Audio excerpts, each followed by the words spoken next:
Well, I guess that's not going to work too well. Wow. What a way to start the show on 420. Are you serious right now? I am not even high yet. And this is how it's going to start? We're going to start the show like that? Oh my God. How embarrassing is this?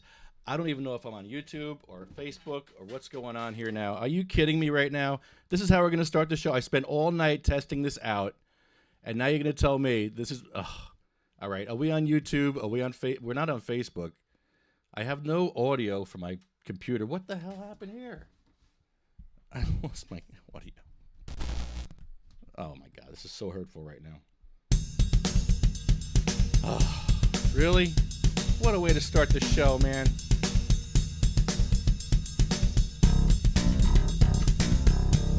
We'll try it again.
Roll 'em. That's right, ladies and gentlemen. It's 420. Happy 420, everybody. Smoke 'em up.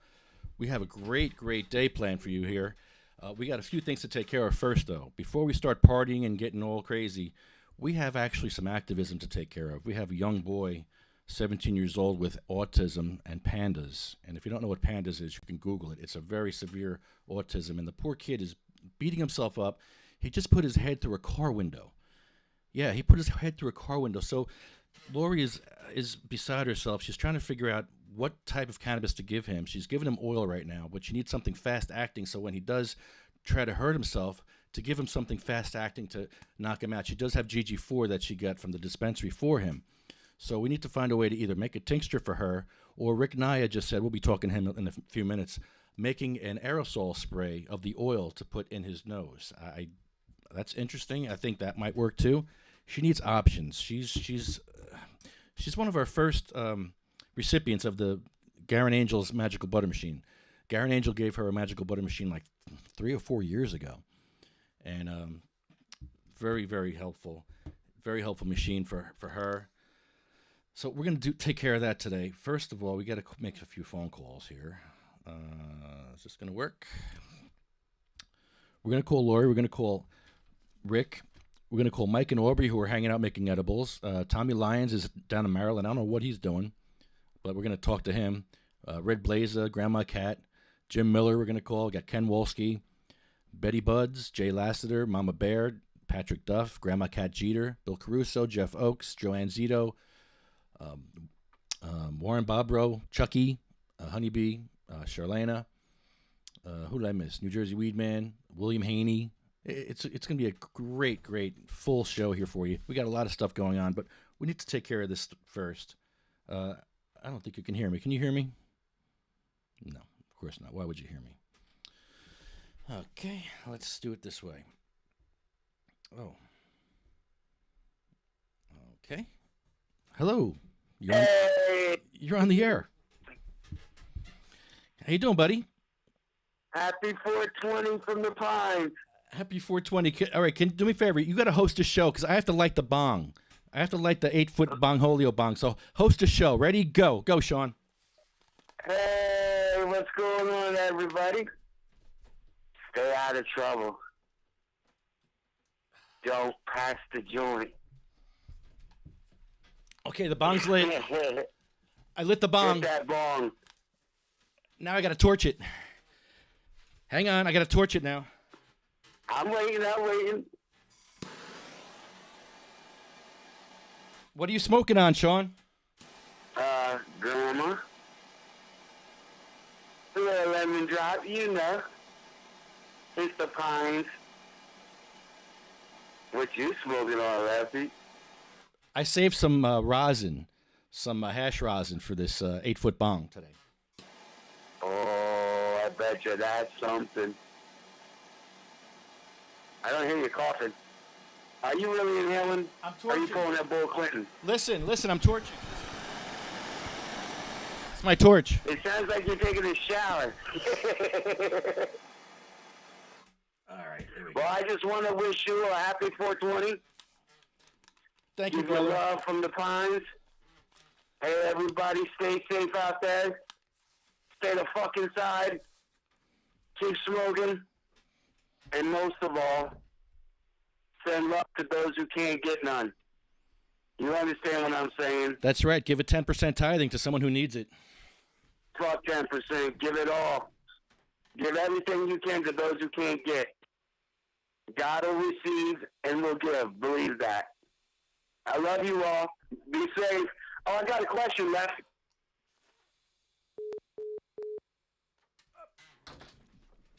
You ask me a question while I'm hitting on an 8-foot bong? Yeah, that's real fair. Real fair. I'm hitting an 8-foot bong. I'm supposed to answer a question. Are you serious? Oh. Thanks, buddy. Oh, my goodness. All right. I have to find the phone number here. Jeez, I thought I had it. Okay. We'll try this again. That was my buddy Shawn. Oh, man. Wow, that was a nasty hit. I shouldn't have taken that hit till I got a co-host on the show. I'm working on it. It's coming. Here it comes. Oh, boy. I hope this phone works. Okay. Oh, that was a big one. Yeah, that's Mike and Bongholio with no arms. Hello. Hi, Jamie. How are you? Happy 420. Good morning. Happy 420. Not exactly what we had in the works, but it's something. Yeah, this is what we planned. When we planned to have a month of 420s, we didn't, if you said to us, hey, we're going to stay home for 420 the whole month and just eat food and eat pizza and smoke weed, we thought it'd be a little different than this, though, didn't we? Yeah. A little more fun. I'm having fun, though. I'll tell you who's not having fun, though. We got to take care of some activism. Before we start partying and getting crazy, we got to take care of Lori and Ian. They're suffering, and it's really messed up what's going on over there. We got to help this child. He's 17 years old. Absolutely. Yeah, you saw what I was telling you before. He has autism and pandas, Right. which is I'll help with anything I possibly can. it's awful. It's awful the way we're suffering in New Jersey, and we're not getting taken care of by the dispensaries. We're really not. They're not following Jake's law at all. He is in New Jersey? He's in New Jersey. Yeah, he's in New Jersey, and he's a patient. His mom uses. I can definitely do probably a lot more than I thought I could, actually. Okay. I thought he was in Virginia for some reason. No, they want to move to Virginia. This is the deal. They want to move to Virginia because of the letterboarding issue. He letterboards. He can't communicate verbally, so he letterboards with a group in Virginia. There's a huge letterboarding group in Virginia. And apparently there's not one here in New Jersey, which is shocking to me. I'm like, where's the letterboarders in New Jersey? There probably is, but maybe look under, like I said, the picture exchange communication system. That'll probably be a good starting point, at least for New Jersey, I know. And like I said, even if you wanted to try to communicate with them, there's a lot of applications now that you can use to make any device letterboard or picture exchange so that there's at least some communication. There you go. I got your picture up now. There's Jamie. Sorry, I'm a little late on the ball today. I just took, don't blame me. I just took a huge bong hit from an 8-foot bong. So, okay, I'm a little slow right now. Just give me a minute. Look at how cute Bongholio looks all lit up. Isn't that cute? Isn't that great? So happy. I thought Mikey was there. No, he's making edibles. He's home making edibles, and he's probably baked right now. Oh, goodness. Him and Aubrey, they're just, oh, yeah, they're having fun over there. Making the best of it. I'm on herbal tea, but it's definitely medicated. What did you medicate it with? Peanut butter. Oh, okay. Nice. Put it in everything. So, yeah, we've been busy doing our, working on our 501c3 and getting things together for our nonprofit. We have a lot of issues to cover. One of them is wheelchair ramps. Thank you for the compliment on the wheelchair ramp. It's not done. I have to take it apart. Jamie, you were right. I have to take it apart and make 2 ramps because I have to go up for a height of 7.5 inches on this thing. Not an I told you so person, but I don't mind hearing you were right. It's too big. It's just too big. I can't. 7.5 inches is a big ramp, and it's too heavy. So yeah. So maybe take my troubleshooting advice before you. I have to learn for myself. I never did this before. I'm just learning. I'm actually enjoying learning the whole process of it because now I know. I did a little measurement here with Legos. I just did like a little step to see how the steps are. And you need to go to you need to follow the ADA when you make these ramps. You really do. You can't go too high. You can't. You got to do it the right way. And it can't be too heavy. You should have had blueprinting and drafting. Yeah, I never took that. You're good at that, aren't you? Yeah. Well, you don't like to listen, so what does it matter? I do listen. The second time. I listened the second time. Sometimes the third time. Well, we'll see. There was also someone else that was saying that she would love to do some woodworking ramps. Jessie, somebody?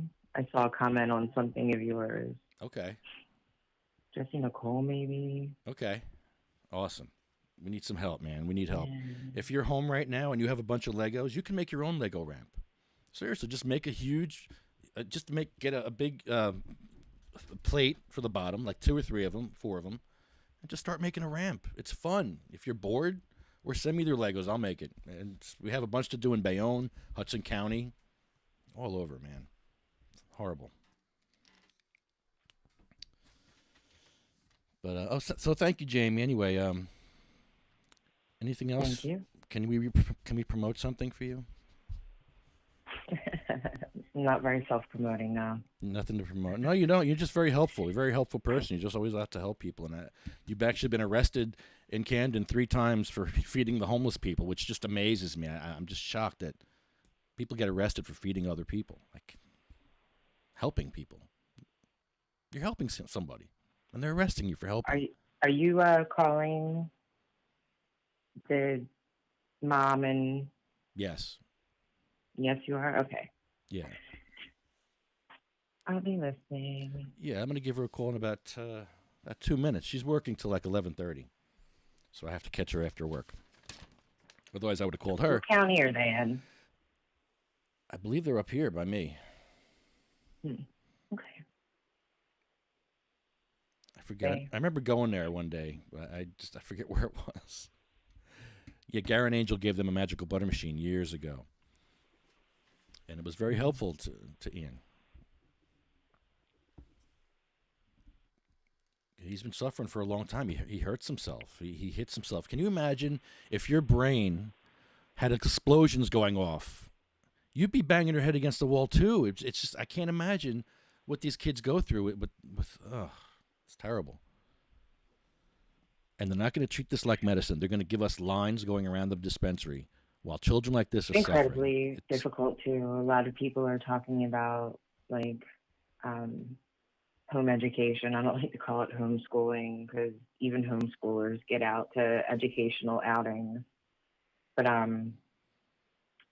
there's a lot of children home right now that are not getting their behavioral modification. They're not getting speech therapy.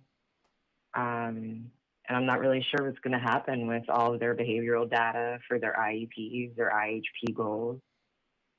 So there's different levels to things that a lot of people aren't experiencing. A lot of support that families and young people and adults are not getting right now. Yeah, that's another problem because I know a lot of kids moved out of state to go other places. Like Jenny Storms moved to Colorado. She can't get a lot of the services that she gets in New Jersey out in Colorado. She gets better cannabis, but not the better hospital services and not the better social services. So I see that, yeah, that's an issue. That's a big issue. But anyway, thank you, Jamie. Thank you so much. Absolutely. Happy 420. Happy 420. And what are you smoking on now? You going to smoke something? Grape Stomper and Blueberry Papers. Okay. Right on. Breakfast. Right. Enjoy it. Have a good day. All right, you too. Happy. Bye-bye. Bye. I'm not hanging up on people today, no. Today's a celebration day. I'm not going to hang up on people. It's just mean-spirited. Not a day for that. Well, maybe. We'll see. Wait till William calls in. Oh, man. All right, well, what are you all smoking on? What's in the chat here? Whoa, a lot of people on the chat here. Sorry. Hey, what's up, Anthony, Ryan, Marina, Betty? Hey, what's up? Look at you guys. How come Governor Murphy isn't helping us? Mm-hmm. Governor Murphy, he's a little busy, I guess. You know, this is unbelievable that there's lines going around dispensaries and there's poor children suffering. I mean, these mothers and families and fathers need less hoops to jump through, not more. Less hoops. Hello, you're on the air. Happy 420. Oh, shoot. Hello. I guess you were trying to ignore me. Hold on. Oh, God, really? This is not working. Hold on. Okay, there you go. You're on the air. Hey, Tracy. Hey, happy 420. Happy 420. What's going on? I'm missing Trenton today, but yeah, you got to split that ramp up into two panels that need to be about 6 to 10 inches wide each one, and then grade up from there. So that way, it'll work perfectly. Lays nice and sweet, grounds right up to exactly where you need to, and is not too heavy to carry around. Yeah, this is it right here. It's about a 10-inch flat panel. Put two of these together, maybe three, make a longer ramp. It's a learning experience for me. I didn't know, and it's super heavy. Like, I'm not even finished with it yet, and it's super heavy. So this is not going to work. Yeah, you just do the two like separated into the split. Like, I mean, you posted the pictures, Lefty. No offense, but I know. I did post you them. posted. I got to learn for myself. I just, I didn't know. I'm learning. Yeah. Well, it's a process. We're doing good down here, working on a couple of ramps ourselves to bring up. It's been keeping Austin occupied while he's home educating, which I definitely agree with Jamie. There's a huge difference between homeschooling and what's happening now. So it's tough out there. But hey, I saw some things as far as ways to help the kid that you're talking about. Yeah. California, they have an inhaler, a THC inhaler. Yeah, he needs something really quick acting that's going to slow him down, slow his roll, because he's running around just wanting to hurt himself on a rampage. And it's not good. Hurting himself like that. No. That's definitely horrible. It's the worst. Yeah. But and also, a lot of patients, especially, and a lot of people in general, have been really finding a lot of anxiety assistance right now with hemp, with just a high CBD hemp. Like, it's been a saving grace. I've been smoking some CBG. It's from our friends at Pure Puff. Eric. Yes, purepuff.com now. Everybody check the site out. Picked up some the white CBD, and it is fantastic. It's really great as far as, anxiety. It's good for your joints. It's good for inflammation. It's just great. Like, it's even helping me cut back on my vape.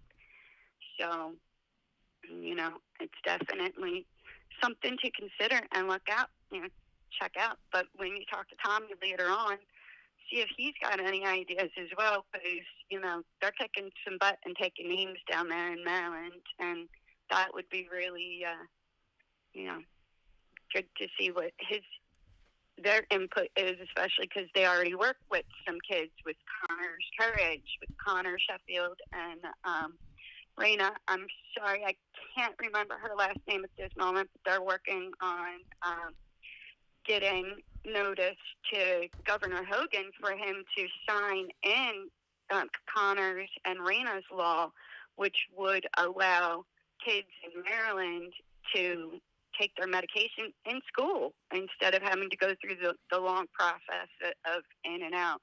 Mm-hmm. Jersey, it doesn't seem like that's too much of an issue. I've spoken to several school systems, several different townships and communities that down here, at least, it seems like the school board attitudes are, if the kid's got a prescription, it can be done through the nurse's station, and that's it.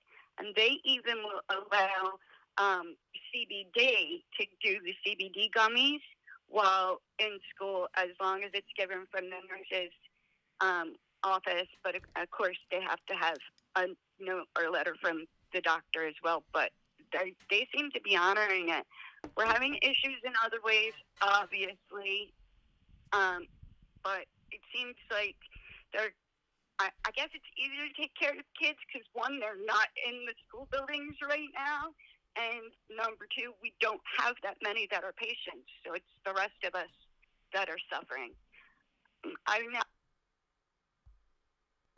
to Congressman Norcross in reference to allowing home grow, especially right now. We, as patients, we can fix our own problems that we're having right now. We can cut down the lines. We can give us the safe social distancing. We can provide our own medication, the strains that we need, if they would allow us to home grow. That's the reality of it. Like, we can fix our own problem. They just don't want to hear us. So I'm still working on Norcross. I'm going to get to him. I'm working my way up his aid chain, and I'm getting good feedback. So, I'm hopefully, I want to get a sit down with them because they're just not addressing this at all. With all of the videos that they've been doing, they do a town hall like once a week where you submit your questions, and they're supposed to answer every one of them. I've gotten every question I put in. I get the confirmation that it's been received. No answer. It's like it's not happening. So you got to pretend you're Republican. You got to look more Republican. Wear red. Put your hair back. Put on some pearls. So is that it? Go back to the red hair. I can borrow a pair of pearls. But I've got an old school suit that I can button up. Yeah, pantsuit. Yeah, absolutely right. That's about what we need right now. Well, thank. Tracy, what are you smoking on today? What do you got going on there? Some GMO Kush. Oh, okay. I have GMO rosin. Hold on, let me get that, and I'll join you. Hold on, we'll do some cannabis pairing. Sounds good. I'm definitely enjoying it. It's very comforting. It's relaxing, and another tip that I got from Pure Puff was to mix my hemp with in my joints, and I'm loving it. Nice. It's a good mix. Something to try. So, are you puffing? I can't see you. Yeah. It's like Facebook's frozen, so. Yeah, I'm a little delayed. I'm going to puff and pass off. Yeah, that's what we got to do. All right. Well, I don't want to tie the lines up for everybody else, but thank you for everything you guys are doing. We're working hard down in South Jersey, and when Austin and I get our ramp complete, should be finished by the end of the week. We'll figure out how to get it up to you guys up there, so that way we can place the ramp. Awesome. How what's your measurements? I can give you a measurement of any place in Bayonne. There's a bunch of different places: 5 inches, 4 inches, a couple of inches, 2 inches, a 2-inch ramp we need. Bunch of them. Oh, well, send them down to me. Right now, we're working on a 5-inch grade. Perfect. Okay, cool. The regular, the most common one when I was, what seems to be the lift height, 5 inches seems to be, the most common one that is necessary. And if you really go too much higher, like the 10-inch ones, you have to grade them out so far that it's a lot of freaking Legos. It won't work. No, you can't do 7 inches is about the top of the list. 7.5. You can't go any higher. Yeah, that's kind of what we were finding out too. Yeah. That's about it. You can't go any higher for weight. Nope. Yep. For length of ramp. Right. It makes it kind of defeats the purpose if we make them too heavy. Yeah. About 5-inch grade, and you do the 2 slates instead of the one big one like what you're already working on. You do the 2 slates. They still end up being close to 10 pounds a piece, but it's easier to carry 10 pounds with you than it is to not be able to have the access. So, they're good. We can work that. I'm sure we can find a way to find a way. Thank you, Tracy. No problem. Anytime, guys. Happy 420. Grow now. Happy 420. Thank you, Lefty, for being out there for us and holding this today. And hopefully we'll get back in Trenton soon. If I get anywhere with Norcross, I'll let you know. There's another town hall this week that, of course, I will be involved in.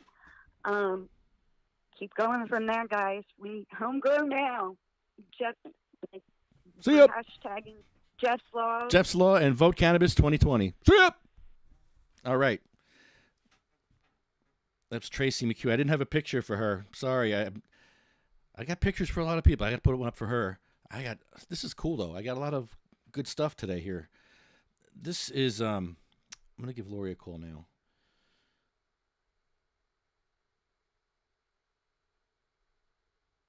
All right, let's give her a call. I hope my phones work. Yeah, they're working.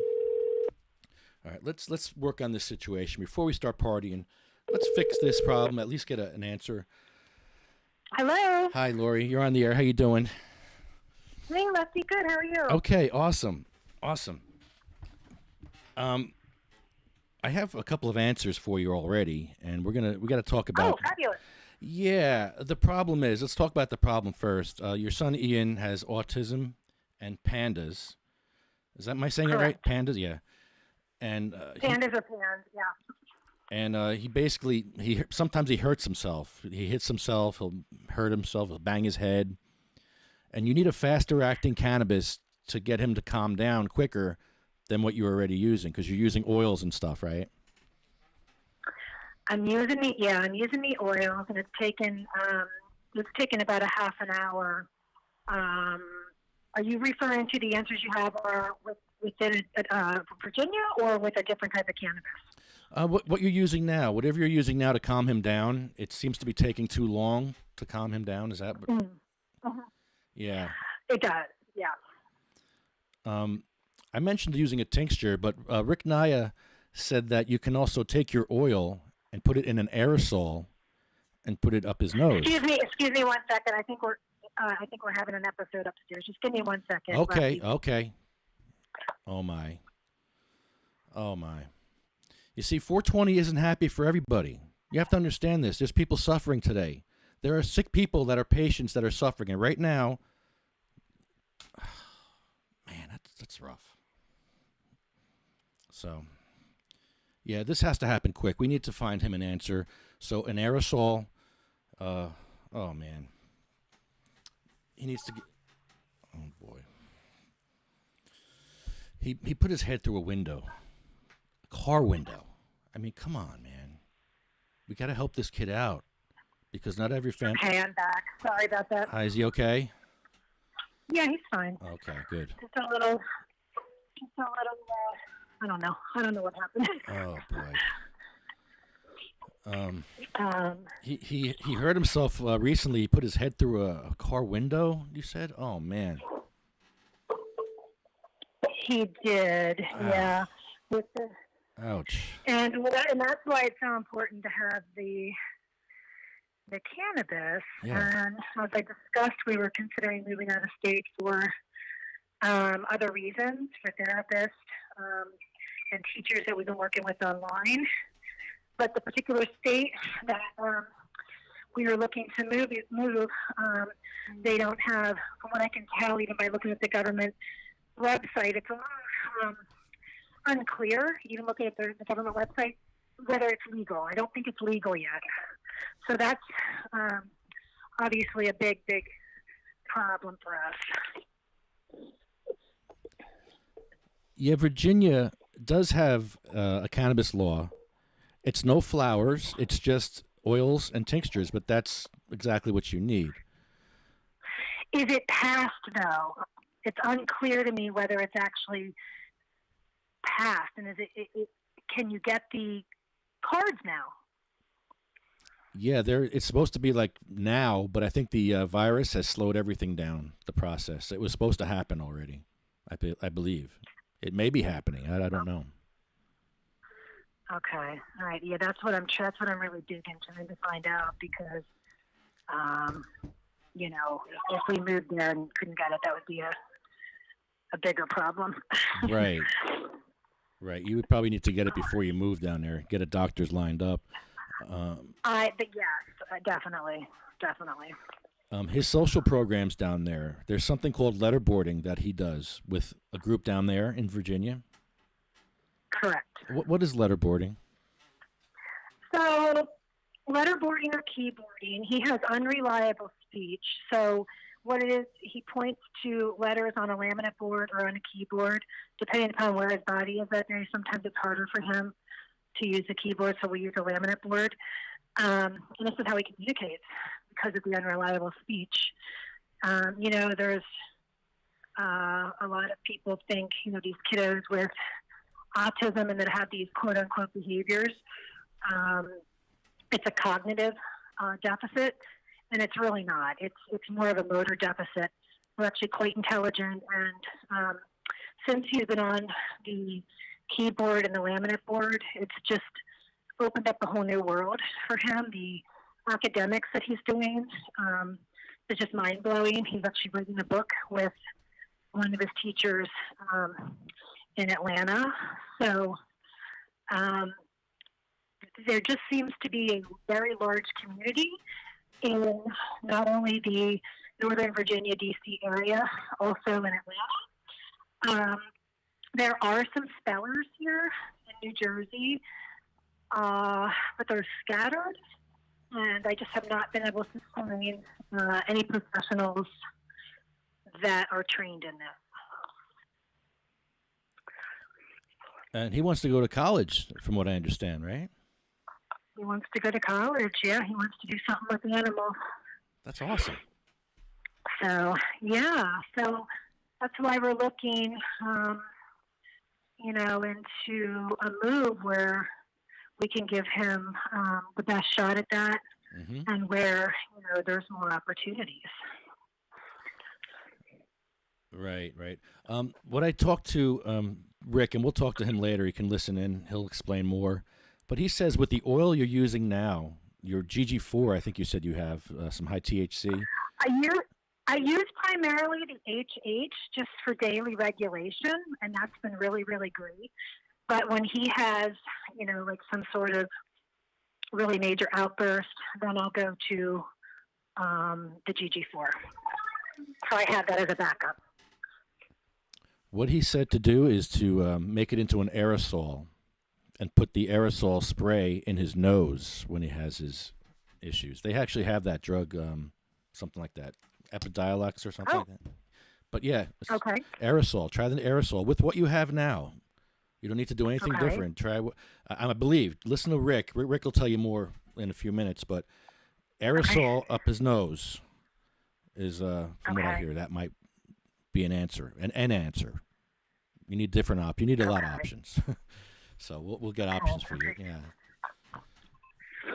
Okay, that sounds good. Yeah. I mean, we're finding that it's shorter lived. You know what I mean? When he has these, it's they're very episodic. And they can go on for a very long time, or they can last like just 2 minutes, 5 minutes, whatever. But yeah, when it happens, like you really do need that quick onset.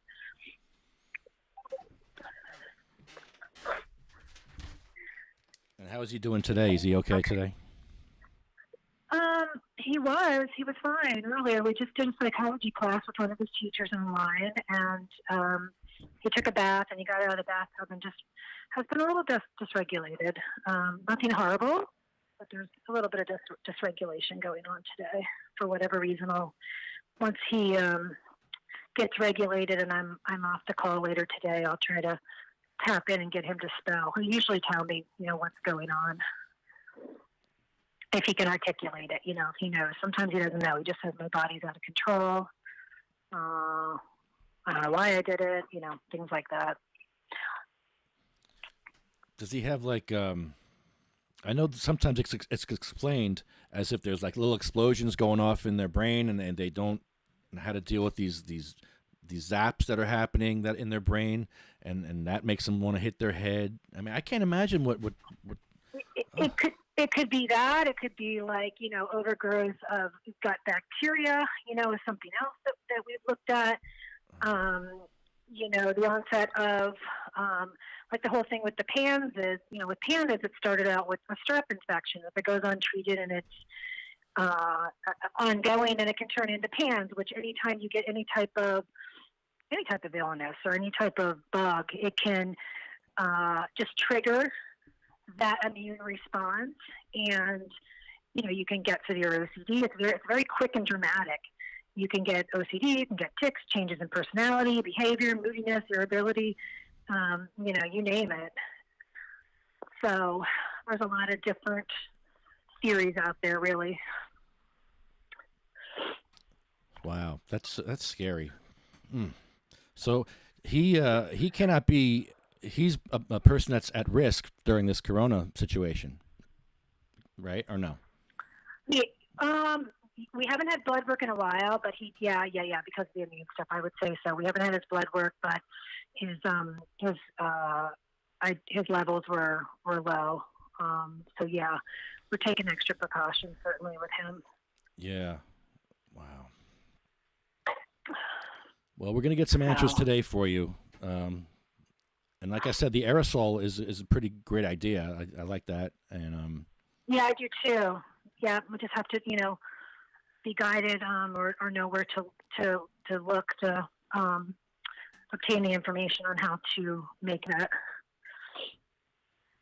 Okay, Lori, thank you so much. And like I said, we're going to help you today. We're spending our 420 helping you. That's what we're going to do. We're going to figure out answers for you. We're going to find letterboarders in Jersey. We need to find letterboarders. If you know letterboarders in Jersey, please hit us up. Hit us up on chat. Let us know. We want Ian needs people to talk to and interact with. Thank you, Leslie. Yeah, anytime. Thanks, Lori. Yeah. Okay. Thanks. Have a great day. You too. Bye-bye. Okay. Bye-bye.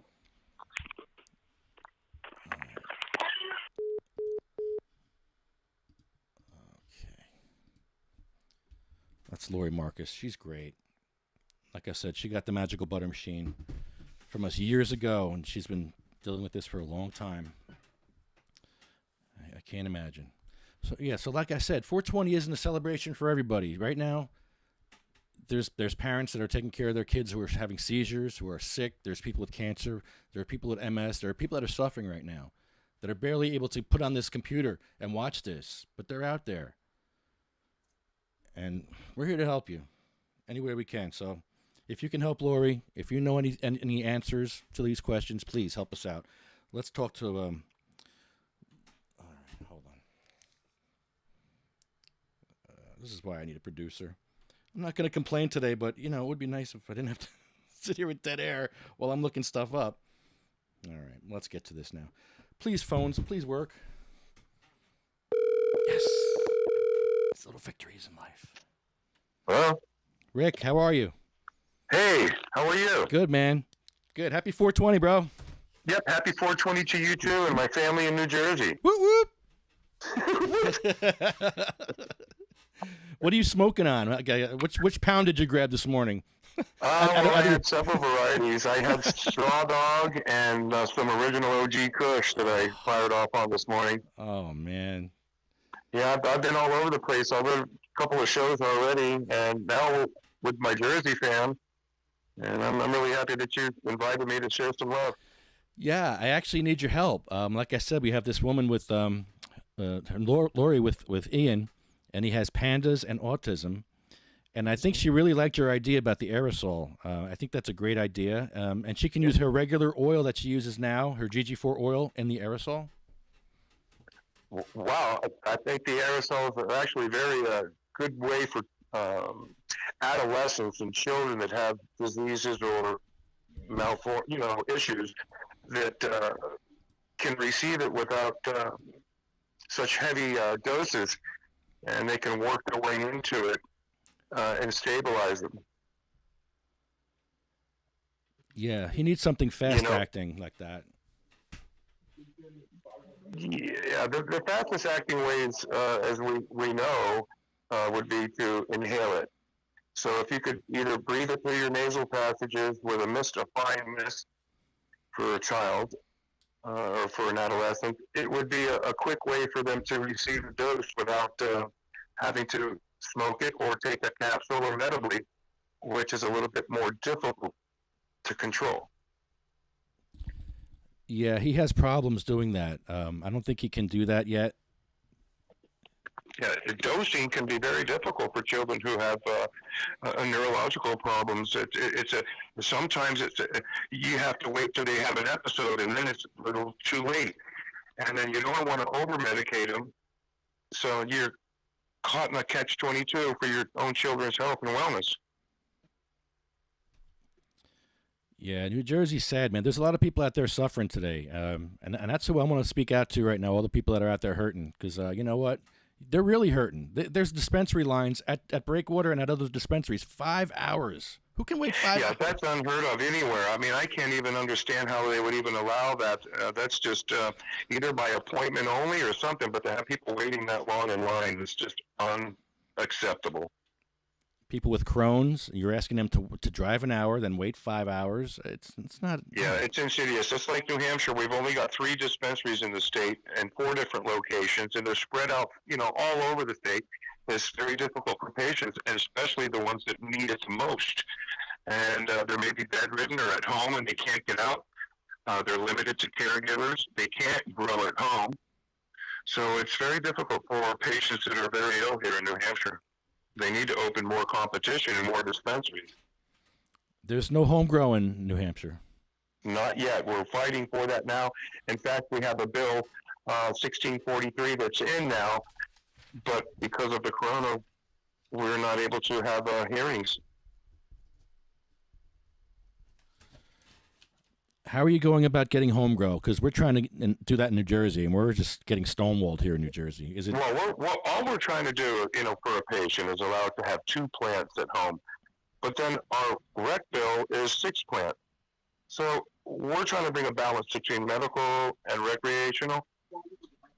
But we don't have a medical recreational program. We only have a bill in now to allow adults to grow 6 plants, consume what they grow, and share 3/4 of an ounce with their neighbor or friend. No selling retail market yet. But you can share. Well, that's what we're hoping to do if they do allow us to the home grow. That works. Well, it does, because we don't create a real illicit market. There's no retail for it. So it's a gift. Huh. But 2 plants, how's that going to work? Can you do 2 plants? Like many people know, I can grow probably, 6 or 8 pounds on 2 plants outdoor. And if you're a skilled crafter, indoor 2 plants can also yield enough for your, 60 and 90 day supply.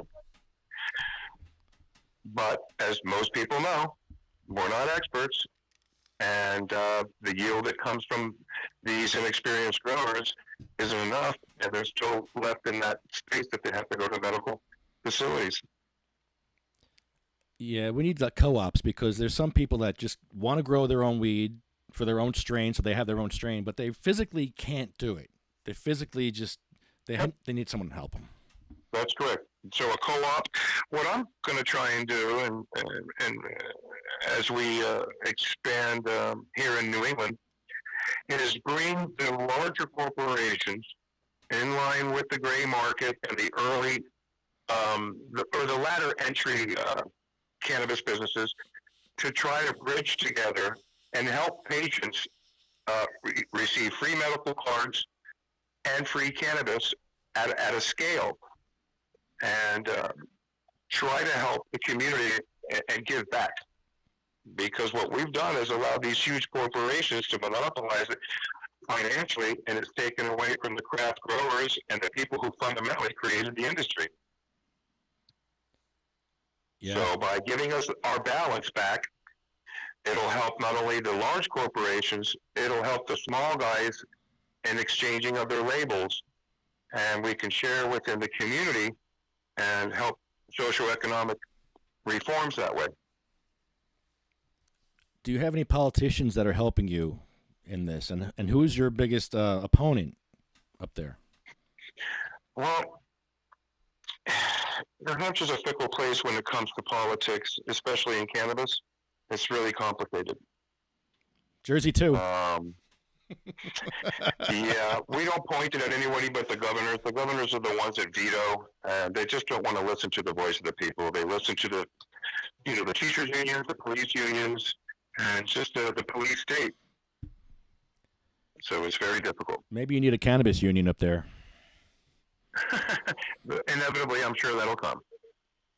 We have them here in New Jersey. There's one called the UFCW, and they're in Garden State dispensary. Wow. They're good.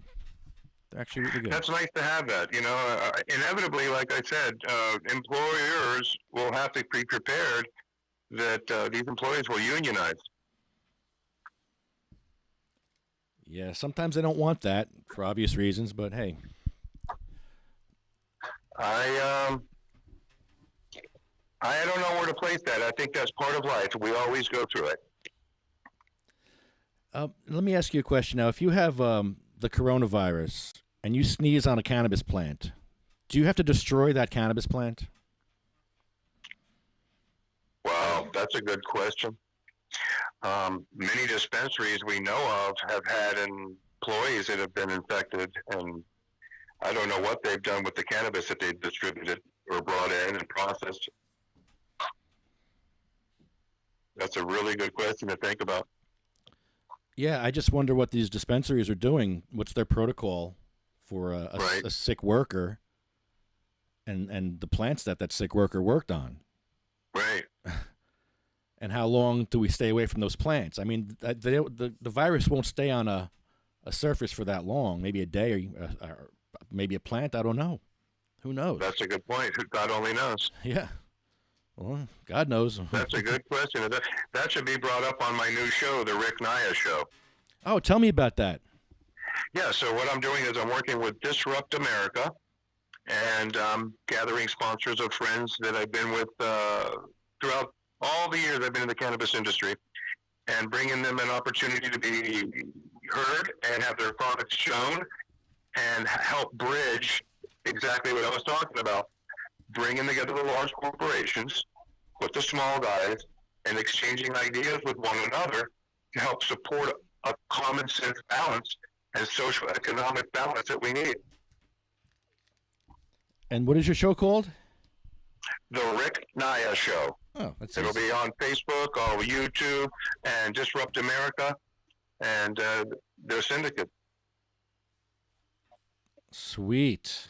Nice. It's going to be awesome. I'll have you on the show, too. When the time comes, it'll be a weekly show. We'll do it once a day, Thursdays, from 8 p.m. to 9:30 p.m. And I'll be inviting special guests and House representatives, senators, and governors, and manufacturers, and owners, and board members of the larger corporations in the cannabis arena, and discussing everything that we talk about and bring it to the forefront. Yeah, I need more than 2 plants. 'Cause I'm not too good. I'll probably screw up a few. If I have 2 plants, I'll mess them up. I'll kill them both. Come on, man. That's funny. Yeah, no, I've been growing for about 45 years. I've got a green thumb. All right, I got to come learn from you. Well, I'll be releasing my annihilated brands and illegal genetics and my elite legacy group varieties this year. Oh, wow, really? Yeah, so you're going to be seeing some very rare heirloom land races that we've developed that no one in the world has ever even tried them yet. We put them in a vault. We try them once, and then we know that they're winners, and we put them away. Yes.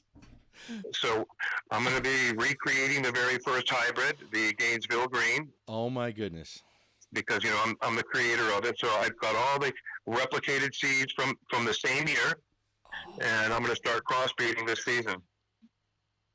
Wow. Right, so after we recreate the new hybrid, we're going to recreate a new globe of rare earth land race rarities, and all of the champions that we choose and want to be part of our legacy group, you know, into that fold, into that new globe of rare, connoisseur, exquisite cannabis.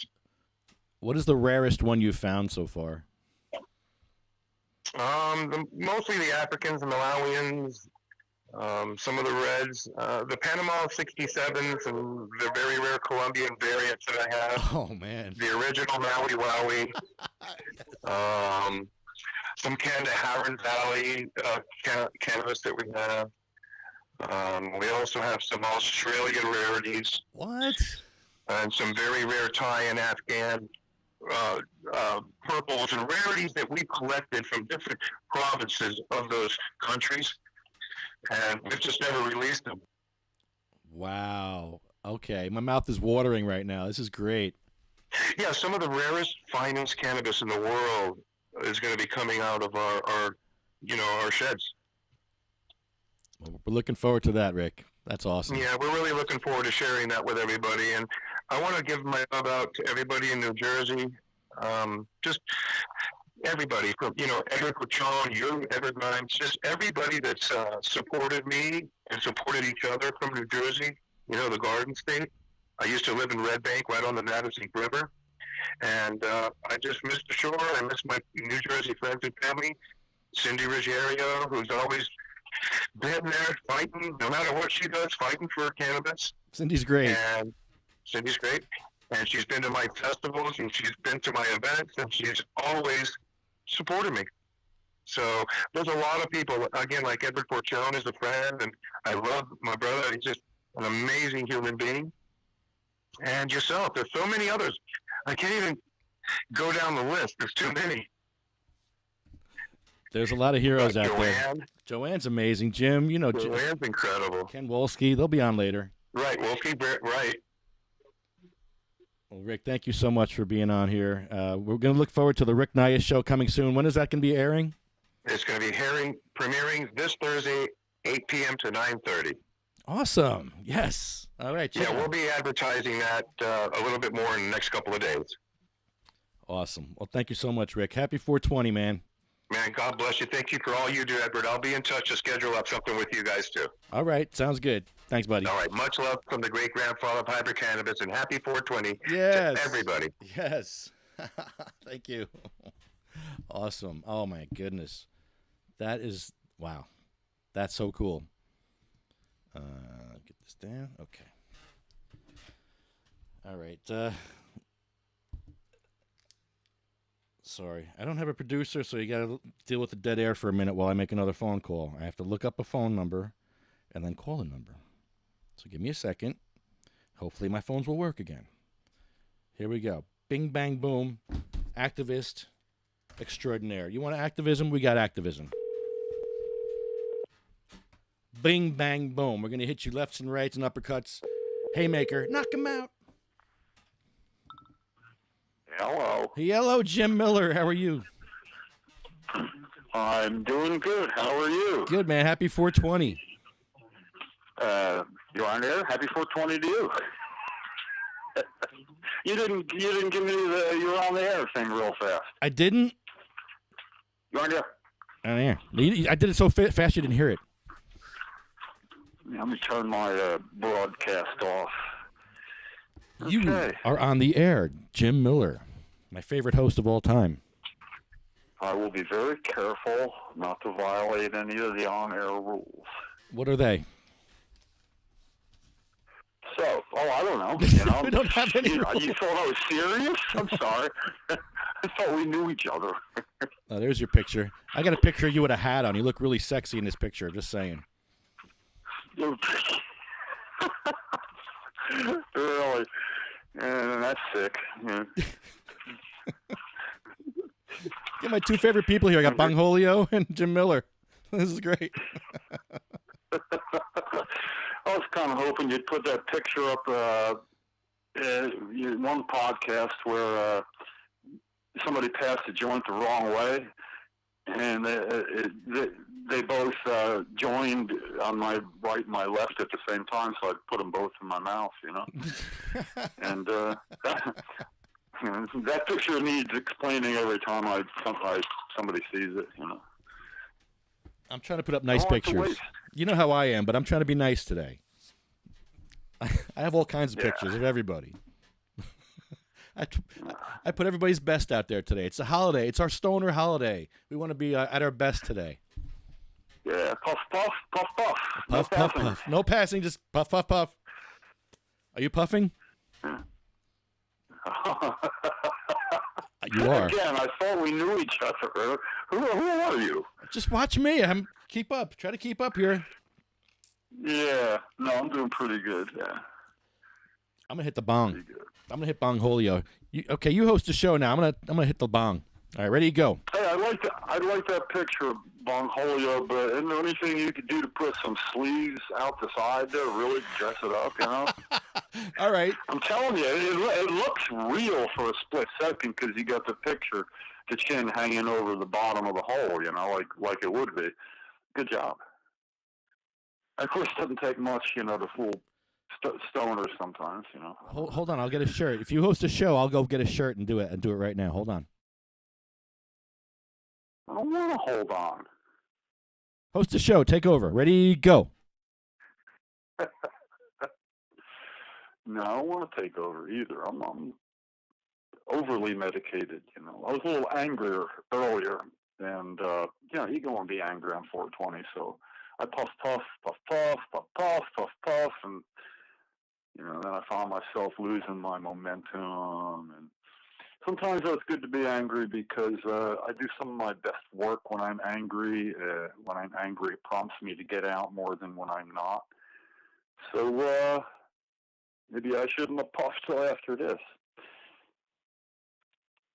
So I'm not watching my computer, Lefty, but assuming I'm still on, I'd like to say that everybody says, "Homebrew! We need homebrew! Come on, we need homebrew!"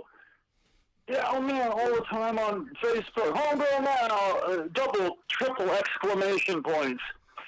And then I'm getting kind of tired of reminding people that there is an effort, I'd say underway, but it's not getting a lot of enthusiasm from patients who say we need homegrow. And it needs more than just being declared on Facebook. That's not advocacy. That's not activism. That's identifying the problem over and over and over. We know the problem, and we're not going to vote them all out. It's not going to happen. And our real power is really being able to put legislators in a position they don't want to be in, using the theory that whatever legislators who are not receptive, whatever they don't want to happen, we do want to happen. And whatever they do want to happen, we don't want to happen. What they don't want is transparency. And we all know that legislators often, those who are not going to be helpful, do not want to respond when they get emails asking them to support homegrow, for instance. So they don't have to answer non-constituents. We should all know that. Some do when they agree with you, but rarely if they disagree are you getting an answer. So it has to be through constituents. We have 40 districts, and pretty much most people are, from what they're saying, are not getting responses from the legislators. But there's no transparency. You can't prove it. You know, they can say, well, I think we responded. You can. You can prove it. There's no way to really keep track of anything, and I wanted to change that through constituent email trails on a public website. Yes. But not just constituents who are emailing saying we want homegrow, constituents who are emailing with a unified voice, a unified message, and the only way that could happen is if there is one message, a template, that asks one question, so there is really nowhere to hide behind the easiest question. And patients get to fill out a paragraph of their own to make it personal, why you need homegrown, what it's like when you don't have it, how it affects your whole family. You know, you can even attach a selfie video, really put an exclamation point on it. But it doesn't really take more than 5 or 10 minutes to do that.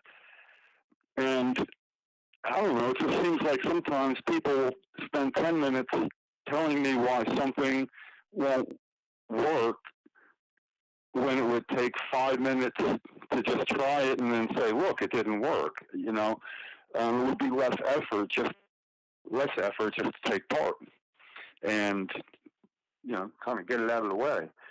So anyway, what would happen is if a legislator didn't answer, there'd be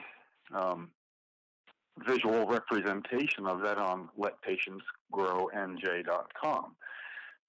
If they answered with a bullshit answer, on a public website, anybody could see this is how that legislator handles this question.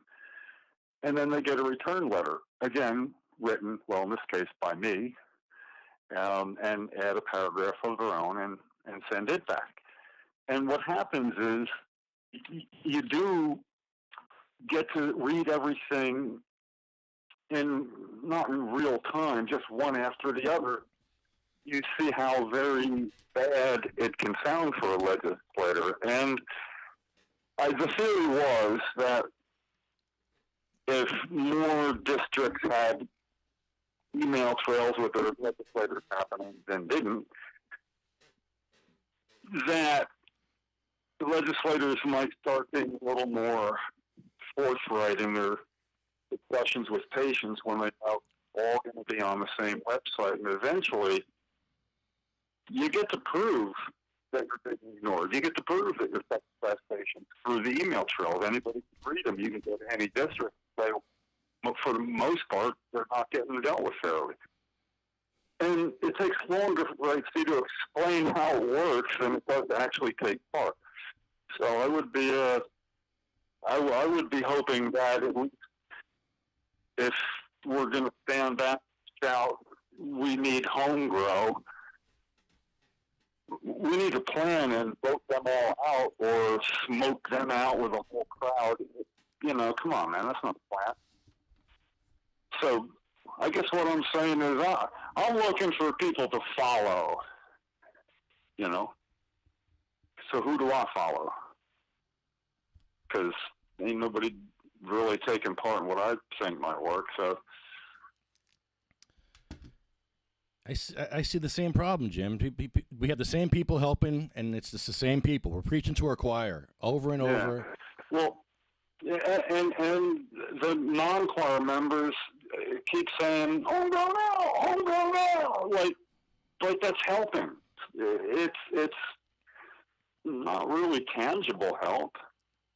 Well, how can people? But, how do people get to? You have a petition, right? You have a one-click activism. Oh no, the petition was to get people to take part by simply signing a petition, and then give them the chance afterwards to take part in a more targeted campaign of identifying pro, con, and fence sitters, and then having a way to go about dealing with them, you know. Right. And you know, even when you do have a meeting, or you're not, no legislator I've ever had a meeting with has allowed a tape recording of the meeting. It doesn't stop me. I'm just saying they don't allow it. You know, and that kind of shows that they like their culpable deniability. They get to say, "I did not know that," only one time. You know, people are dying because of lack of home grow that they were promised 10 years ago. A legislator gets to say, "I did not know that," one time. So the point is to get them to know that where you can prove it, and that takes away their culpable deniability. Then doing nothing, you know, gets to come back and bite them in the ass. How can we get? It is my goal that we will have a medical cannabis home grow bill introduced, just so we can all argue about how it's not good enough. You know, well, that would be fun, huh? I got to tell you, you know, it's thankless, Jim. I hope that thankless. The fact that I am a tire advocate, I'm not tireless. I'm tired. I'm tired of doing the same things. Mm-hmm. You know, I'm getting the same results. Yep. Which is, you know, that AA definition of insanity. But sometimes I guess the people would keep saying, home grow. You know, I feel like Charlie Brown trying to kick the football again. Like, okay, one more try. So, yeah, this is. I'm just tired. I want to follow somebody. You know. Oh, and by the way, the mere thought of Maui Wowie being resurrected. Holy crap, man! I got to tell you, that rang a bell I haven't had rung in a long time, man. It just seriously, it brought me back to like a good time 30 years ago. I can't remember now. Wow. Yeah, the old so school. Anyway, really enjoying the show today. Yeah, I don't mean to be such a buzzkill by not being, but it's a serious issue, you know. How do we get to your one-click activism? Where is that at? How do we find that? How do we get people to go there? Where is it? To go to what? I didn't hear the website. Yeah, you have a website, right? Yeah, letpatientsgrowNJ.com. Spell it out without spaces. And that's not PATIENC, people. Come on, you know. PATIENTS. letpatientsgrowNJ.com. It's supposed to be easy to remember. It cost me $156 to make sure it was easy to remember, you know. So, Jim, it's never become so clear that we need home grow. I mean, we got patients lining around a building waiting for 5 hours at dispensaries with no restroom. That's not compassion. That's that's just, I don't know what that is. Yeah. Oh, and nobody would know otherwise. I know there's a lot of that isn't right with dispensaries and all, but the Coalition for Medical Marijuana had permission today to have a table outside the Curaleaf dispensary. You know, they had permission to do that. No, and with them full well knowing that home grow was the issue. So. Wow. Yeah. That's huge. Bastards!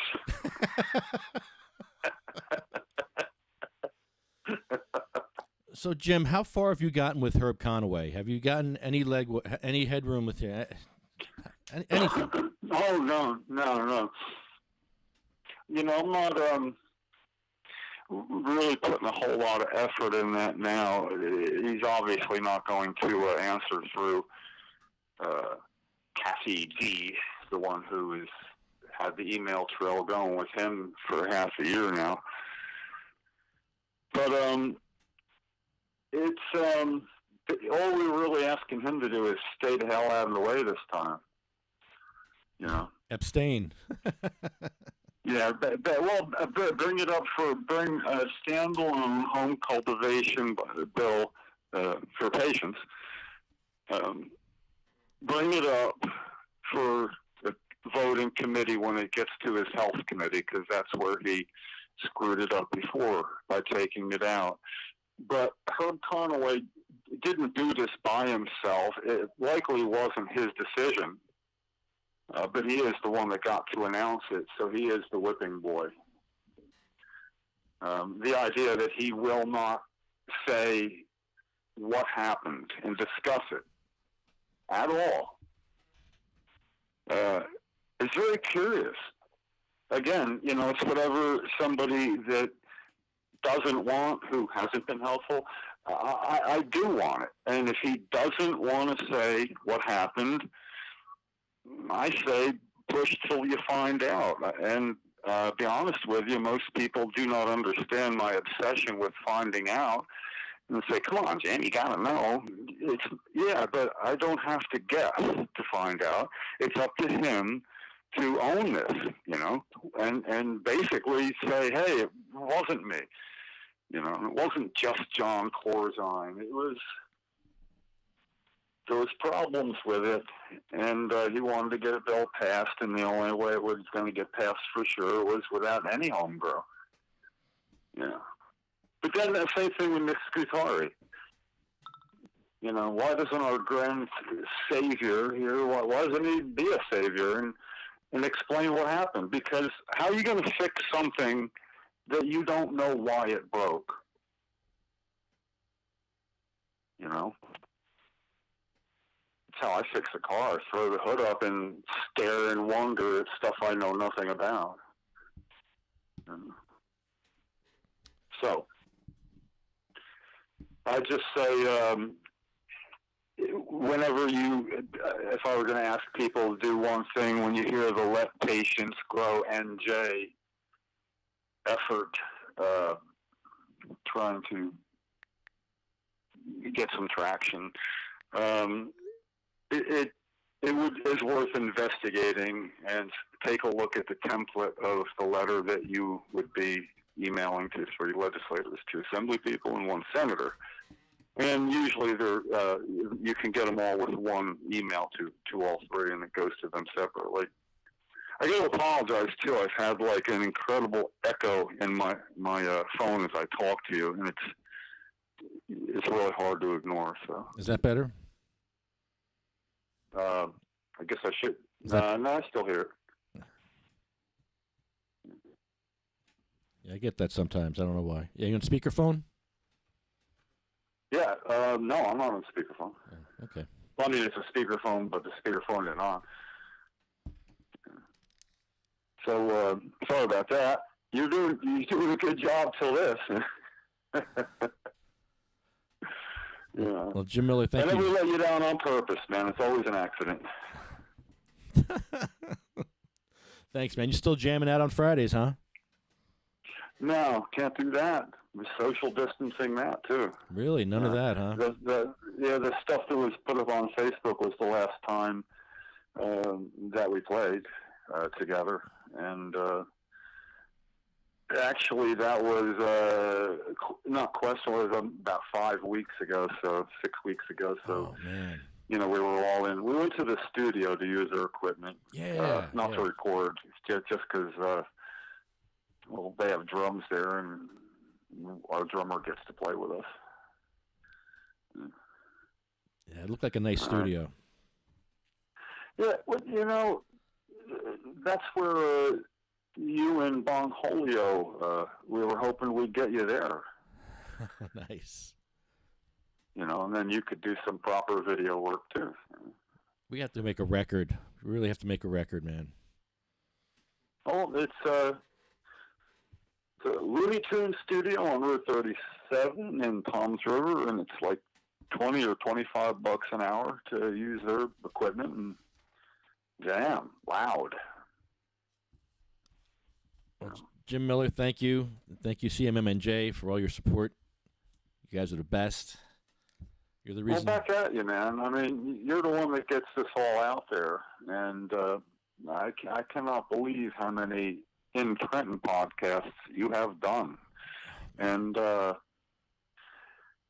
actually, now after all the time, your reputation is preceding you, and it's not all bad now. It's awesome. Yeah, some of it's good now. Well, it is, you know. Oh, you still, you got to know, you still are my work in progress. You know, I knew you were really getting somewhere the first time I saw you show up in a tie at a meeting. You know, you snuck up on him. You know, it was great.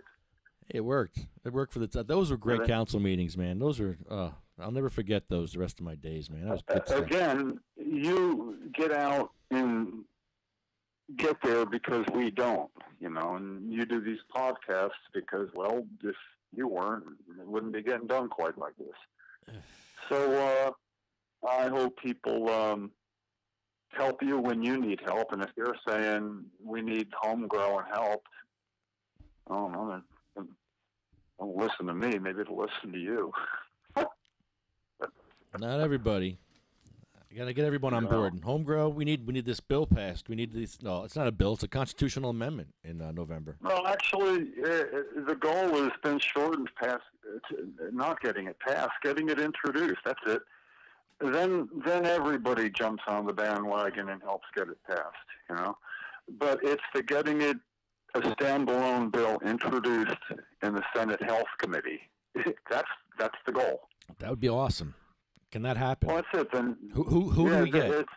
Who's on that committee that would do that? Is that Vitale? That's Scutari's.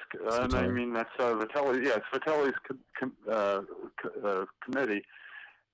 Scutari was the one we wanted to write it because he wrote the first one, because he would have less work to do. He should already know that it is the right thing to do. The only thing they can't seem to do is get together and do it. You know, and what gets said is, well, there's no will from the other senators to get it on. You know, That's like us having some sort of secret vote. The goal is to identify all the individual legislators, how they feel about this. Again, letpatientsgrowNJ.com. If we don't know how they feel, then who do we know who to go after? Pretty well advocacy. I'd say 101, but it's before that even. You don't know who you're fighting. And it's not the man, it's individuals. Let Patients Grow New Jersey, was that it? Give me that again. Patients Grow. letpatientsgrowNJ.com. There we go. And then the Facebook group is Let Patients Grow NJ. So. You and Joanne are amazing. Thank you so much, Jim. Yeah, well, she's amazing. I'm still an enigma that I can't figure my own self out. I don't know. I know. I'm just kind of orbiting myself. I know. Hey, but thanks for including me today. And I love what you do. You know that. Thank you. I love you back, man. What strain are you smoking on? Happy 420 to everybody. And, do the right thing afterwards. See ya! All right, Jim Miller. Awesome. Gotta love Jim Miller. We have a... oh, wow, no wonder this is not working. We have a Munchie Minute. We have a Munchie Minute real quick. Quick break. This is great. This is something they're doing in Oregon on Sativa Cross West. They're doing a Munchie Minute. We're going to do one here. This is what they're doing out there. I'll show you. That's pretty funny. This is Jose. Hold on. I need a producer. All right. This is Jose.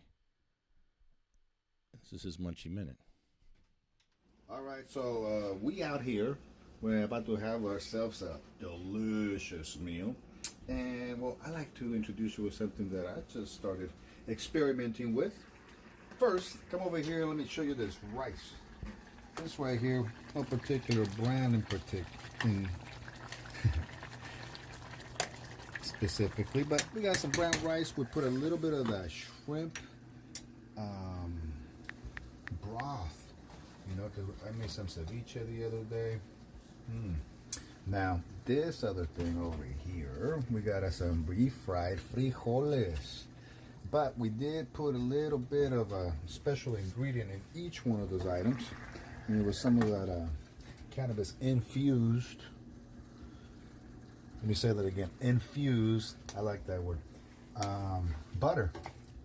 So we put a little bit of that on the rice. We put a little bit in the beans, and we also put some of this in the main dish, which is going to be some camarones, green bell pepper, onion, tomato, and like I said, a special ingredient, cannabis infused butter. Pretty soon I'm going to go ahead and delight myself in the delicious meal along with my partners over here. Until next time, enjoy. Yeah. Nice. Whoops. All right, that's Jose. Sorry about that. I had Bungolio's head just floating in the soup there. It's falling the chicharrones. Sorry, Bungolio. Mike, let me apologize. I got to apologize now. I feel terrible.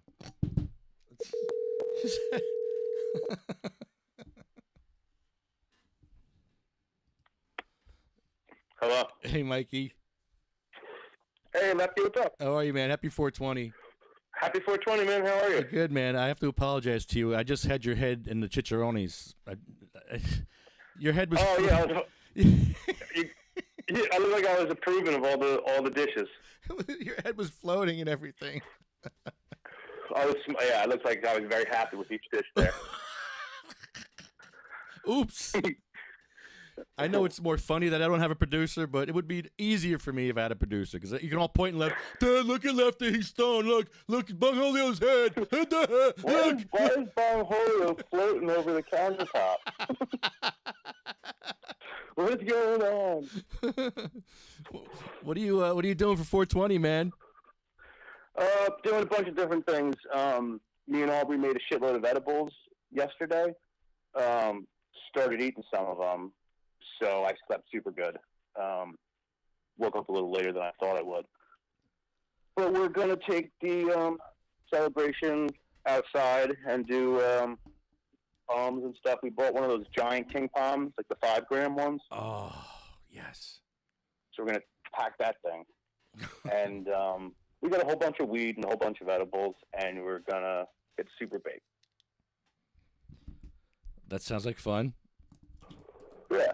Take some pictures. I want to see the pictures of the big fat joint, the king palm. That's awesome. I'm going to check the website right now to see if anyone sent in pictures of their stuff. I sent in, I think Lulu sent a picture of his butthole in. He did, yeah. Nice. Yeah, those 5-gram king palms are like, it's almost like if you were to hollow out like a Dutch. It's like that size. So it's pretty big.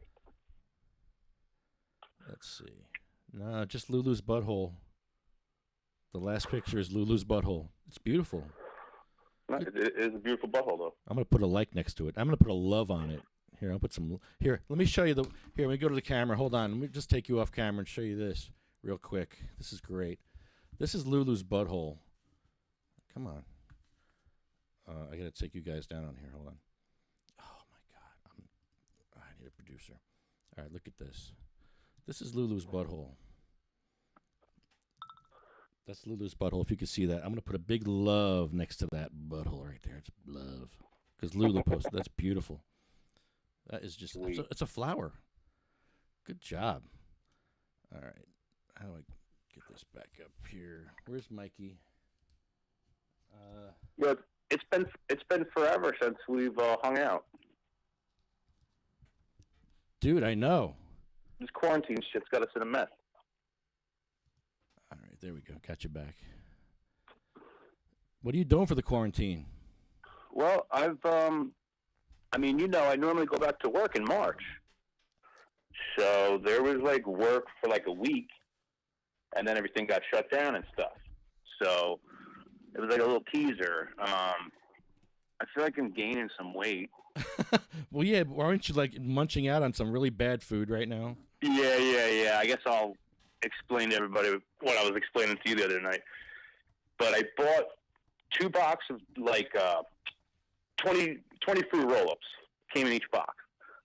I wound up buying the 1 box. I'm doing nothing but sitting home, and I'm just getting stoned, and I'm just eating. Oh, So I bought a 20-pack of fruit roll-ups, and I ate like half the box. I went back to the store, and I bought another 20-pack. So later on that night, I polished the first box off, and I'm like, all right, let me go get some more fruit roll-ups. And I go to grab the second box, and I realized that it was the second box that I polished off. So I had like a fruit roll-up like blackout moment where I ate 40 fruit roll-ups in a matter of like just basically the day. And I bought a bag of those Reese's eggs.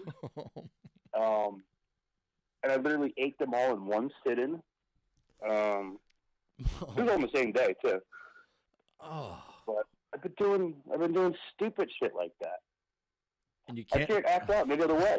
And you can't work out, so it's all just... No, I can't work out, and I was actually doing that over the winter break, keeping myself like active or whatever. So really, the only exercise I'm getting nowadays is walking around the block smoking a joint. Mm-hmm. That's it. I did it last night or whatever, and I was like, 3 minutes later, I was done with the joint. I was like, all right, enough activity. That's enough. Going home. Going home, yeah. But How's I mean, other than that, I'm enjoying it because I'm going to be on unemployment for a while. So I got the unemployment and stuff like that or whatever. So I'm being paid to stay home, and I'm going to do so. Right. Yeah, a lot of restaurant workers are hurting because they just lost their jobs, and now they're just like... Yeah, I hope all of the people, I mean, everybody's in a jam. No one's really kind of making out from this. Well, some people are making out, actually. But no, you're doing good. Rough. You're getting paid. You're getting money, so that's good. If I have to be honest, for me, I'm not really in too bad of a spot. I got the unemployment. Yeah. I got the funds that are coming with that. So I'm going to be a good little boy and stay home quarantined. How's Aubrey doing with all this? And also, did she get that discount that they're talking about? Is that coming into effect anytime soon, or what's happening with that? With the discount for the insulin? Yeah. Yeah, that's like effective immediately. It's pretty, there's a lot of, I mean, it's great that they did that, but I mean, shit, they could have just done that at any point, Right now, everybody's struggling to just make ends meet, pay their normal bills. Everybody's going crazy. More than half this country is quarantined with people they hate and don't love at all. That's got to be rough, being stuck in a house with somebody that you like hate. So I'm sure that's going on all over the place. But it was cool that they did that. But, I mean, shit, nobody can afford nothing right now. Yeah, people are hurting. But that's good that you get that discount then. It's happening then. Yeah. And they're offering it to anybody, Wow. Okay. And it's a good insulin because she needs a special insulin because she's allergic to other insulin. And yeah, she uses two different kinds. Right. In fact, the president of Eli Lilly just died like 2 nights ago. Wow. His name is Dick Wood. No, it's not. Stop it. Well, Stop it. It's Richard Wood. And I started reading the first paragraph of the article, and it was like saying how he refers to Dick, in parentheses, like Dick Wood. Stop being a shock jock. That's not his name. I will send you the article. You're such a liar. Who would name their kid that? Different times. I don't know. He was 92. Richard Dick, is popular. Well, my name's Richard. Now. I'm a Dick too, but I don't never say Dick. I say Rick. Dick Wood. That's so great. That's a horrible name. Yeah, it is. God said, I'll make you a billionaire, but you have to live with this name because I have a sense of humor. And he's like, all right. Right. All right, sure, I'll do this. 80 years, I could do that. Stand on my head. Billionaire, no problem. Life-saving medication. You got to dangle it over their heads, and if you do so, you have to live with the name Dick Wood. Ow. And you got 92 years out of life. That's pretty good. Wow. Okay. He lived a fulfilling life. Oh, that is a different time back then. Yeah, and again, Dick was like a popular name. Yeah, it wasn't different. It wasn't the kind of get made fun of for having that nickname kind of thing nowadays. It still isn't. I just think it's funny. I'm an idiot. I'm just stupid. I think it's great. I just read the article and it just immediately started smiling in the first paragraph. I'm like reading an article about a man dying, and I'm like laughing, like the irony of it all. No. But I'm sure he did well. Oh man, there was a doctor that was doing drug tests. He was faking drug tests or something. His name was Camelcant. So, that's freaking horrible. I couldn't read that article that day. Try to read that in front of a room full of people. I was just dying. I'm like, really? This is his name? Okay. That's great. Good stuff. Yeah, so you got to come over and play with some Legos with me, man. Yeah, I know, man. I'm sick of this quarantine time or whatever. I haven't been able to do anything with anyone. I mean, everyone's in the same boat.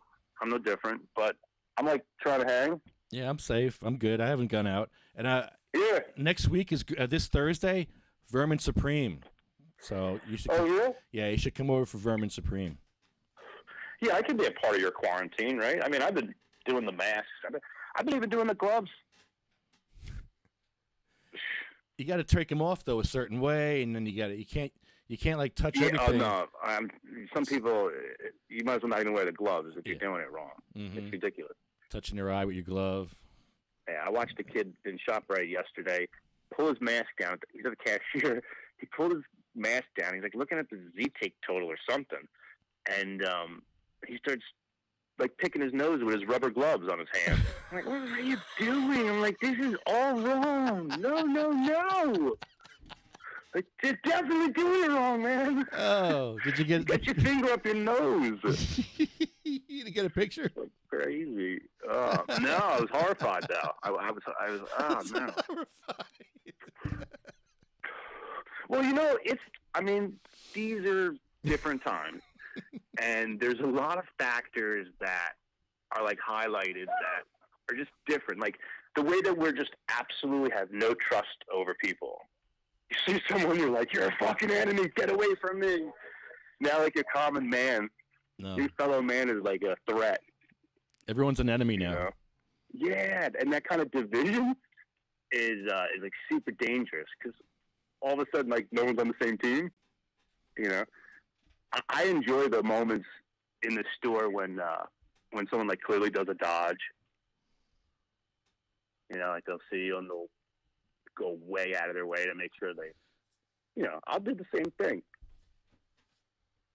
Did you see the guy with the water things on his head? They were like the spaghetti, the swimmer things, and they had like a few of them around his head. It like covered his radius. Yeah. Little swimmy things. Those are great. There's a lot of funny things people the noodles. keep doing right now. The noodles, little water noodles. It's a good prank time. I wore my anonymous mask in the store, and they looked at me like I was crazy. A guy that looked like a bug. He looked like a bug, and he's looking at me shaking his head like, what? You look like a fucking idiot. Like, you're a fool. You're a bug. It's fun.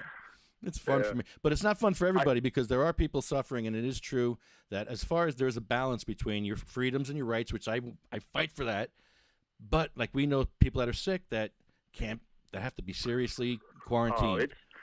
It's to be honest, like I said, I mean, this is some troubling times, and there's a lot, like every concern is like a valid concern.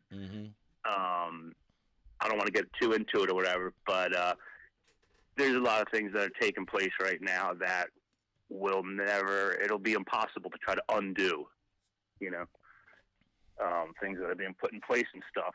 And the thing is, I can't properly gauge things totally because I don't know. I don't have any trust in the government. I don't trust anything that comes out of their mouth or whatever. But obviously, this is a serious issue. It's being handled in a, sensationalized way. Very political. And I don't blame people for being confused. I don't blame people for questioning stuff. It is what it is. It's just it's a rough situation. And it seems like it's going to be a little worse before it gets better, don't you think? I think it's at the plateau now, and I think one person is infecting 0.9 people, so it's going down, but just barely. Because usually one person infects one. Now it's infecting less than one, so that number has to keep going down. Right. I watched this thing on YouTube. It was like this doctor from Stanford University. He took like over 3,000 people from a certain area in California and tested them. And within his findings, he found out that they had like much more antibodies in their blood, which led him to two conclusions. One, which was a lot more people have been exposed to it. So it's more contagious than maybe they were originally thinking. But then they also found out that since a lot of people had recovered it already, that death rate may actually be higher than what's being reported. I don't know. I try to follow the proper sources, because they got an article to contest every angle right now. You want to find an article to support your own narrative? You can find it, and there's 10 behind it. What you meant was less deaths, because if there is more people with the disease, then statistically there would be less deaths. That was right. And if there was more people with the disease, then it was also more people had already contracted it. Right. So yes, more people had contracted it, but at the same time, it was less fatal than the numbers are being reported. This is just a study that they did. They did this 2 weeks ago. They just got the results back like a day or two ago.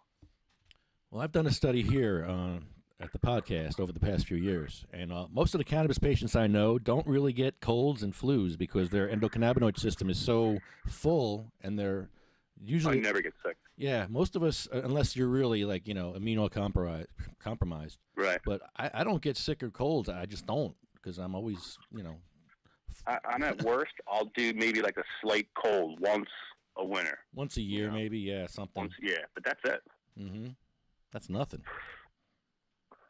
Yeah. Compared to some people who get sick all the time, and and God bless you if you're sick, man. Man. Yeah, no, I know. I got enough stuff to deal with my pain. I'm in pain today. My half brother, my dad's kid of a different mom. He works. He's a doctor, and he works at Winthrop University, which is like on Long Island there. And he's got the virus. So I'm like thinking like, oh shit, is he home? Is he in the hospital? Not only is he not home or not in the hospital, but they still got him working, and he's doing overtime, and he's working on the floor where everybody else has the virus, like all the patients and shit. So what they've been doing is his job is he goes in and flips the patients every 12 hours. Because what they're doing is a lot of the hospitals across the country, they're having patients lay on their back. And what they're doing at Winthrop University is they're having them lay on their sides, because the theory is if you're laying on your back, you have more restriction of your breathing. And if you lay on your side, you have a better inhale take and more of an exhale. You can easier breathing, basically. So what they've been doing is they've been flipping patients every 12 hours, and they've been seeing good results based off of that.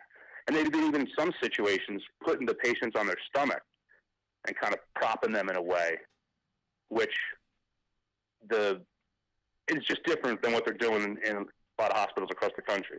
And they've been talking to the news and stuff,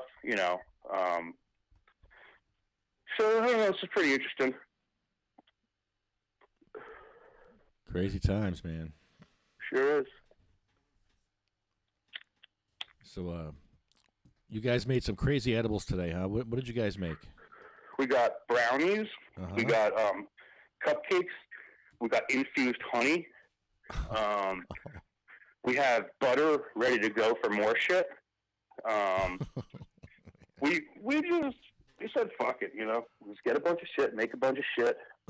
And, you already know. People like us, every day is 420. So, it's all going to get put to good use. Yeah. Yeah, awesome.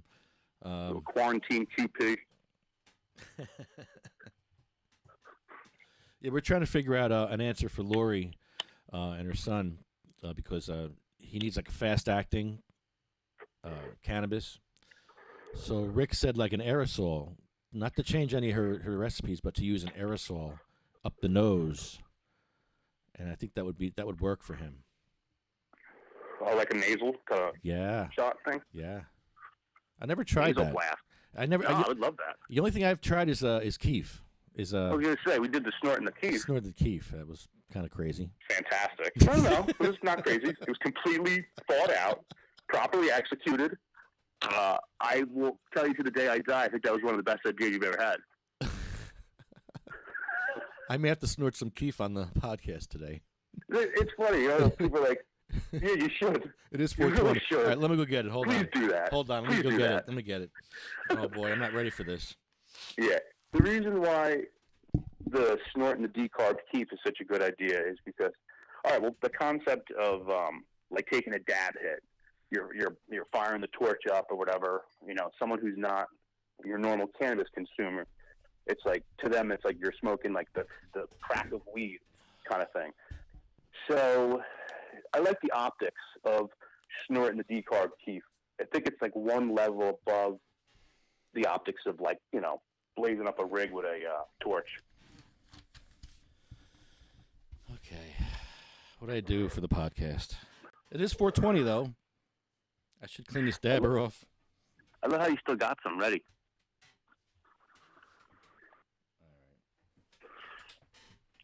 Now, when I snorted that decarb keef, it immediately produced like you know, tingling or whatever sensation. Kind of made my eyes start to water. Felt a little bit of like flushness in the cheeks. Almost somewhat of like a rush kind of a sensation. And then the drip, like pretty nasty, but. Oh, jeez. Oh. Just blow a nice little rail. Oh, it was a bump. Little bump. It was a bump. That's awesome. It's an inch-long rail teeth. Woo! Right to the brain. But doesn't it leave your eyes a little watery, a little flushing in the cheeks? Oh, yeah. Yeah.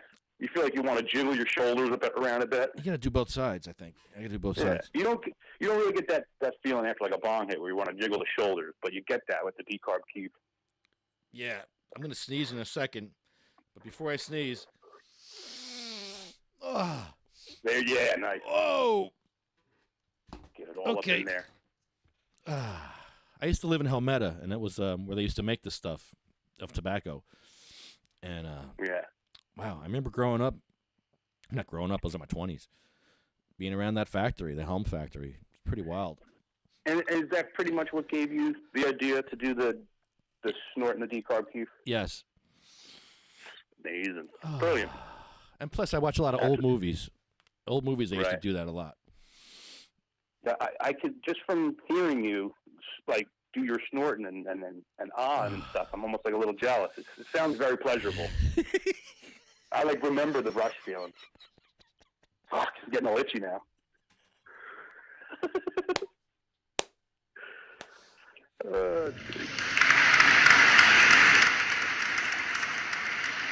I'm sure some of your viewers have never heard of the decarb keef thing and just watched you snort a little bump of keef and was like, what the fuck? That's the first time I've ever done a keef on the podcast, like snorting in my nose.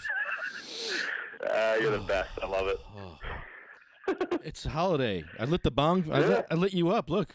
Bong hole. I know. I seen that earlier. Beautiful. I was like, yes, he spoke a dab hit out of me. This is great. 2. I think I did 2 so far. That's brilliant. Another good idea. I hope you come over Thursday, man. It's gonna be great. We got. It'll be fun. How is your Lego ramp going? I seen a picture the other day on the internet. It looked like it was coming along pretty good. I got to take it apart, man. I fucked up. Why do you got to take it apart? Just because you were trying to do a little dry run? Yeah, but I did it wrong. I have to do 2 ramps. It's too big, too heavy. It has to be 2 ramps because it's just way too cumbersome, and I have to do a 7.5 inch step, and that's a big ramp. That's 7.5 inches high. Yes, that's a. Oh wow, that is an incline. It comes out really far, and it's very heavy and not workable. So I need to make 2 ramps, just like Grandma Lego did, just like Jamie told me, and I needed to learn for myself. Didn't that Grandma Lego? Didn't she do it both ways, where she had 2 of them and then also 1 big one? Smaller steps, you can do a ramp like this, like the one on my table. Smaller steps. Right. Bigger steps, you need 2. Double. Yeah, that makes sense because it would be a lot less weight if it's a short height. But yeah, man, cool. Yeah, we gotta get together. Yeah, let me see if I can show you the ramp real quick. This is what I'm working with here. Hold on. This is what I'm working. I took it apart, kind of, but this is kind of. You got enough Legos to complete that ramp? If I break it into 2, maybe. I'm thinking short. about, yeah. I'm very short. Like I got 3/4 of Legos I need. I need another quarter, I think. Right. How wide are you making them when there's the two of them? Like if you're just doing two instead of a full Maybe one? just one. Just one of here, hold on, let me put it back. One of these suckers. Here, let me put this back on. Hold on. You could see one of these. It's just a plate. It's a 10 by 10 plate. Put a couple of these Right. together, and your wheels are enough. You just got to put your wheels on here. And it's fine. Bickety bam. Boom. Done. Cool. Solve this problem. I was doing it all wrong for the past 3 years. Just fighting with people, getting assaulted, getting beat up, getting yelled at. Well, yeah, typically speaking, people don't like to listen when they get yelled at. I don't yell until they yell at Well, me. I'm not saying, hey, I've used those same tactics my whole life, and I've gotten nowhere with people. No judgment over here. I'm always nice until they are not. And then I'm like, oh, well, F you too. You know, I'm like. Right. Like, oh, well, fuck you times 5. Yeah. I'm sorry, but. You wanna fuck with me?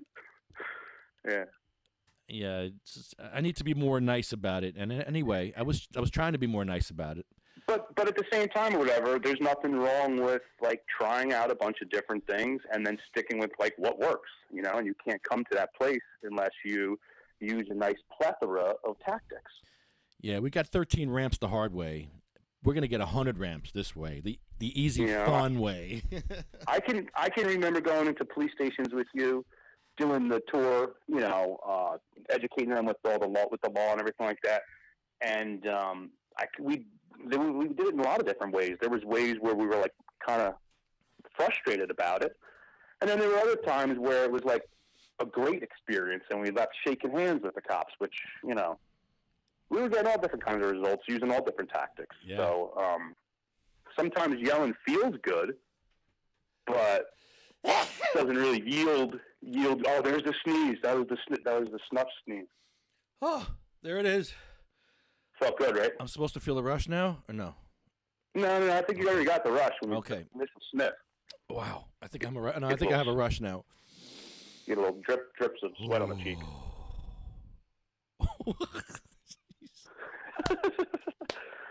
That was fun.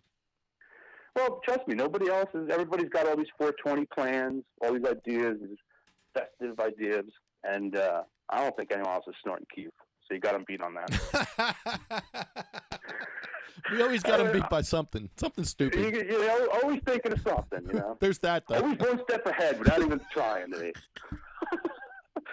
Because, dude, you know if someone's watching and they're like, yo, that's the greatest idea. Yeah. And I don't care if people are not agreeing with me, and it's just all me thinking that. Someone's out there, just like me, saying that is a great idea. And then there's someone out there saying that's the most horrible idea ever. Oh, there's more people saying that probably. And not only are they saying that, but they're like, this is another black eye on the cannabis plant that has nothing but healing properties, and these optics of using hard drugs is wrong. Yes. It's like, how many wrongs is wrong? Come on. You know, people, oil or wax or whatever, it's the crack of weed. Well, sniffing decarb Keith is like the coke of weed. Next thing, they'll be putting it in their butts. Well, actually, I did that too. Don't ask. Don't ask, don't tell. Right. Freaking Keith Entima. God, there's always a new way. There is. Yeah. Well, Mikey, thanks so much, brother. Yeah, man. Keep doing your thing, man. I'm going to listen to the rest of the podcast before I head out. Nice. Hopefully I'll see you this week.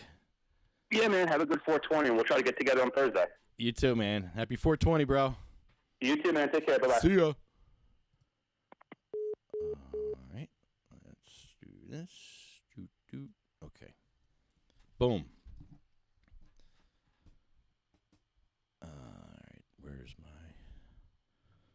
I got to call a grower, a master grower. A lot of you wanted to grow questions and grow tips.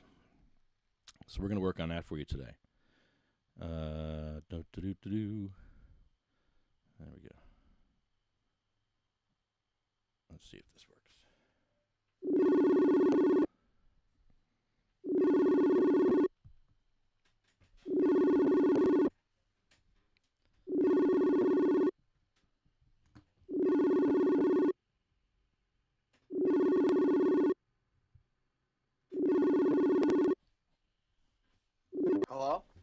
Nick.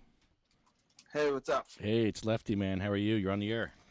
Good. Hey, man. How is everybody? Happy 420. Happy 420, bro. Yeah. This is. Hope everyone's medicating safe and everybody's staying their 6 feet away. Yes. This is Nick. How are you? Good, man. This is Nick D'Amelio from Terrascend, the lead grower from Terrascend.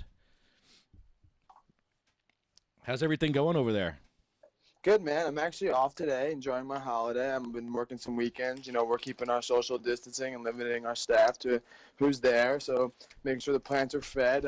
Things are going good. Our construction and everything is still moving along, even with, COVID. We're thankfully considered essential. So hopefully we'll be getting our medicines out to the patients as soon as we can. We know everybody's waiting, including myself. But everything's good, man. Everything is really good. So hopefully, like I said, we get things out sooner than later, and I hope everything's over sooner than later so we don't have these lines and everybody waiting for medicine and stuff like that. The shortages. I wouldn't even call it a shortage, just the limited supply of dispensaries at this point. So hopefully everything gets back to normal very soon. Yeah, it's 10,000 people per dispensary. Is that how it averages out to?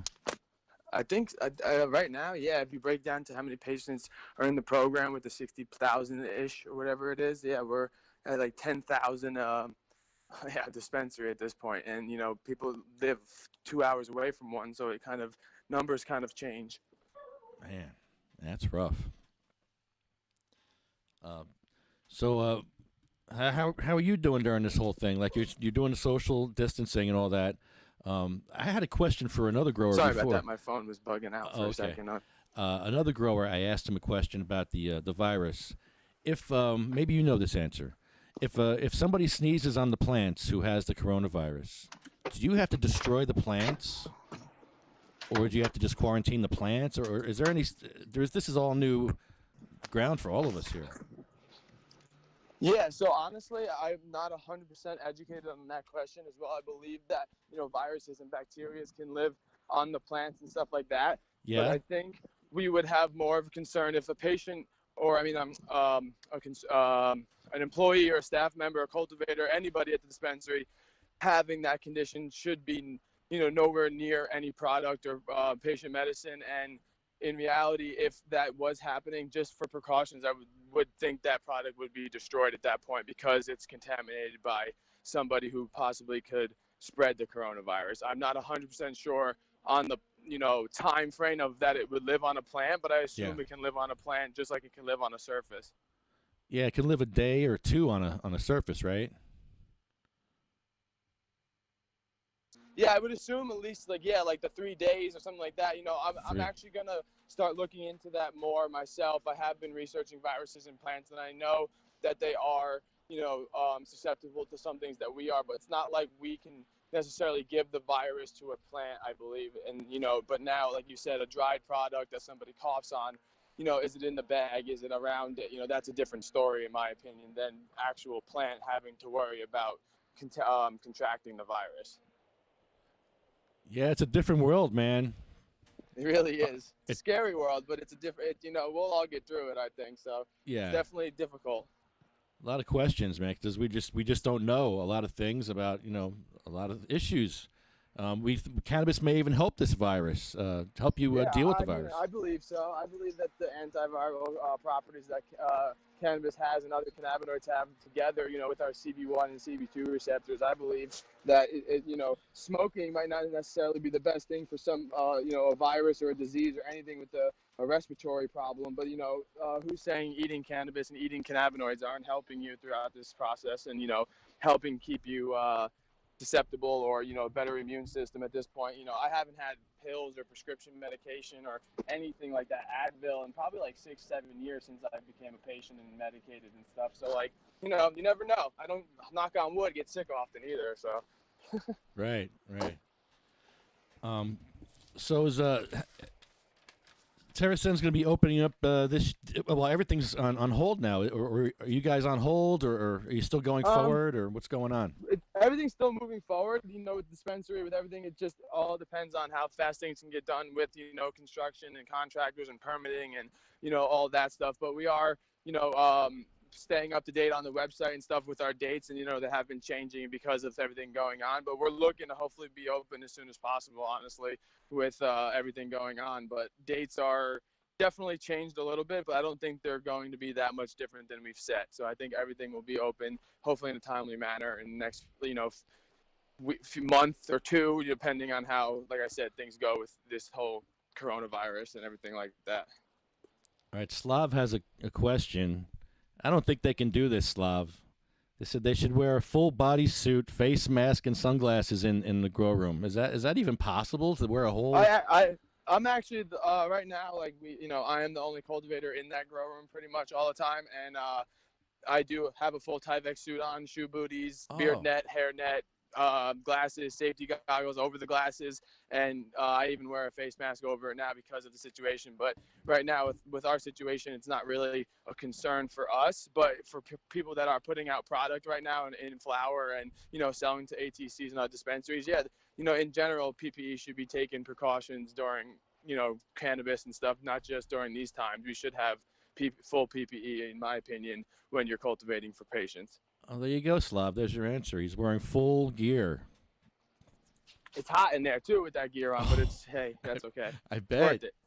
Yeah, well, Plus, you don't want the issues of who knows what you have when you're coming in for yourself, with your clothes. I changed my outfit and stuff, but still, you never know. So to be fully protected in a coverall suit with, like I said, beard net and all that is definitely worth it, in my opinion, especially now. Yeah. How long have you been growing for? For Terrascend, just about over a year now, and then over in general about 2.5 years, 3 years in the legal, since New Jersey has been a legal market. Right. Okay. Awesome. I did some stuff up in Maine and Massachusetts in the time of, before, but it was with a school and stuff like that I was being taught more, educated on more than myself. But yeah, more like 2.5 years in the legal market. Right. Okay. I don't know if you heard Rick before, but he was talking about the old strains from like the Panama Reds and the Maui Wowies, the original strains, the landrace strains. Yes. Oh, the good ones, the ones everybody forgets about. Yeah. Don't worry, Terrascend will definitely have a huge variety of strains from the old schools to the new schools, and people do forget, and I know I'm a little young, but I don't forget where those new school strains came from. It came from the old school. So yeah, we'll have everything for everybody at that point. Your wedding cakes, not that I'm saying we have a wedding cake because everybody has wedding cake, but those wedding cakes to your old school hazes, to your piffs, to your whatever you want, your sours and your New York sours, and your we could go on for days about strains. But what's your favorite strain? I'm a huge fan of the gassy strain, so I like anything with GMO in it, but if I had to go like favorite, I really do like a Motor Breath 15. I don't know. I like everything, to be honest, but I like growing old school strains that are big and hardy and heavy and all that too. And I like growing like Girl Scout cookie strains, not necessarily Girl Scout cookie itself, but things that have those tight interlock nodes with, buds that have nice spacing that cause you less problems later on anyway. And just, those buds that everybody look for. I'm going to do a hit of GMO rosin in your honor. Oh, I love GMO rosin. I love GMO. I just love garlic strains. That smells like cheesy feet, and it's like the best cheesy feet smell you could get. That's what it is. Cheesy feet. I was trying to what is this, mouth roofie? What is this flavor? Cheesy feet. Cheesy That's feet. exactly what GMO is. Yes. Cheesy garlic feet. Oh, cheesy garlic feet. Wow. What's the other one that's, what was it, Roadkill Skunk or something? Is that a real strain? I'm a huge skunk fan. Definitely love skunk. Skunk always smells like cheesy garlic, skunk, dead animals, or whatever you want to call it. God. Skunks are good. Skunk number 1, skunk 47, skunk number 6. Like, those are all, like, again, a lot of strains that people forget about, but they're all crossed with that new stuff, so. Where you get all those stanks from, and I'm a huge Chem fan, but I'm talking like Chem 91, like Chem D, like not even like Chem Dog's good and all that too, but like the old school ones, and like that's where GMO gets its dankness from. That and Girl Scout cookie, again, the original Girl Scout cookie, the form, the before cross and all that, before it was burner and all that stuff. So wow, yeah, that's the flavor, all right. Yeah, okay. Let's see. Hold on. People are asking questions here. Oh, happy 420, everybody. Cannabis and cheese. Happy 420, everybody. Cannabis. Oh, cat piss. People love the cat piss weed. Cat piss. Yeah, somebody the other day showed me some cat piss, and it was like a throwback, but it didn't look like cat piss. It looked like some new school stuff, and I was like, I mean, it smells like cat piss, but yeah, that strain is definitely far in the wind that people forget about, and I haven't seen that or heard of people talking about that genetic in a long time, whether clone seeds or anything. It was a good strain, though. It is a good strain. Is there anything Terrascend can do proactively when they get started this year to put to help these lines out? Because there's lines around dispensaries, 4 or 5 hour waits at dispensaries. Is there something? Our dispensary team, marketing team, managing team, and all that right now are working with a bunch of Department of Health, other ATCs. Everyone is getting together to get that figured out, so things aren't going to be held up when things do open. So yeah, I think not just Terrascend, I think the entire program is going to see a big opening up in the next few months when all these other ATCs do get their thing started, and we can separate patients to go different places. And the Department of Health has curbside pickup, and they're talking about other things. You never know what we'll get, or they'll discuss that'll make things easier with consultations. Right now you can go to a dispensary and do the consultation online from like Garden State Dispensary and things like that, which is great. So hopefully they continue that to help education for the process be quicker, and it'll help lines be shorter and curbside pickups or express pickups, and yeah, hopefully that it will all be a lot easier at that point. Maybe Terrascend can be the first to have home delivery, because it is allowed in Jake's law. So maybe Terrascend can figure out how to get this home delivery system working. I think that's definitely a huge priority on their list that they're working on. And even right now, I know the Department of Health and the ATCs have all been discussing it and trying to figure out how to do it and make it safe and things like that. I think that's what it comes down to, on how to monitor it, how to make sure patients are safe, delivery drivers are safe, and that's pretty much their main concern is, of course, safety. So I think that it will be a thing that happens hopefully, like, again, sooner than later, and I think it'll be a huge help. And hopefully, yeah, we can be one of the first, if not the first, doing it. Nick, thank you so much. I got to get a T-shirt to problem. you. Yeah, I got a T-shirt for you, and I want to see that grow room behind you. It looks beautiful. Yes, come by one day soon, and I will give you a tour. Once we get over this COVID-19, we will get things going. Yeah, I'll wear a suit. I'll do a whole. There you go. Yeah. Beard, net, and all. PPE, full PPE, and no entry. Thanks, brother. Thank you so much, no man. problem. Happy 420. Happy 420. Thanks for having me. See you later. See ya. All right, that was Nick from Terrascend. Awesome. Good stuff, man. Good stuff. Yeah, I'm on the patient advisory board for Terrascend, so I'm fighting for you guys out there. I'm out there fighting for you. I'm trying to get what you need, and you need home delivery, and we're trying to get that. We gotta fight for it. Gotta just keep fighting. Don't give up the fight. Okay.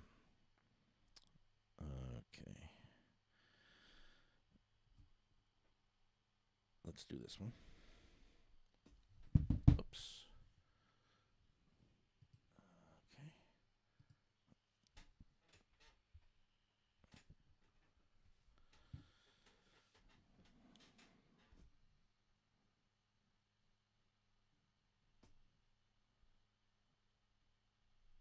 Oh, Pat Duff, hold on, Pat.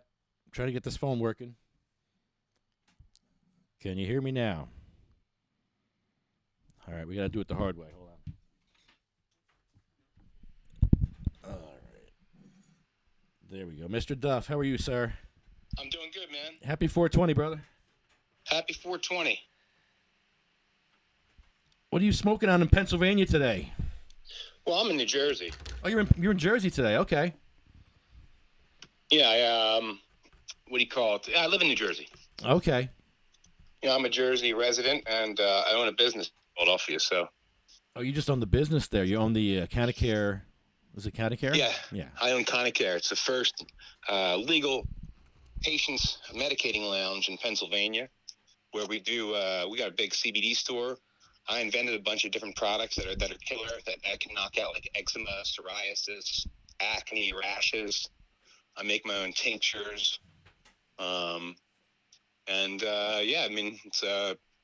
But it's not open right now. So, luckily what I did is I lobbied the state of Pennsylvania to allow us to do telemedicine certification. So that's what I'm doing now for the people in Pennsylvania. I'm making the easiest certification you could ever get. Make it as easy as you can get. Today alone, I've had, I think, like 20 plus appointments come in. Wow. Yeah. So luckily, I'm financially okay because I kind of figured it out, and I knew I could feel it coming. So that's why I lobbied the state real early. And luckily got him to change the law, because it was before you had to do in-person certifications. Mm-hmm. And my space is really the space that I have is it's big, but we have these events there. We do 40 to 70 people per event, and people will come in and relax and chill. And some people will go into the medicating lounge and medicate, if they already had the card, and the doctor would do all the certifications, but that's not feasible right now. So we switched it up a bit, Yeah, I'm doing my physical therapy online tomorrow. I can't wait to see how that goes. Like, how are they going to do this? Well, it's going to be encouragement, That's I think the only thing somebody can offer you, is like, I used to do this sales class, right? And there was a really cool trainer, the guy would be like, all right, I want everybody in the room to reach as high as you can right now, as high as you can, But he's reaching high, And then, all right, is that it? That's it? So if I had $20 right now, you could reach higher? I put 20. Everybody could reach higher. It's about encouragement. And, it's interesting, this financial encouragement is usually not the best kind of encouragement. The best kind of encouragement is just like you and me, this kind of sickness that we have, that we just can't stop being activists, We just can't stop dissenting. Speak for yourself. I'm a good boy. Yeah, right. Says the guy that's out in front of the State House and having a protest every Thursday. Yeah, we wimped out this year. They canceled my protest, and I just went like a sheep and went home. Well, yeah, isn't that sad? It's not saying. What's interesting right now? I mean, there's such a divide, man. There's this, and almost I would say it's pretty much along the lines of probably the emotions people had about the way that this is happening. It's dividing people amongst people to call each other either sheep or dangerous, right? So you're either going to slaughter me or you're the one about to be slaughtered. You understand? So either way, they're never going to come together because the two sides, the way that they're diverse like that, So the key, right, is facts. We need facts to base everything on. We need facts to base our decisions on, which is just crazy right now because they want to sensationalize everything. And I think that without operational facts, people are scared to death. And that's what I'm doing right now. Is I'm I told you last time I dedicate my time to try to legalize pot in New Jersey, but this is way more important. So I'm peeling back the onion of what the fuck is going on in the world, and I'm starting to figure it out. And has nothing to do with keeping us safe from a virus. No, there's going to be people taking advantage of this situation if they haven't already, and it's just going to get worse. Taking advantage. I mean, this is what we're experiencing is the collapse of the world's financial systems. This is not about a virus. Come on. Are you kidding me? Do you think? Listen, they're collapsing the financial markets of the world. Okay, what does that create? Who does that help, and who does that hurt? Well, it really hurts the extremely poor, right? Yeah. The people that worked week to week, they couldn't feed themselves almost anyway. Right. Right. So you're going to have starvation deaths across mass areas in Northern Africa, Central and Sub-Saharan Africa, places where people have to work every day just to feed themselves. Now, you're not allowed to work, got to wear your mask. Well, it's going to kill off a lot of poor people, and economic starvation is proven to kill people. That's why sanctions go against countries, and that's why you can see the death toll and the mortality rate in countries that have sanctions levied against them, that are heavy economic sanctions, have more people die. So less money, less food, less resources, more death. Less vitamin D in humans' bodies, locking yourself inside. Okay? Do you know that the effects of isolation, what they are? Depression. Oh, yeah. Do you know what it does to your immune system? It destroys your immune system. No vitamin C wrecks your immune system. So once this is over, no wonder people are going to get sick. You understand? People are drained. So we need to fortify.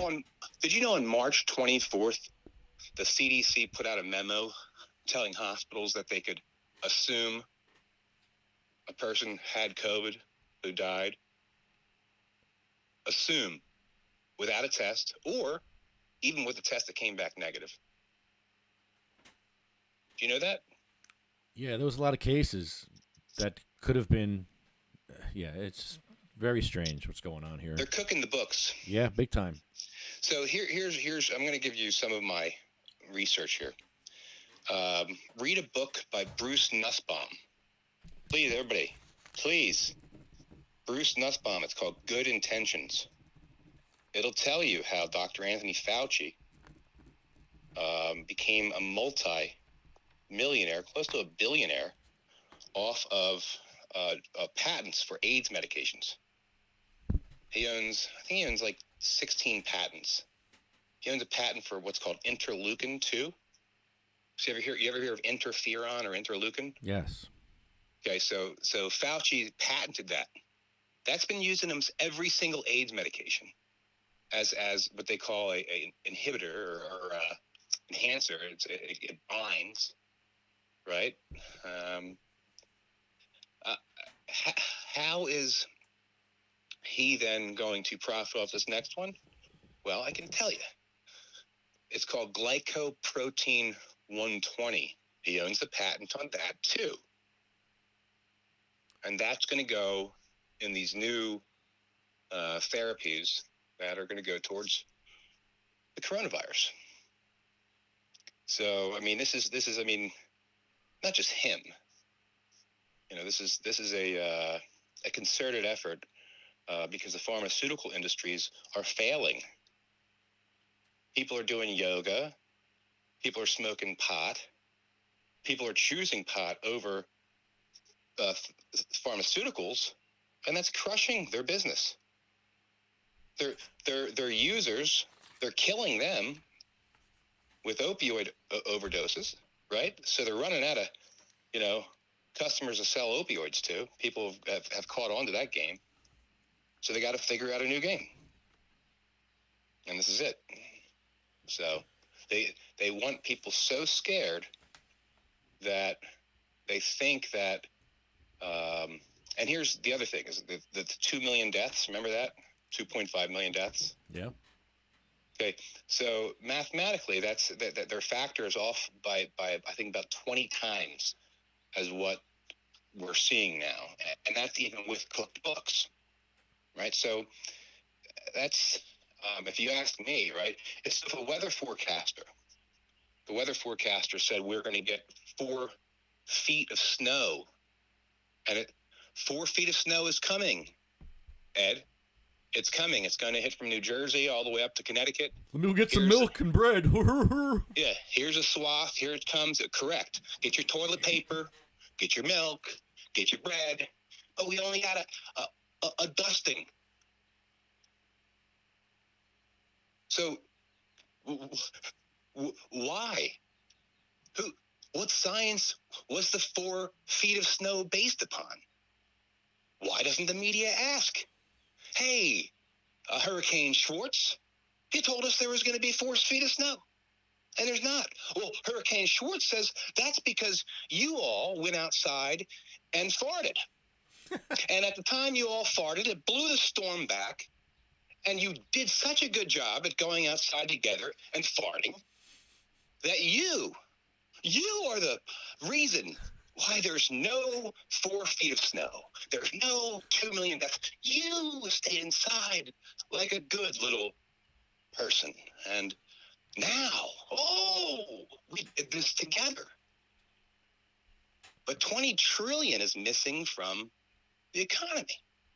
20 trillion, by the way, is more than China's entire GDP. Wait. I got sucked out of the economy. 20 trillion? 30 days, bud. How much do you think 10,000 points in the stock market equals? Wow. Yeah. Okay. So, ladies and gentlemen of the world, you've done such a good job at eliminating the 4 feet of snow that now we can all smell each other's farts. Go outside and smell each other's farts. I drive through Linden all the time. I think that's what they're doing there. Yeah. Oh, but you got to wear your mask. You know, this is it's the largest. This is I'm telling you, the largest crime ever in the history of the world. Ever in the history of the world. This is it. So, and who's the criminals? Well, the International Monetary Fund. You ever hear of them? Oh yeah. Do you know what happens? Do you know where we're going to get our money from now? Because guess who doesn't have it? The Federal Reserve doesn't have the money to back us. Who are we going to get the $6 trillion from right now? Do you know? Does anybody know this? Does anybody realize how this works? We're going to go to the International Monetary Fund. And then, who is the United States owned by? The World Bank. Cryptocurrency. One currency will be for sure by next year. So, Patrick's predictions.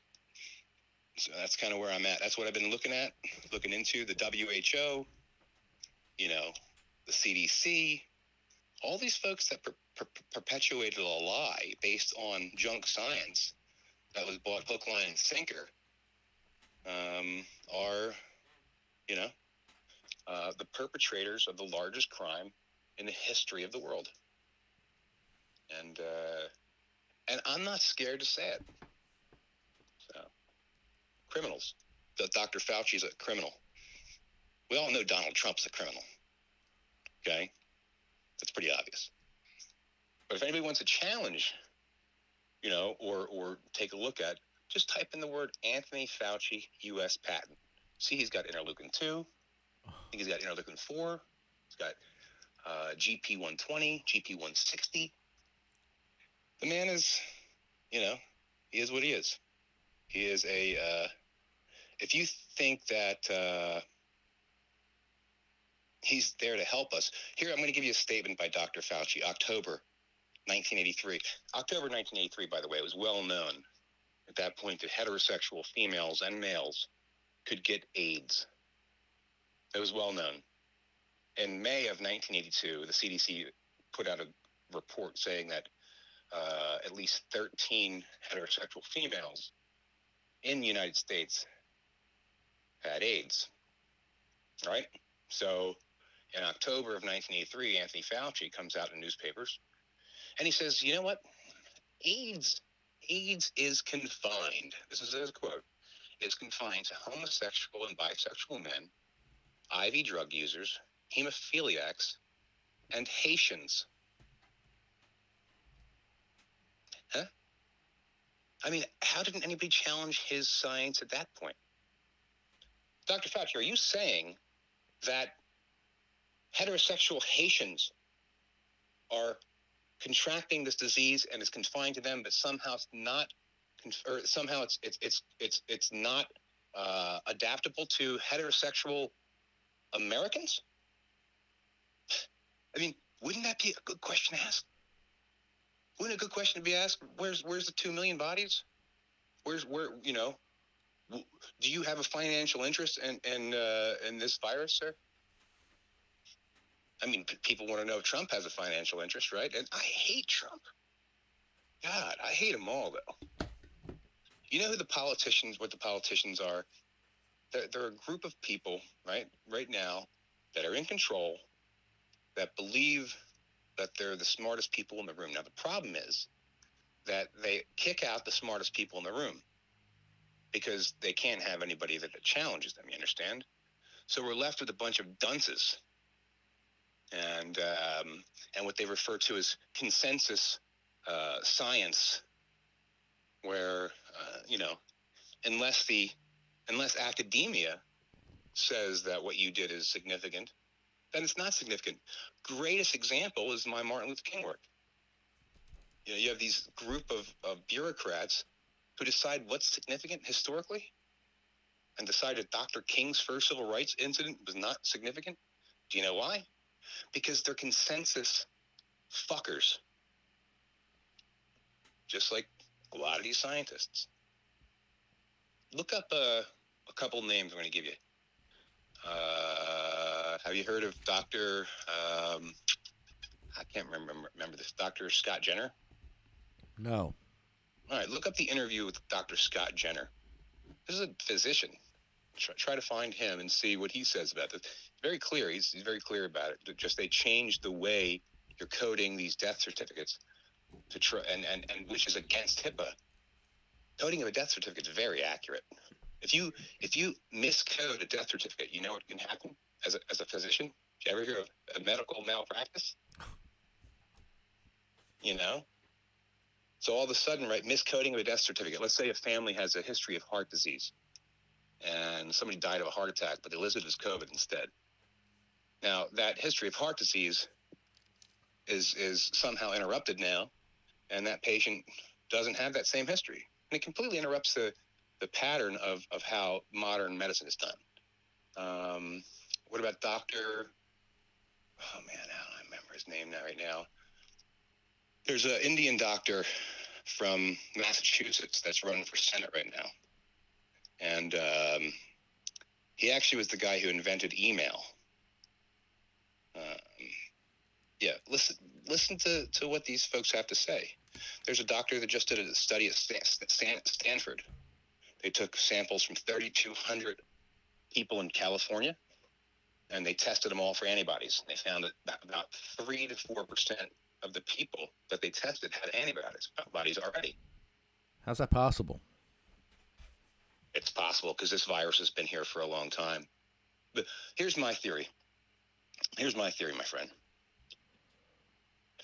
So in August, this is all verifiable, August of 2019, the CDC closed our level 4 biolab at Fort Detrick in Maryland.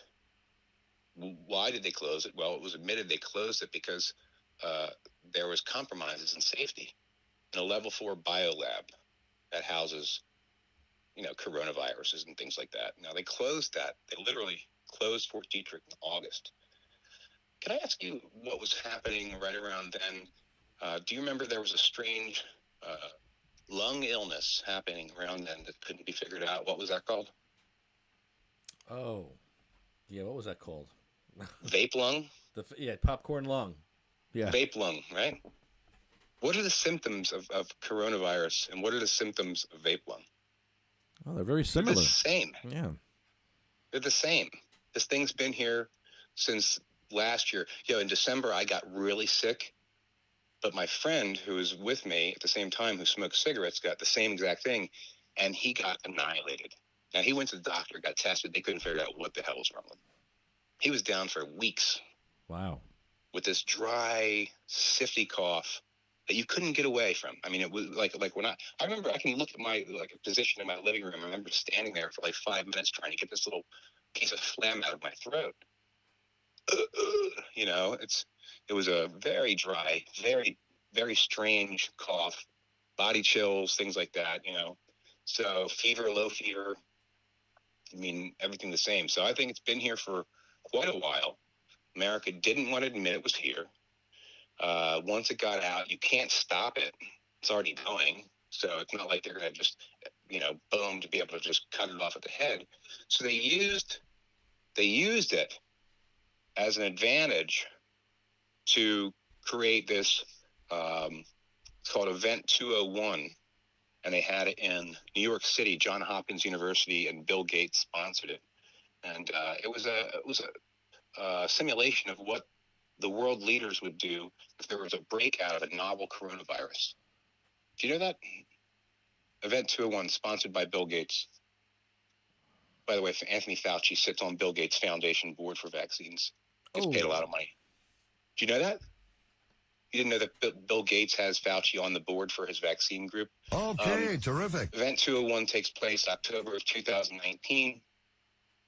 There was also the military games in Wuhan at the same time. The military games are like the Olympics for the military, right? Hundreds and hundreds of soldiers, hundreds of people from all around the world. Now, epidemiologists couldn't really figure out how this virus spread all around the world. Well, what better than to infect the military of each of these countries who take it back with them?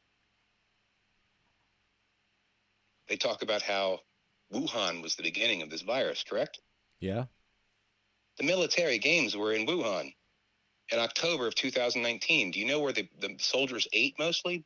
They ate at the wet market, at the fish market that they talk about started the virus. Oh, shit. And all of a sudden, pow, it's everywhere in every country of the world. November 2019. Look it up. Look all this up, folks.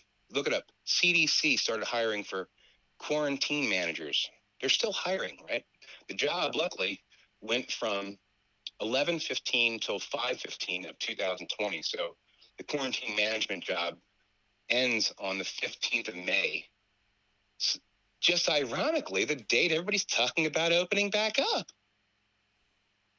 They were hiring quarantine managers across the country in every single city. The CDC was hiring quarantine managers in November of 2019. December 2019, December 31st is when the Chinese government alerted the what they call the World Bank of Diseases, who then alerts the WHO and the CDC that there was a novel coronavirus, meaning the new version of a coronavirus that they had found in China. Okay, so these events don't line up to me. There's something wrong. The amount of people in the country that have it, it's been here for a while. The people that it's taking out are people that get taken out by flus, things like that. I'm not saying, listen, this thing was nasty, bro, that I had. If I was immune compromised, it would have been not a good thing for me. But it's also not a good thing for an immune compromised person to get a severe flu. That's why they sell millions of flu shots every year, right? What's next year? The coronavirus shot. Woo! That's the big money maker. Tony says there was a strange nursing home cluster of serious pneumonia at the same time as the vape lung last year. Oh, yeah, absolutely. Yeah, I'm actually doing requests right now. I've requests in to get information of deaths, mortality, what do you call it? Death counts in New Jersey for those months, flu rates, all the other things. But now they've suspended Oprah. What? Whoa! Wait, what? They suspended the time limit on Oprah. Oh, that's good. No, they suspended, meaning the government agencies don't have to answer your request in the 7-day period or 17-day or 70-day period. Oh, gee, here we go. Yeah, so this is this is the truth. So getting any information right now from the government is almost impossible. Phil Murphy was asked the other day at a press conference. The guy says, you didn't fill my Oprah request. Phil Murphy looks at him and says, better luck next time, buddy. Oh, do you know I do a great Phil Murphy? Did you ever hear him? You do. I should have put Phil Murphy's head up there. Excuse me, ladies and gentlemen of New Jersey. This is your great governor, Phil Murphy. I would like to say happy 420 to everyone. You do see that I did make medical cannabis essential. And that me and Tammy, hey, we're smoking a bong right now. And let me be clear, if you knuckleheads don't know how to roll a good joint, you better step back from the rolling tray. And hey, listen, I like to do in the morning a number two do, and then I like to wipe with the Bill of Rights. That's correct. I actually have toilet paper with the First Amendment written right on it. Just whoosh, put a turd right in there, throw it in the toilet, flush the Bill of Rights down. Goodbye. You don't like the Bill of Rights, do you, Governor? Well, let me be clear. The fact is that Governor Phil Murphy, that's above my pay grade. I don't know much about the Bill of Rights other than that, that they were written at one time. And we don't need to listen to them anymore. No, they were written by people who did not. Hey, knucklehead, they were written by deniers of the corona. All right. Okay, terrific. I said to a guy the other day, listen, he's like, do you want a corona? I'm like, I can't eat that cerveza. You know, I can't have that. Excuse me, Mr. Grimes. The other day, I decided to take a big risk. Me and Tammy and the kids, we ordered some Chinese food. And when the delivery driver came, he was like walking up to the door and, hey, you better practice social distancing. I made him drop the food right there. I got the robot and sent it out with a hand sanitizer. Sanitized the bag, and I had some wonderful egg foo young. Thank you very much. Are you staying at Drum Twacket? Is that where you're living now? Listen, if you knew where I lived, you would be like pretty mad. I have a golf course on my yard. Yeah, basketball courts. I actually have a secret room where I meet my girlfriends. Wow. You know, I'm kidding, everybody. I'm kidding. I wouldn't cheat on Tammy. No, wouldn't cheat on Tammy. She'd cheat on me, though. I mean, look at my teeth. Tammy's like, oh, thank God for face masks, because I don't have to look at your big choppers anymore. Oh my God. Talk about bad breath. Oh, no. I got to tell you, these last couple of days, I almost made myself pass out. I've got gingivitis, and my gums are swelling with stank.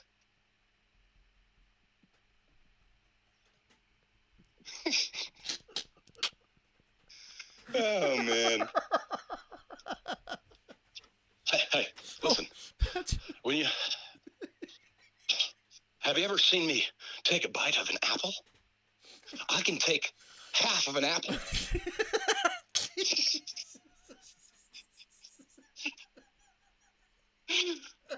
One shot.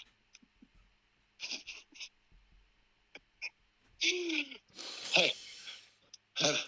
Thank you, Governor Murphy. You're welcome. I'll talk to you later.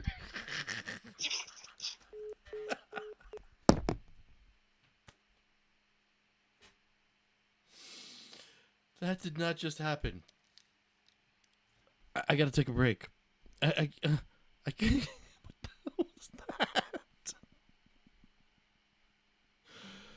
Oh, wow. Was that really Governor Murphy? Oh man, hold on. I gotta take a quick break. Oh, that was too much.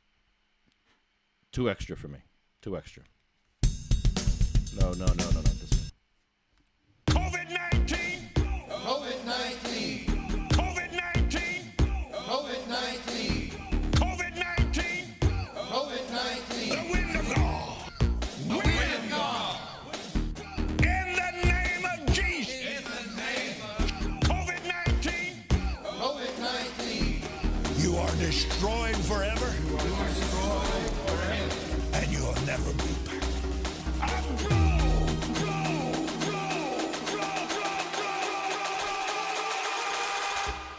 COVID-19!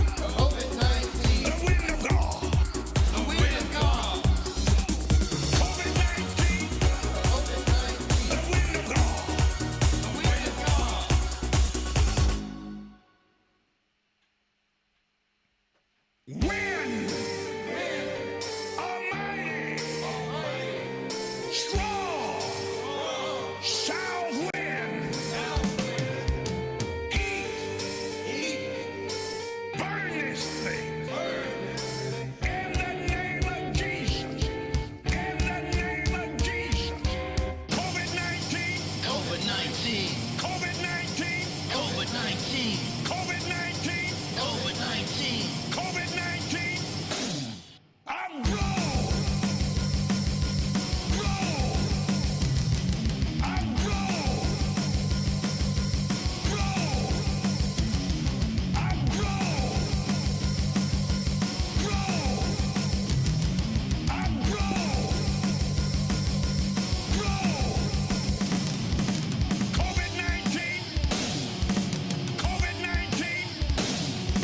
COVID-19. COVID-19. You fall on your face. I'm roll. The wind of law. Roll. The wind of law. I'm roll. The wind of law. Roll. The wind of law. I'm roll. The wind of law. Roll. Roll. COVID-19. COVID-19. COVID-19. COVID-19. COVID-19. COVID-19. COVID-19. I'm roll.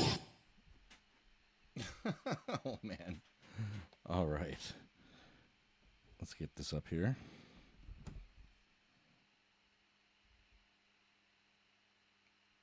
Oops. Oopsie. Okay, let's try it again. Let's hope my phones work. Doesn't sound promising. Hello, hello. Hi, Ken Wolski. Yes, It's Lefty Ground. You're on the air. How you doing, buddy? I'm fine, Lefty. How are you? Happy 420. Same to you, sir. How's it going, man? How you doing today? Actually, busy. Got a couple home projects going on, and in addition to the home projects, I've also got some cannabis projects going on. I just sent off a letter to my first letter to a college president, letting him know that we are conducting a Get Out the Vote campaign and asking for his support. We're very excited about the general election coming up on November 3rd, where there's going to be a constitutional amendment on the ballot to legalize marijuana for adults, legalize cannabis for adults over 21 years of age. So very excited about that. We don't want to take it for granted, even though, we think the poll numbers support us.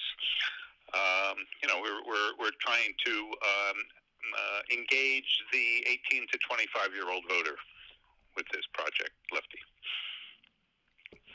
How are you going to do this online? This has never been done before. Usually you're outside campaigning. We're out there, passing out flyers. You can't do that this year. This is different. Right. Well, yes, things are different. First of all, we may, by the fall, by the autumn, by September, when kids go back to school, the things may be back to normal. We're hoping for that, and we're hoping to get hoping to identify actual students on campus who will coordinate local events, making sure flyers are up on bulletin boards, inviting us to the campus for tabling events where we explain about how easy it is to register and encourage them to vote and why they should get out and vote. In this election, particularly. In the meantime, of course, the colleges are all shut down in New Jersey.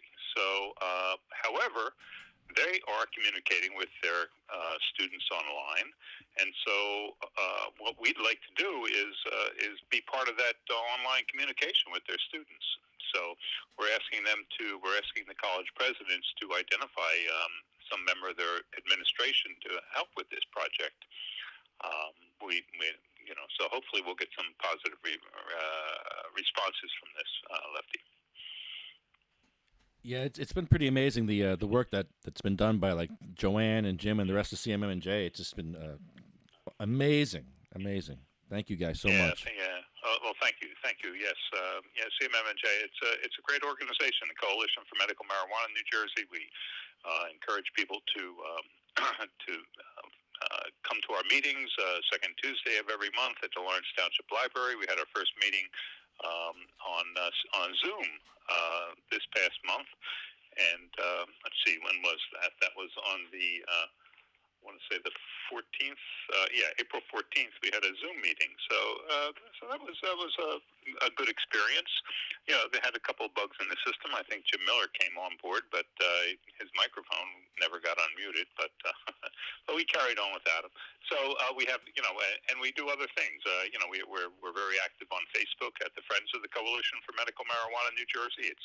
We have over 3,000 people there on the Friends of CMMNJ, and it's more or less a patient support group, and also a good way to keep on top of you know, all things that are happening with the patient population, including the legalization our legalization efforts. You know, we were formed in 2003 when Jim Miller and I met, Lefty, but we our organization endorsed legalization in 2014, and we've been, you know, strong supporters of the effort to legalize marijuana for adults in New Jersey.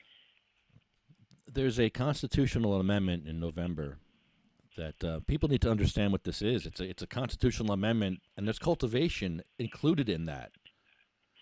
Well, it's very interesting. You know, what people will be voting on will be, let's see, where is this?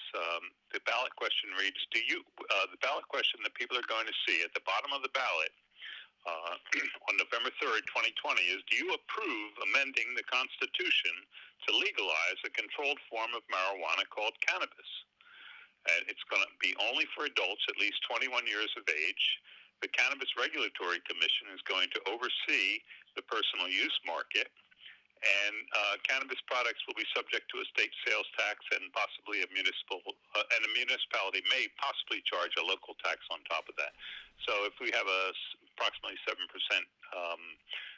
state tax, there's going to be a local tax of 2%. But you're right, Lefty. You know, this is going to change the Constitution to legalize marijuana for adults. Now, what does that entail? I mean, obviously, you're going to be able to possess it. You're going to be able to buy it and sell it and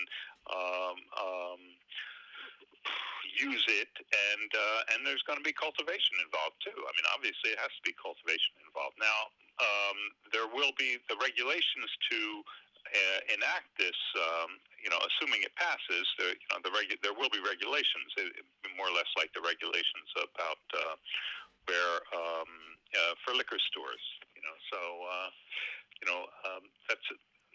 we don't know what the actual process is going to look like, but we know that this is going to be a great step forward for access to cannabis and kind of normalizing the use of cannabis in the state of New Jersey. Get it? Normalize? Get it? They're doing a good job. They're doing another You were just on their show, weren't you? Are you going to be on their show later? Normal? Yeah. No, they had it yesterday. Oh, yesterday. Last night was from Los Angeles Normal. I did listen to their 419 podcast. Eric Altieri, he was very good on there. He gave a rundown about how important it is to work for these legalization initiatives and to keep the ball rolling forward, and that even when you legalize marijuana in a state, you know, you're not done until every state legalizes it in the United States, and you're not done, you know, because there's ongoing issues that need to be resolved, you know, the workplace issues. You know, we started a program for medical marijuana here in New Jersey, and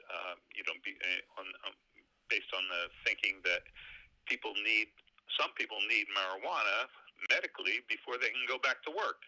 And then, you know, they could be subject to a drug test and they could be fired for using the marijuana. So, you know, there's still a lot of absurdities that have to be addressed even after this progress is made.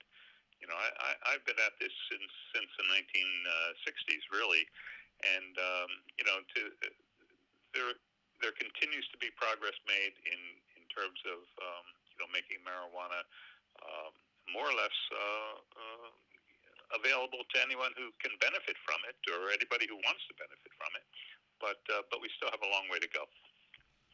Ken, when you were working in the prison, did you ever have to deal with outbreaks of any kind of viruses or flus in the hospital, and how'd you deal with it? in the Well, prison?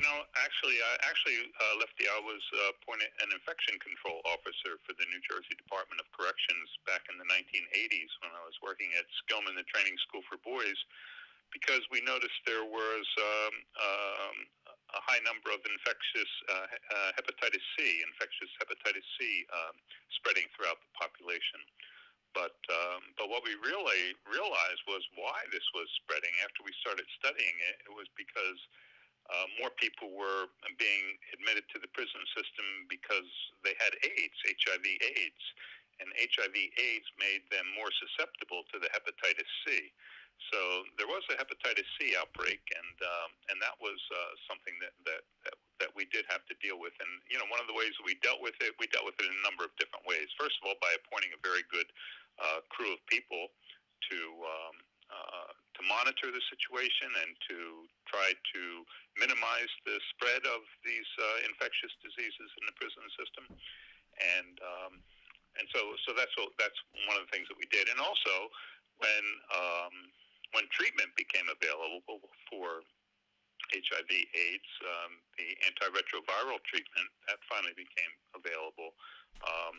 We made sure that the inmates got access to it. The private healthcare providers didn't want to provide access to the antiretroviral drugs because they were so expensive, but they had to be taken to court, and then the courts decided that inmates in the state prison system have a right to community standards of care. So that's kind of how and then we started testing more people for HIV/AIDS too. So identifying how big the problem was, treating it when treatments became available, and educating the public about ways to avoid it, how it spreads, and how you can avoid spreading. Were some of the measures that we took. Also, was very interesting. My very first experience was at the training school for boys. We had 200 teenage boys and girls there in Skillman, New Jersey, and there was an outbreak of atypical measles. We had an excellent medical department, but these kids were coming down with symptoms that looked like measles, but it was not the typical. It didn't have a certain one of the really clearly diagnostic things for measles. That was part of it, so they considered it an atypical case of measles. So we had to take isolation precautions for that, and we brought the Department of Health in, the New Jersey Department of Health in. They were excellent, and they helped us, and they communicated with the CDC, and they were the ones who finally diagnosed the problem that we were having. So yes, I have worked with infectious problems in the state prison system, Lefty. And the short answer to your question. How do you think we're dealing with it today with this issue? Well, I'm not personally involved in it, so it's a little hard for me to tell. I know that they do have tremendous resources. We have one of the best departments of corrections in the entire country here in the state of New Jersey, and I know that because I was involved with the American Correctional Association when I worked in the New Jersey system. Excuse me, and typically we were the best. We had like the best equipment. We had the best training. We had the best staff ratio for corrections staff to inmates. So and by those metrics, we were one of, if not the finest, Department of Corrections in the entire country. And it wasn't like we didn't try to sweep problems under the rug. If there was a problem that we identified, we addressed it and tried to deal with it to the best of our ability. They were very good on training.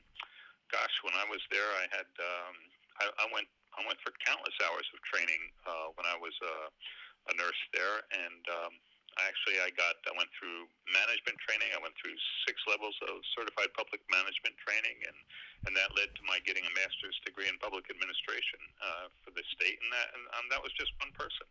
Of course, the problem is, you pay for this. We as taxpayers, this kind of excellence in equipment and management and personnel, comes with a price tag, especially with our exploding prison population. When I started working in the Department of Corrections in 1984, there were 9,000 inmates in the state system. when I retired, there were 27,000 inmates. So just in the 22 years that I worked there, the inmate population tripled, and 86% of them were black and Hispanic. So, unfortunately, a lot of the money there went, to the money for rehabilitation and educational programs for the inmates. That went out the window, and everything was geared towards building new prisons and custody and control of this, exploding inmate population. But now, when I left, there were 27,000 inmates, and now they're down under 20,000 inmates. They started, releasing inmates, and now with this COVID, they're releasing even more inmates, which I think is good. There are a lot of inmates in the prison system who just don't belong there. We did all right. We were a society, and we were happy with 9,000 inmates, and then because of these laws against drugs that were, enhanced penalties for drug violations and enhanced enforcement of drug laws, that's what led to the tripling of the drug population, the tripling of the inmate population. So, anyway, did I answer your question? Yeah. Are there certain strains of cannabis with antiviral qualities that may help with the COVID-19? I have not seen evidence that there are particular strains of cannabis that have antiviral properties. However, I did see a very interesting study by an Israeli professor of medicine at Hebrew University in Jerusalem from a couple of years ago, who did a study of how CBD helps to shorten the length of time that a patient who is infected with coronavirus is sick. Now, this wasn't the coronavirus that we now have, the COVID-19. That's a novel coronavirus. But I thought it was a very interesting study because he really talked about, what goes on a cellular level when a patient has an infection and they take CBD, and the CBD, the virus goes into these cells, and it starts to replicate and take over the cell. Well, guess what? The CBD also goes into those same cells, and they compete with the viral load, and they reduce the viral load. So, I think that there is some evidence that CBD can shorten the length of a viral infection, and this is the kind of thing that really should be studied. They should be doing this. They should be doing tremendous studies on this. We have a willing population. We have availability of CBD. All you have to do is put an app on a doctor's cell phone, and he could start monitoring patients who are taking CBD and are infected with COVID-19, and monitoring their progress against the same type of patients in terms of demographics and socioeconomic status who are infected with COVID-19 and who are not taking CBD.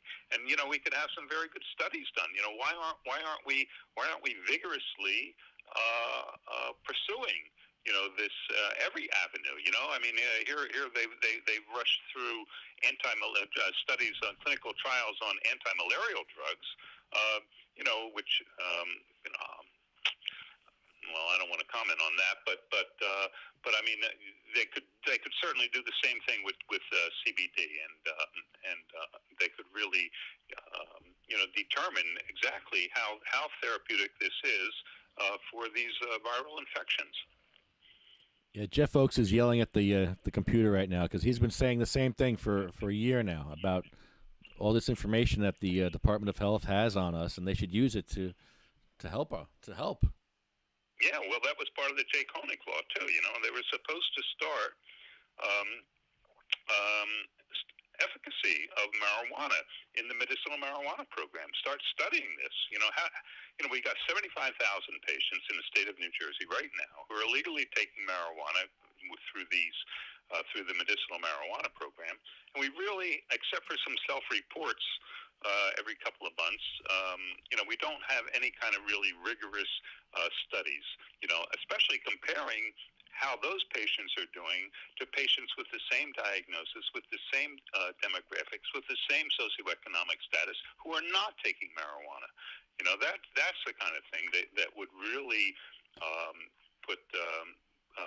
show exactly how therapeutic and how useful cannabis and the various cannabinoids are in the management of these conditions. Rich Morawski says he just subliminally dosed himself with CBD. Do you mean sublingually or subliminally? You mean sublingually, Richie. Richie's stoned right now. We're all high.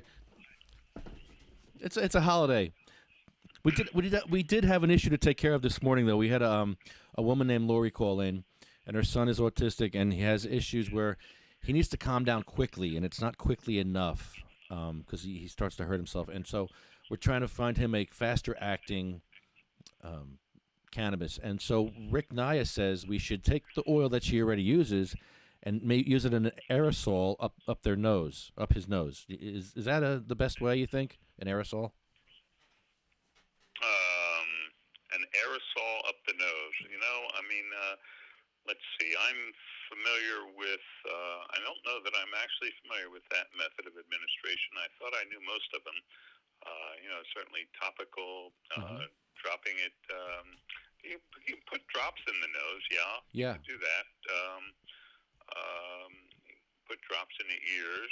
You can apply topical, sublingual.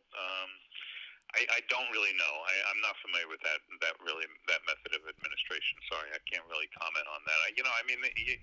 From inhalation, you get relief within minutes. Minutes is not quick enough for this person. Right. He can't inhale cannabis. He's only. No, he can't. No, he's young and he literally can't do it physically. So, yeah. Yeah, I would say probably. Well, I'm familiar with sublingual. Sublingual is a very rapid onset. Tincture's good. Yeah, that's what I said. Tincture would be quick too. It's 15 seconds, right? Yeah.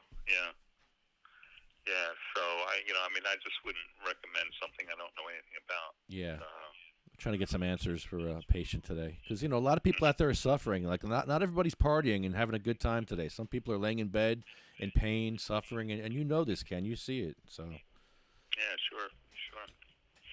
And it's not just partying too. I think that this is a very good sort of excuse or opportunity, I should say, to provide educational programs and events. And I'm using it to start this Get Out the Vote campaign. I'm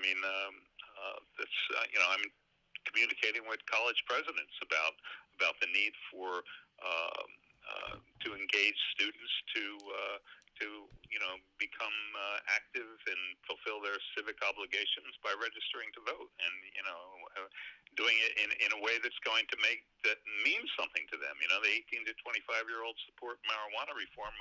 Over 70% of them do. We're the largest demographic that supports marijuana reform, but they're probably the smallest demographic of registered voters. So, people are taking this opportunity not only to party, not only to become well, but to as an educational effort and a way to promote various strategies for further reform of marijuana. Ken, thank you so much. What's the website again that we need to go to? Well, it's cmmnj.org. That's us, and we're very active on Facebook. If you give us, there's a blog spot, cmmnj.org blog spot. If you go to that, we have blogs going back to 2009 about all the issues that we were involved with before there was even legal marijuana in the state. And if you give us your email address, you will get monthly updates from CMMNJ about the kind of issues that we're dealing with on a month-to-month basis. It's like coming to a meeting without being at the meeting. But we would also, we also will probably be looking forward to more Zoom meetings. So these are very easy to attend. and you can do so from the comfort of your home. Thank you, Ken Wolski. You're the best. Well, thank you, Lefty, for all you're doing. And happy 420 to you, sir. Happy 420, buddy. See ya. Ken Wolski. Awesome. Who was that just called me? Somebody just called me. Happy 420. Yes. Happy 420, everybody. Yes. Thank you. Thank you. Cindy Ruggiero. Butthole chocolate filled with poop. But they're actually very good. Yummy chocolate peanut butter cups made to look like buttholes. Okay. Hey, that's beautiful. Wow. Oh. Yellow, you're on the air. Oh shoot. Jeff Oaks, Lefty. Jeff Oaks, how you doing, buddy? How you feeling? I'm doing okay, man. Happy 420, man. Yeah, same to you. Same to you. Happy 420 to everybody else. Jeff Oaks, how you doing, buddy? How you feeling? You turn you down over here on the iPad. Yeah, man. How are you celebrating today? I'm going to do some live resin with you. What are you smoking on? I'm going to try to match cannabis with you. I don't even know what it is. I wrapped it up in some paper and I stuck it in with a few other ones. I don't say the truth. As for treating my cancer, I really don't pay attention too much to strains because I just, for me, I'm after the THC. That's what THC is for me.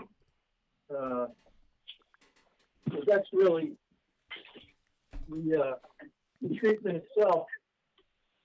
The compounds that is said to reduce or have the effect to reduce the size of the tumors is actually THC. And I actually I studied like a maniac, like anybody else does. And I did. And thanks for putting me on behind Pat Duff, and Kent. You gotta make me follow those guys. Yeah, right. Good stuff, right? Yeah, that's guys around that very involved. Oh I man, thank them for that. I always learn something with those guys. Yeah, it's incredible, and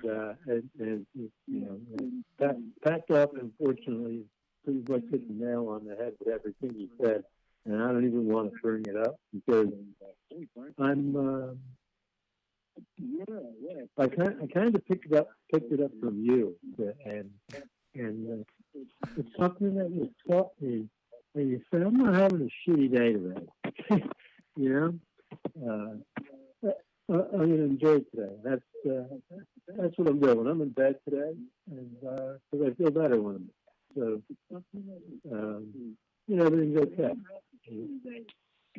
And we were on the group chat on the audio group there, and some of us talking. And, many of us, like myself, I'm friggin' terminal.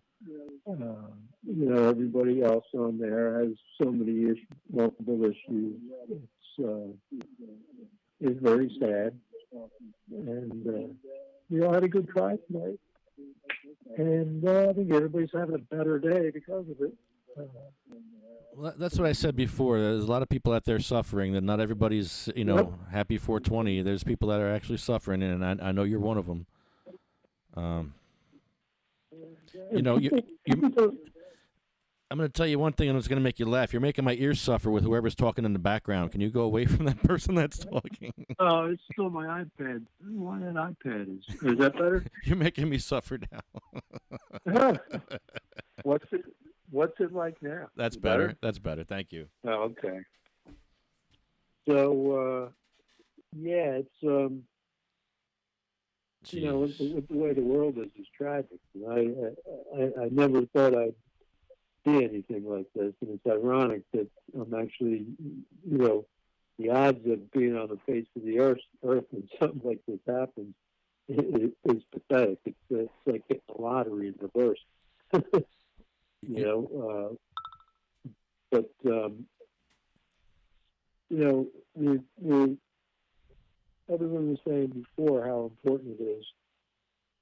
stay connected and to reach out to people and just text or phone call, or video conference, and bring somebody back from having a really shitty afternoon, and it doesn't have to be that way. And it goes for the other people that are suffering as well. I know a lot of my neighbors, the younger people have children. They're unsure are the schools going to open?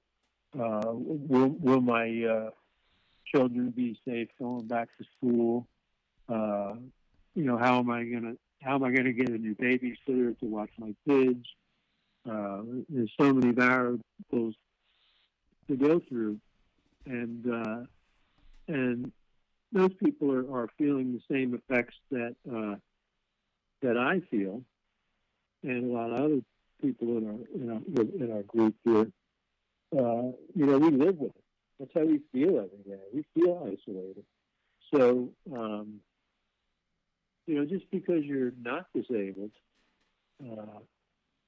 doesn't mean it can't affect you, the isolation, and it does. I mean, I know a lot of people are really upset. We see it in the media. But it doesn't have to be all doom and gloom.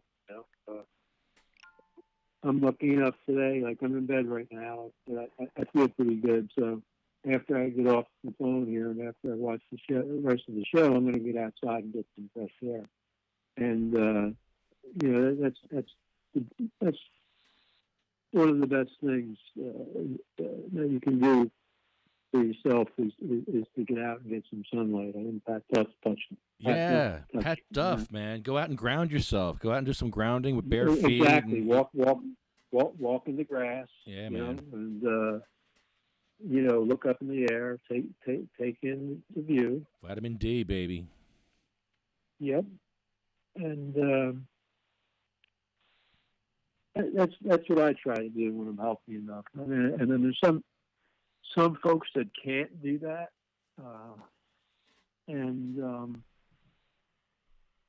my heart goes out to them, and that's why, when I teamed up with you and everybody else that was going out, that's why it became so personal for me. I don't know why, and I'm grateful to you. I'm grateful to everyone that I met along the way. And I'm so glad that I had everybody in this group to comfort me. And I'm glad that I could have the opportunity to ease a lot of people's minds and the pain with your help, of course. It would never happen. We're not done yet. I'm eternally grateful. God's not done with you yet, Jeff.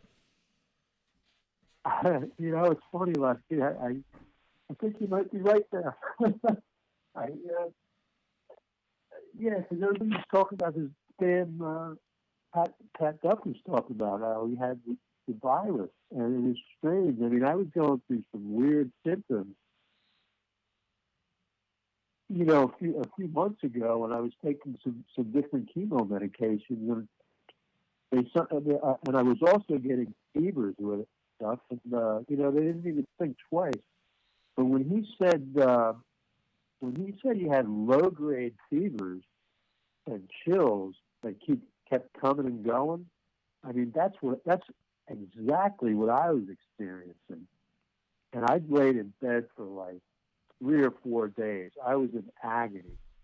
And I think that was the first time I went to Monmouth Medical. When I changed onto the medication for the chemo.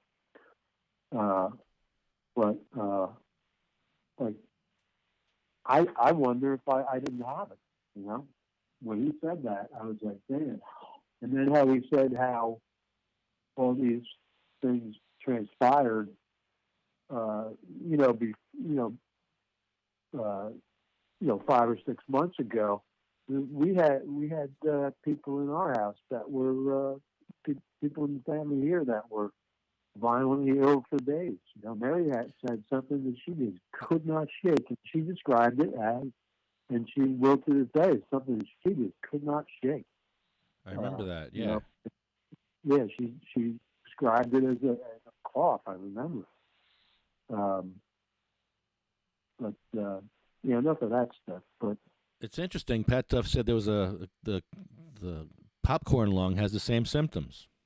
Yes, and when he said that about the vaping thing, I'm like, man, all that stuff happened at the same time. Mary was sick at the same time the vaping conversation was going on. And then they did come out and admit that they said that, more of us are infected with this or have been infected and were asymptomatic than they first thought. So yeah, like you said, this stuff I think was around for a while. And I think all our asshole leaders were playing fucking got you last because nobody wanted to take the hit for it because they knew the markets were going to take the hit, and it was like, all right, who's gonna say they did it? No one's going to admit it because the stock market's going to go to shit. So they all let it fester. That's what happened. And so our dumbasses, like you said, are gonna. I'm gonna stop talking about it. Our dumbasses are going to bail out the airlines like we did last time.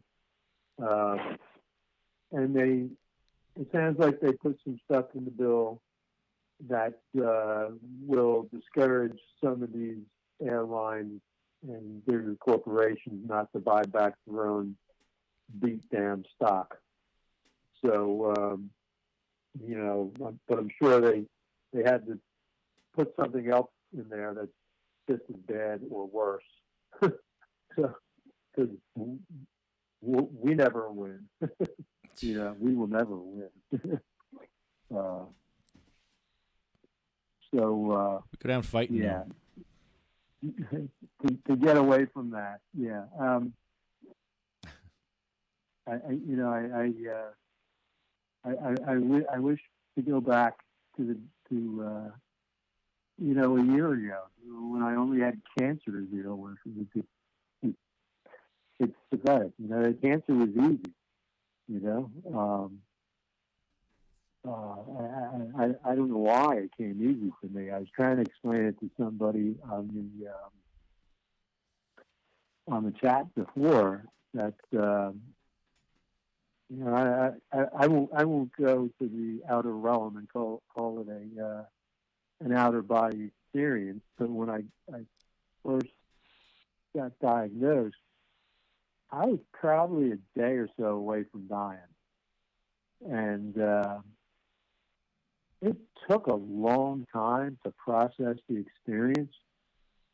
And I came away from it with a really strong feeling that, our fears along here on this earth that we're experiencing now, and not in the end when we cease to exist as we are now. And I just and that feeling that I had, it just, I don't want to say empowered me, but it just gave me the ability to, and of course, little Jake, I'm like, man, I can't be outdueled by a little, how old was he when he passed away? Jake, 7, 6? Yeah. Jake the Tank? Yeah. Yeah. So I can't be outdone by Jake. I mean, he's my hero, He's one of my heroes. So, and there was a photo of him that I got it frozen in the back of my mind. And when he went in for one of his surgeries, he refused to be wheeled in to the operating room. And there's a photo of him shot from behind, and so he's him walking away, and he had the two doctors, and of course they're both 4 feet taller than he is, and both his hands are up in the air holding the hands of the doctors. Probably one of the most powerful photos I've seen. I'm grateful to Jake and his family. They carried on after he passed, and I don't have to tell everybody how painful that must have been for them. And some of the things that they were able to get accomplished, along with our help and a lot of other good people, I benefited directly from it. Being considered terminal, it doesn't do me any good because you still got so much work to do on the cost of getting it covered by insurance. Lord knows, how that'll ever turn out. We're paying insurance prices.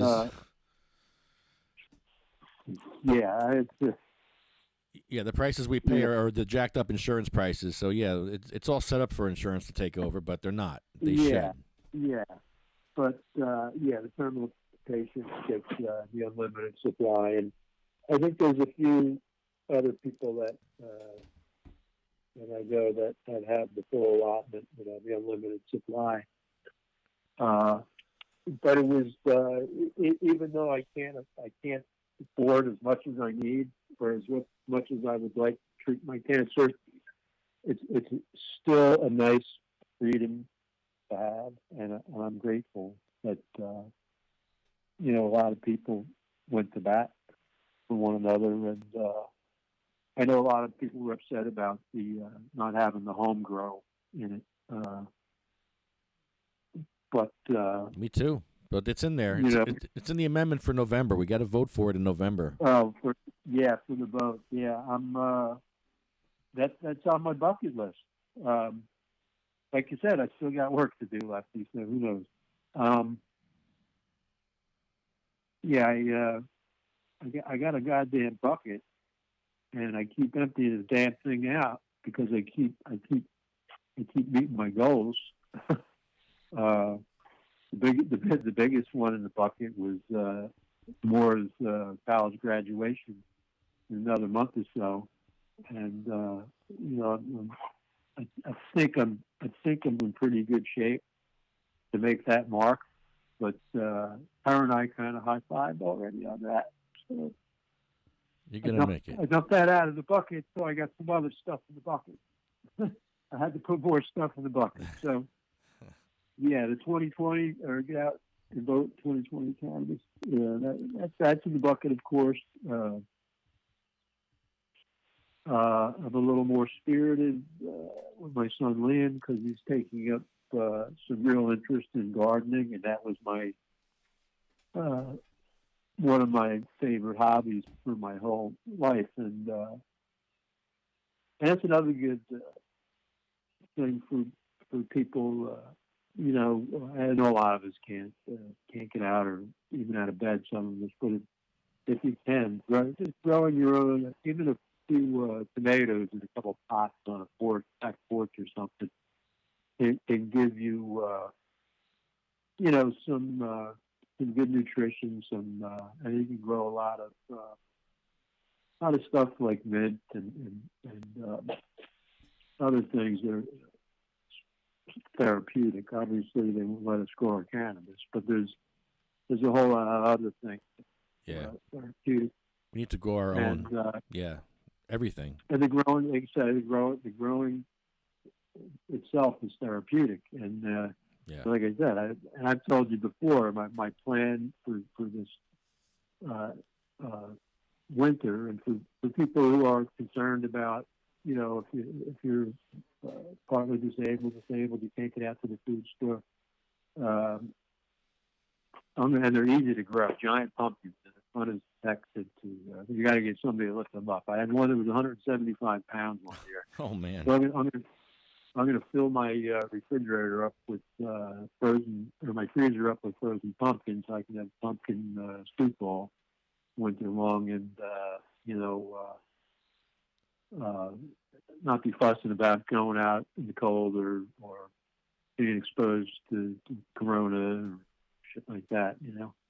I can live a little bit from out of my yard for a while, and that can't be bad because I don't use any.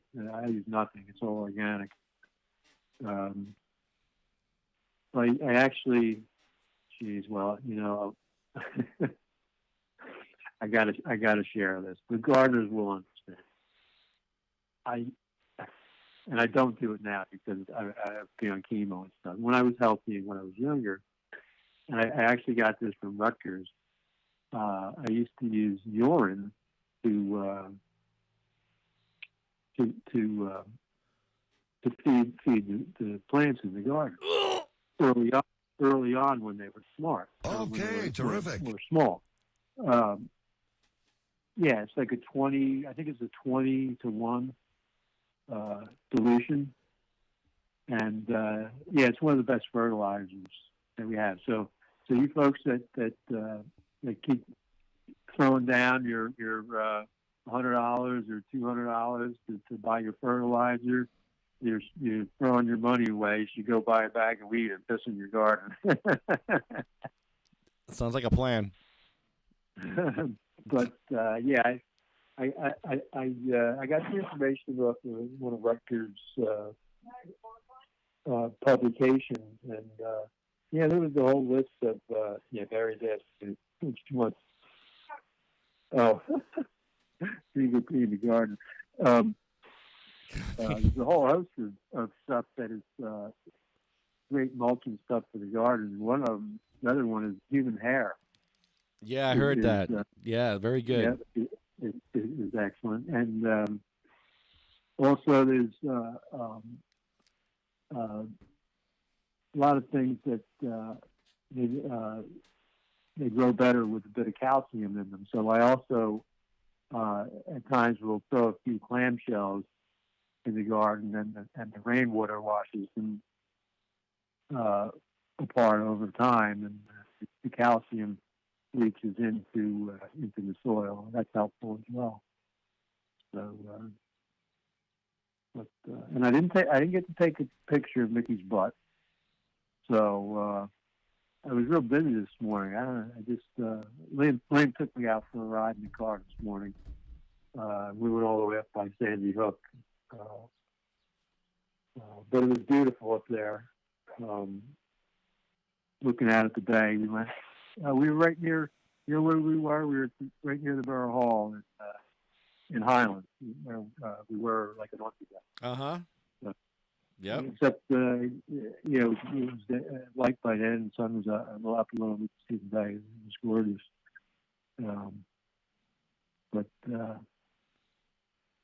yeah, now I'm going to step outside and I'm going to walk around my yard a little bit. I think I'm probably going to take Mickey for a walk because he's got to get his exercise. He can't stand sitting in the house either. I think the pets get tired of sitting around as well. Yeah, I bet. My cat's watching me like, okay, when are you going to go out? And I'm like, no. I'm not. Yeah, he's giving you this stink eye and sticking his butt in your face, right? I painted his butthole this morning. It's on the yeah. If you paint, what's that? I painted his butthole. I took a picture of it and I painted it, and it's on the website. It's a Tiva Cross group page. If you do that to Mickey or any pet or yourself, you'll win a raffle ticket to the Magical Butter Machine. Oh shit! I got to put that in my bucket list. I gotta do that tonight. Butthole list. All right, dude. Go ahead, ask me a question. I dare you. No, I ain't doing it to you. There's no hang up there. I'm with you on that. I love you, bro. I love you, bro. I love you, man. Be well. Be well. I'll talk to you soon. Please. Jeff Oakes, man. That guy is a hero. That guy is the real deal, man. He's out there fighting for your rights while he's dying of cancer. And he's still fighting. Still fighting for you, man.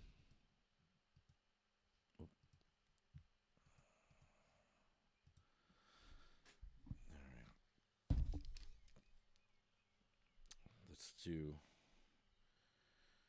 All right. Hold on. We got still a bunch of people to talk to here. This is great. I'm working on it. Okay. All right. All right. Hello. Is this going to work? Come on, really? Hurtful. Hurtful. Hurtful. Oh, my God. Oh, this is bad. Hang on. This is why I need a producer, because I hate when you have dead air like this, when I'm trying to find a number. Here, I got it right here. Okay. This is a grower from out west. It's Grandma Cat Jeter.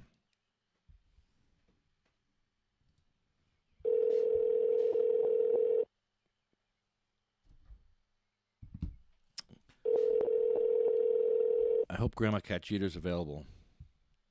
Grandma Cat is a Fico grandma. She's known for her Fico, which is something that Jeff Oakes uses for his cancer. Hello.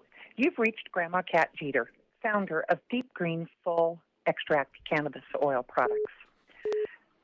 I rarely check my phone. However, if this is the only way... Hello. Lefty. Hey. It's Grandma Cat. Grandma Cat, how are you? Happy 420. Happy 420 to you, sir. What's the news? Nothing. How are you doing today? What do you how are you celebrating 420? You know what? I got meds out to 6 different patients this morning. That's great. You know, that's the original 420, right? Thank you. Thank you when for all that. this got started, 50, 60 years ago, as people were rediscovering cannabis, we were looking for recreation, we were looking for spirituality, and we were looking for health.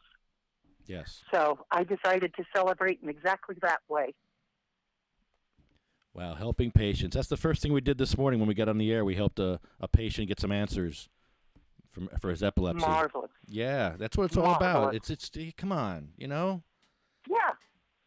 You know, it's in a way, you know, current events maybe have us focusing back on this rather than, you know, and certainly we can celebrate the, regardless how you feel about various legalization plans, we can celebrate that is a step forward, even as there are certain steps backwards. I don't sense that this is going to change anytime soon. It's going to be continued relaxing of laws and viewpoints, you know, so it's great. The profits for the state are going to take care of themselves. You know, our friends who are out in this marketplace, they keep their heads about them, they're going to do great. But you know what? Then there's the baseline. Why did we do all this work? So that folks can find comfort, can find answers, can find a healthy way to recreate. Yeah. Life's good. Happy 420. They say they say all cannabis is medical. I agree. I self-medicated for years without realizing that's what I was doing. Isn't that funny? Our body knows what it needs. You know, I have some patients who come over, and they don't even want to know what the strain is. They just want to open the jar, because the nose knows.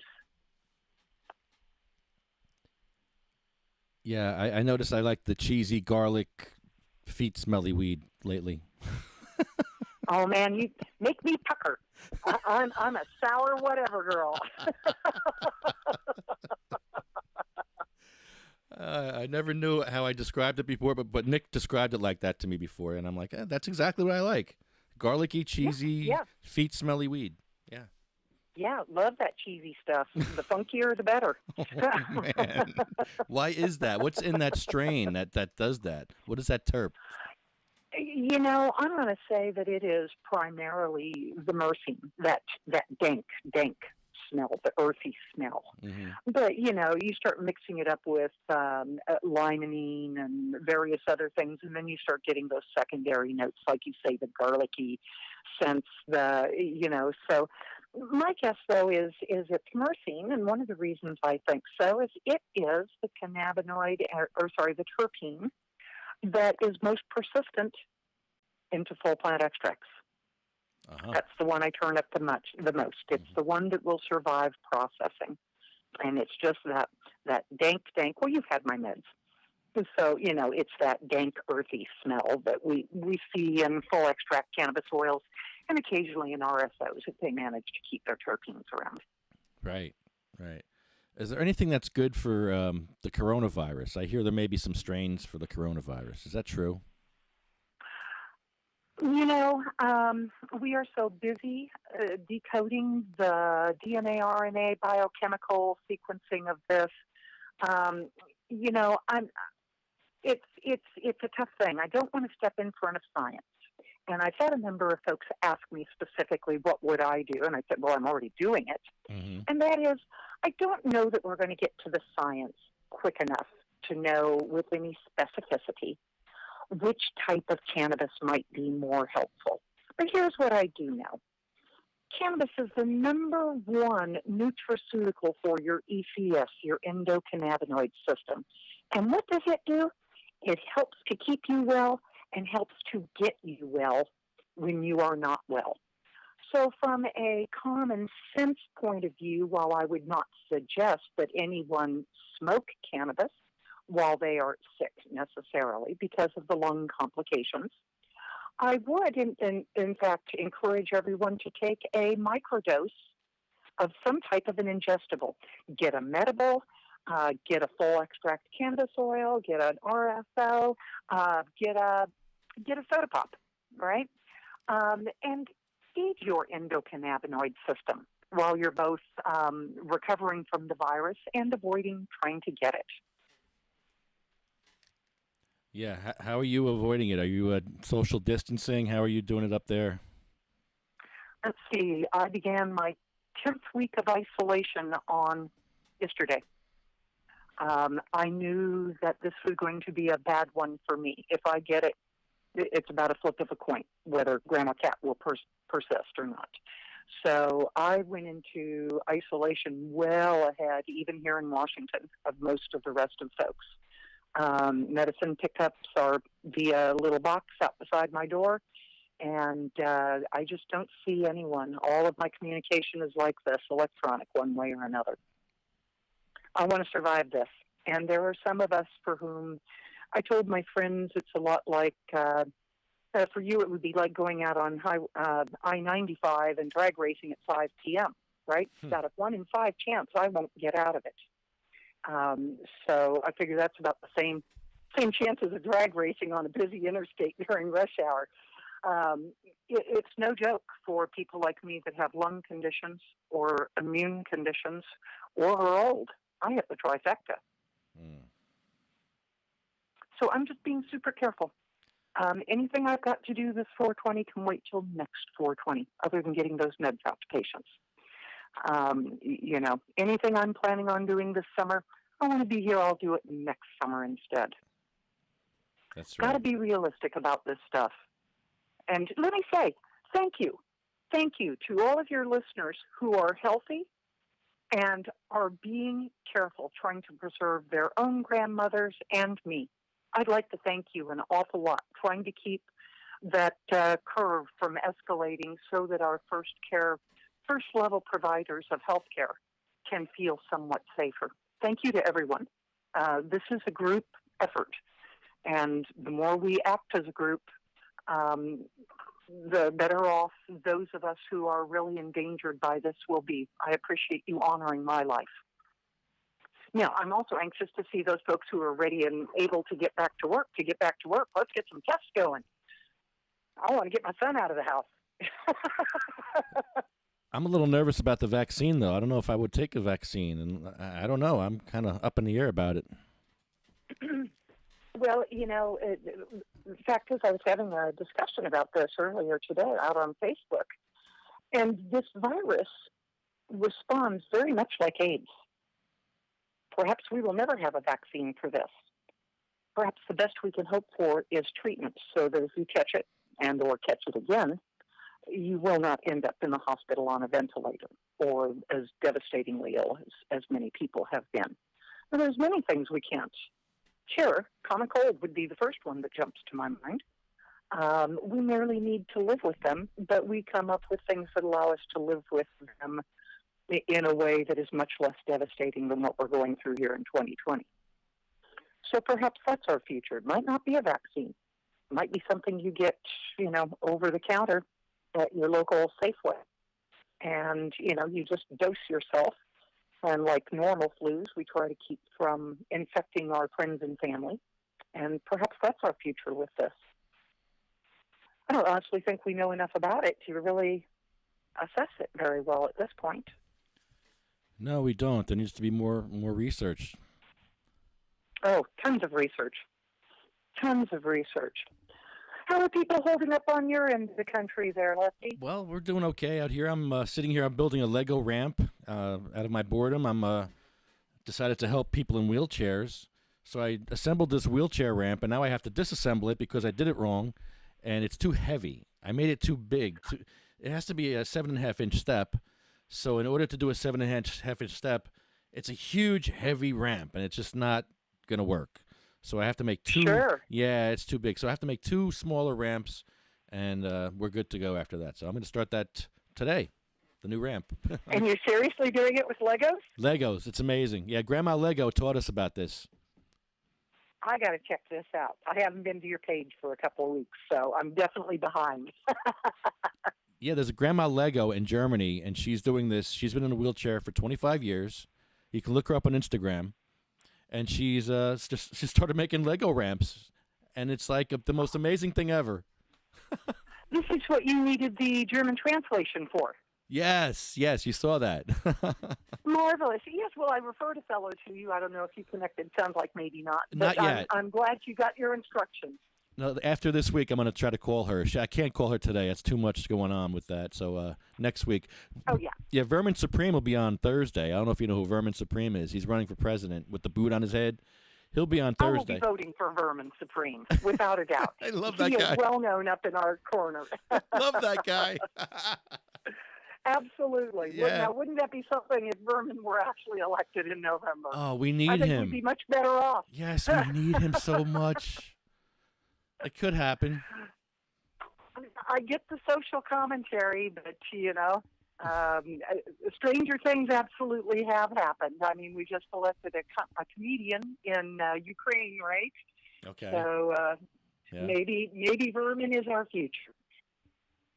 It's just horrible what's happening right now. Scary, and I don't live in fear, but I live in fear for my friends who have issues, and just, a lot of stuff going on that I don't like. Fear is a good thing. Fear keeps us safe. It's the one that keeps you from poking the bear. Yeah, right. Right? Right. Despair, though, is the bad thing. Yeah. When you fear yourself into despair, all is lost. Mm-hmm. So go ahead and fear appropriately. It's fear of our grandmother's lives or our sick friend's life that is keeping us all home nowadays. But don't sit there in despair. Look what you're doing. You're building ramps. I'm doing an awful lot of stuff here at home that's certainly needed to be done for a long time. I see people teaching other people new skills, new ways of thinking. Yeah. I've got 3 or 4 different people who have allowed me to stay inside my house for the last 10 weeks. They check on me every other day or so, bring me groceries. They are filling their hope by helping.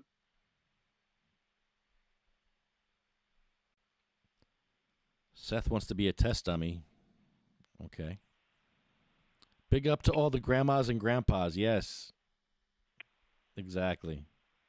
And Anthony wants his pony. Okay. I told someone yesterday who was complaining that they wanted to do something. Now I want a pony too. Pony and a toothbrush. Yay. I love it. I am honestly thinking about getting a miniature horse as a service animal. Hempfest and a couple of other festivals are big daggone things. It's hard for me to walk from one end to the other. Hempfest here in Seattle is about 1.5 miles. If I make that trip 4 or 5 times a day, they can wear Grandma out. Wow. So I'm thinking a miniature horse as my service animal and a pony cart. What do you think? A little cart on the back? Yeah. Oh, that's so cute. That would be and just pass out meds everywhere I go. Oh, my goodness. That could be a thing, you know. Oh, I think so. I need to convince the family that a miniature horse in the backyard would not be a bad thing. It wouldn't. No. No. But I tell you what, Lucy Lou's hanging on here, and we won't be replacing her anytime soon. She's a good old girl, and she keeps me on the straight and narrow. Awesome. Awesome.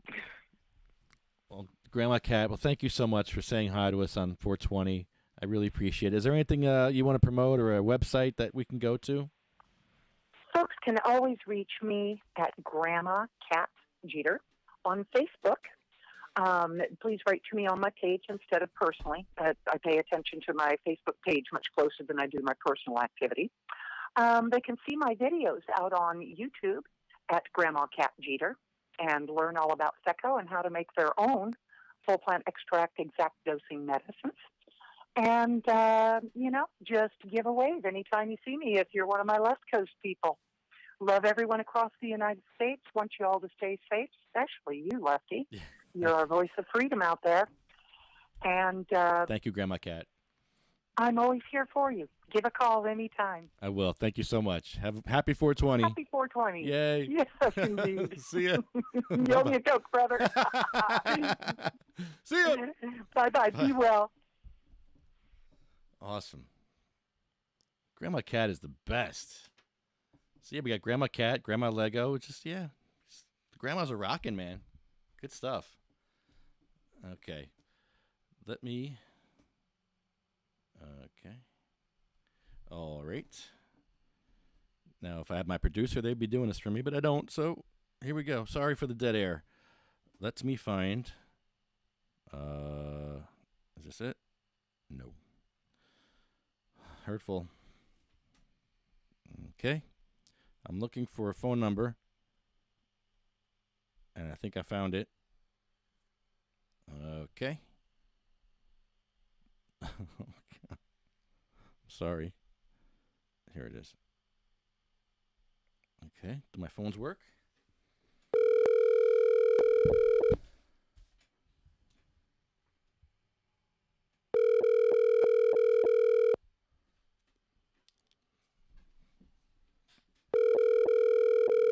You have reached the voicemail. Of course I'm going to leave her a message. Why wouldn't I? At the tone, please record your voice message. When you are finished recording, you may hang up or press pound for more options. Hi, Mama Bear. I think I messed up the time we were supposed to talk. I probably have you down for 1:45 or 2 o'clock, and it's now 3 o'clock, so I might have missed you. I'm sorry. I'm on Stoner Time. It is 420. We are all on Stoner Time. I thought you'd be on Stoner Time with us together, all of us collectively on Stoner Time, but apparently I must have missed a memo. Or somebody, I don't know, but we're calling you anyway, so call me back if you get this. I'm going to go over today for as long as I can. It's 3 o'clock now. We're actually over. I got a bunch of calls to get to still. I'm not even half done. I was supposed to call Red. I got to call Red now. I got to call Betty. I got to call Red. Mama Bear. I got to call Jay. I got to call Bill. I got to call Joanne, Warren, Chucky, Tommy, New Jersey Weed Man. I got to call him. I got to call Leo Bridgewater, William Haney, Charlena. Oh boy, I'll be on all night. We'll be doing this all night, ladies and gentlemen. Got a lot of great guests coming up still. All right, who should I call next? Betty. Okay, let's start with Betty. I like that. All right, Mama Bear. I'm gonna hang up this message right now. Call me back. My number is 908-616-0682. Thank you, dear. See ya. Okay. Let's find. Okay, Betty. Do do do do do. Hello. Okay. All right.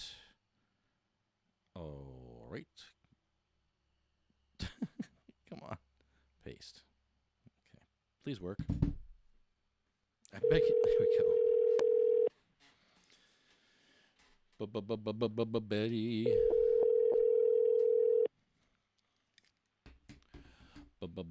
Buddy Bud Buds. Betty Betty Buds. Buddy Betty Buds. Betty Betty Buds. Betty Betty Buds. Oh, Betty. Hello? Betty? Hello. Betty Buds, it's Lefty. How are you? Happy 420. Happy 420. I am driving at the moment. I will be parked in about 10 minutes. Can you give me a call back? I am arriving at Ed's over at the Wheatman's. Oh, good. You can pass the phone off to him because he's on my list of calls today. So when you Okay, well, call me back in 10 minutes. I'll be with him. Yeah, that's perfect. I need to speak to both of you. That's great. Great. Two birds with one stone. Two birds with one stoning. Get it? Get it? And I'm going to have somebody special with me. One of my Canna gals. She's meeting me there, too. And she is the queen of Canna cuisine. Oh, really? Oh, yes, she is. I am about to enjoy some beautiful pineapple upside down cake. Oh, my. Yes. Oh, yes. All made from scratch. Everything she makes is from scratch. All right. So, okay, call me back I'll call in you a few back. minutes. Okay, bye. All right, bye. Okay. All right. So I have another. We can do this one. Okay. This is a very important call right here. This is a good one. Your call has been forwarded to an automatic voice message hurtful. system. 85. I think his phone's off. Tone. Record your message. When you have finished recording, you may hang up or press 1 for more options. Hello, Will Cunningham. This is Lefty Grimes. Happy 420. We're here on the podcast. I was trying to... I didn't know what time I was supposed to call you. I probably did write it down, but I'm on stoner time, and you know how that goes. So if you get a chance to give me a call back, that would be awesome. Will Cunningham's running for Congress in the 2nd District in New Jersey. He's running against Jeff Van Drew. Jeff Van Drew is one of those people who doesn't seem to like darker people, for putting it nicely. He voted against all the immigration laws that were put out in front of him. And he jumped ship from Democrat to Republican. And I saw him on his knees at the Trump rally, Jeff Van Drew. It was pretty disgusting to see that, actually on TV, watching a politician do that. That was pretty scary. So we're all voting for Will Cunningham in the 2nd District of New Jersey to represent us. And we need more support for Will Cunningham. He was when he was a child, he was homeless child who goes to school and gets a 4.0 grade point average. Come on, man. This guy pulled himself up by his bootstraps, got himself a great education, and now he worked for some of the greatest senators and politicians in history, and now he's running to represent you. He's a young, fired-up guy. He's ready to fight for you. That's what we need.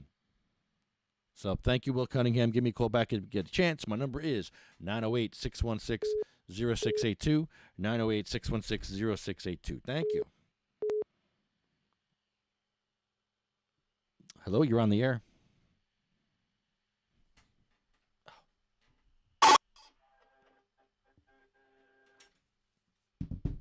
What was that? Hello? Okay, that's not going to work. I don't know what that was. Well, that's not going to work. I don't know what that was. I think that was Slav calling me. I think Slav just called me. Slav, your phone's not working too well. I'll try it again, but we'll see.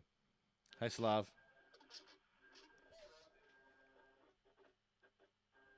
Hold on. Happy 420, bro. How are you doing? I can't really hear you too well. I can't really hear you. Hold on. Here, this is Slav. He's on here, but I can't really hear you. Can you hear me better now? Yeah, it's a little better. What's that? All right, awesome, man. Yeah, man. Somebody hacked my iPhone X last night, so I can't use it. Like, I can't call anybody, you know? Oh, man. Well, happy 420. What are you doing for 420? Stuck in my room, dude. I'm not doing too much, you know, just growing my beard out, I guess. Yeah, you can't see Slav's beard, but it's getting pretty thick there. Yeah, it's getting real thick. Am I live? Yeah, we're live. Yeah. Awesome. Hey, world, happy 420. This is the biggest 420 in everybody's lifetime, most likely. Jeff, we love you, man. You know, happy 420 to you. Miller, Joanne, everybody, you know, the whole coalition family. Let's keep pushing forward, guys, you know. Whatever anybody can do, you know, legalize 2020 and home grow. NJ.com now. What is it? Home grow and anyways, you guys know what I'm trying to put out there. But, Let Patients Grow, NewJersey.com, and VoteCannabis2020.com. Yes. And keep pushing. It's you know, it's tough, but you know, once we give up, if we give up, man, that's when we lose. Period. You know. That's right, brother. So we can't give up. We can't give up. You know, it's been what, like 7 years, six years we've been doing this. That's right, 7, brother. something like that. We ain't stopping now. So I'm not going anywhere. I don't know about you guys, you know, but you know, we're gonna keep pushing, and that's it. That's all we need to do, you know, and support each other, of course, as much as we can, whenever we can, and you know, put love out there and not too much hate, you know, and try to be more understanding, and understand that things aren't always as they seem, and you know, and we don't know everything, and you know, understanding, compassion, and showing love towards each other is the key for sure, you know, and being motivated and just keep pushing forward, you know. So love you guys. Lefty, you're doing an amazing job, man. You look great, by the way. Thank you, brother. You too. Yes, sir. Yep. We'll see you soon. We'll be in Trenton soon. We'll be there before you know it. Yeah. Oh yeah. For sure. Yep. And we'll keep in touch. All right, bro. You know, I'm always online. I'm always active. If anybody needs anything that's in my power, you know, anything reasonable, whatever I can do, I always will. And you know, we will be successful. You know, we will be successful. It's just a matter of time, you know, and Thanks, buddy. We'll never give up. You know, it doesn't matter. You know, this is bigger than, you know, any of us. So, you know, we'll never give up the fight, the good fight. And hey, power to the people, guys. Power to the people. Woo, woo. I love you guys. See ya. Happy 420, Slav. See ya, buddy. All right. Slav, he's always in Trenton. Always. He's one of the ones that's there all the time. All right. I got an activist. I've got a call now. Where is it? Here we go. All right. I hope this works.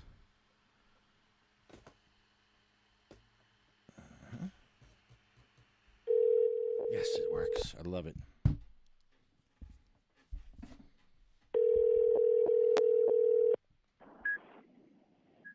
Happy 420, bro. Leo Bridgewater, happy 420, man. You're on the podcast with us. How are you doing? Oh wow. Okay, we on now. Okay, that's what's up. Hold on, let me get myself together. Let me go get the bong ready. Get your bong. I'm gonna get my hitter out. I got some live rosin. I'm gonna join you.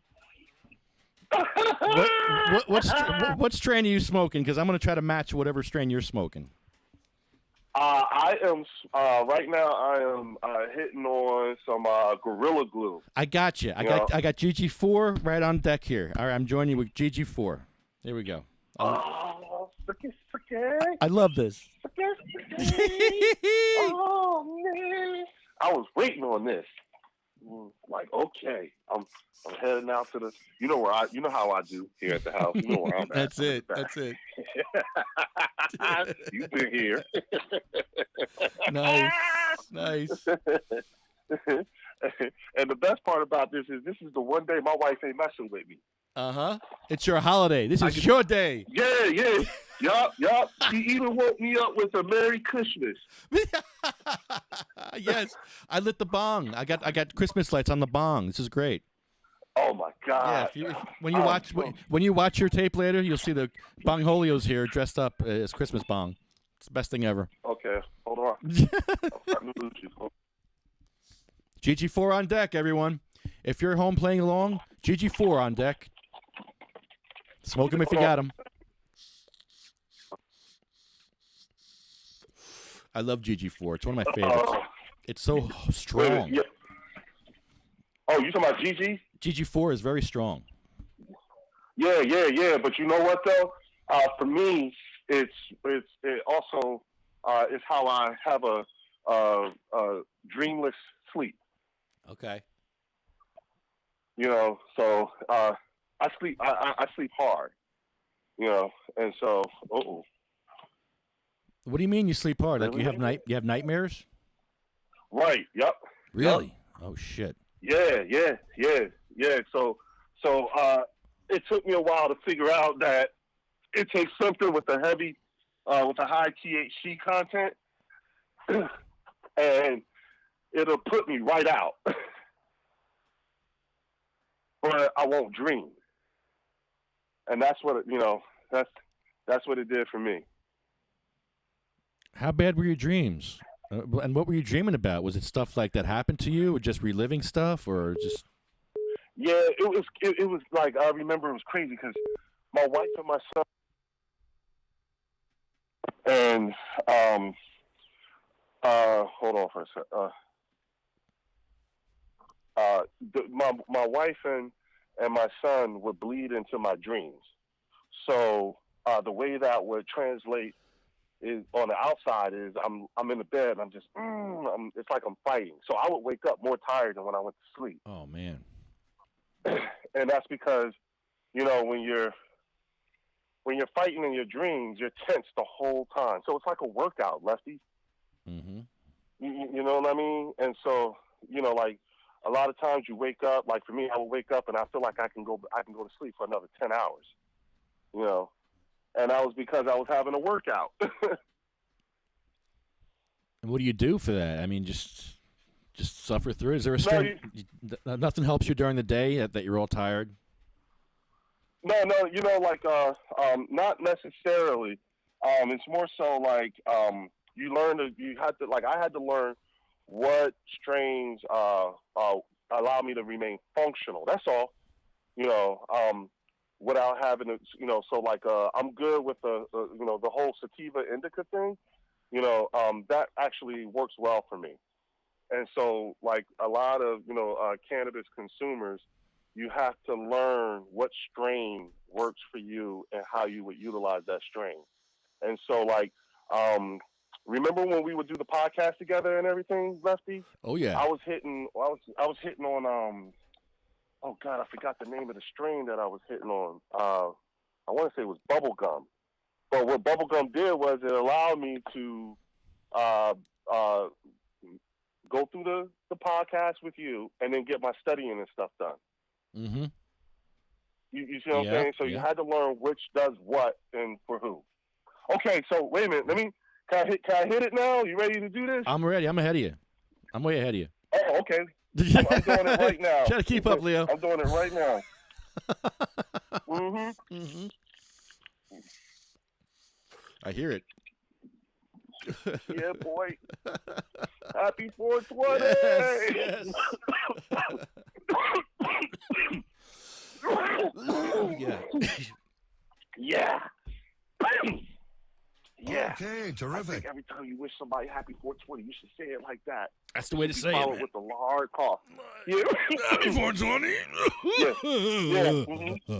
Yep. Yep. We need to make a song like that. Happy 420. Happy 420. So. Oh, damn. I Leo. just gave you and Wayne another damn idea. Shit. Who? You and Wayne? Who? Oh, okay. I'm sorry. Oops. No, I couldn't hear you. Oh, Wayne Bellini? Who? Okay. Yeah. Uh-huh. I didn't hear. I didn't hear you. I couldn't hear you. Nobody. Nobody. So, Leo, how are we going to get cannabis legalized this year? How do we get people to vote for cannabis this year in November? How do we do this from our homes? Well, you know what? Okay, so I'm glad you asked that, Lefty, because truth be told, it's first you and I, people like you and I, okay, we need to recognize that given our current circumstances, especially in New Jersey, cannabis and the need to replace, 45 actually happen to be running one and the same. Because when we go vote for a president, we also have to vote. We're also going to be voting on this question. You know what I'm saying? And so the thought process to me is that everybody, no matter what your lot in life is, right now, what we need to be doing is we need to be registering as many people to vote as possible. Because we're coming up on that deadline for when it's going to be too late to register. I think the deadline is like sometime in May, like the beginning of May. And so right now, getting people registered to vote is going to be very, very important, only because when you look at the current establishment, you know what I'm saying, a lot of these people have run unopposed. And when you look at the way this whole thing has been enacted nationwide, Lefty, 2 weeks ago, they signed a $2.5 trillion check, and we don't get none of that. The cannabis industry don't get none of that money. But you know what? They damn sure going to come looking at us to help pay that shit back. Mm. And it's bad enough we don't even have banking. We don't even have an industry standard unit of measurement right now. On top of the fact that the cannabis industry literally walked into this COVID-19 crisis already having a plastics issue. Okay? And the entire world now at least qualifies for the New Jersey medical marijuana program, because we all suffer from post-traumatic stress corona. Yeah. And so we have been forcibly educated on how viruses and all that shit works and what kind of surfaces they live on. So you recognize that, patient and consumer confidence is going to be something that all these businesses are going to have to make a very real investment in. And so it's recognizing literally what's at stake here and and spelling it out for people, because at the end of the day, we got to get people registered. It's all about getting people registered to vote. Every day, DT is giving you a reason not to vote for him, so I don't really think it's going to be that hard.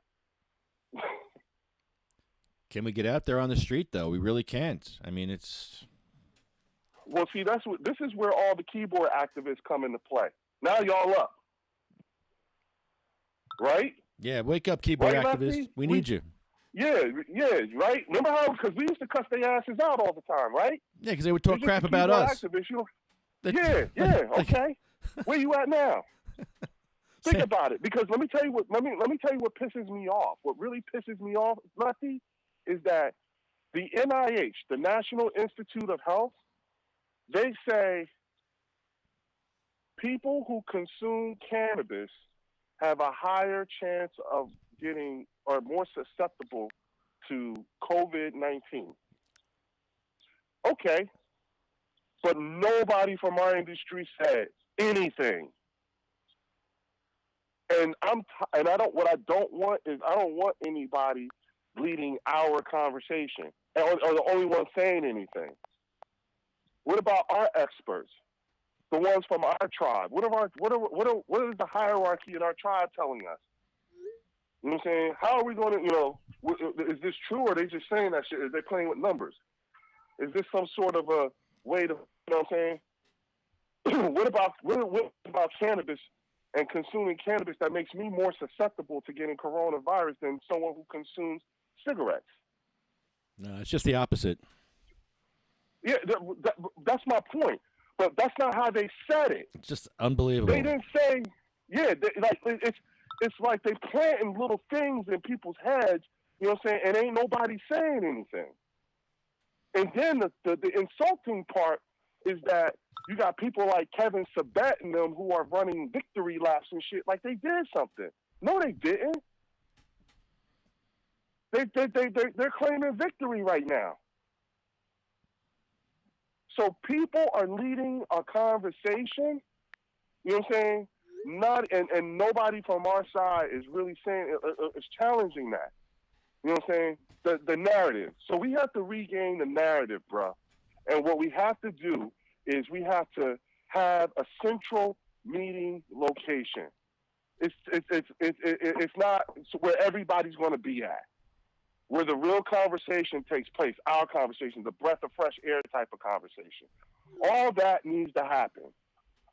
You know what I'm saying? So you know where you go? Go to Green Rain Media. That's the new cable cannabis channel we launch on May 1st, bruh.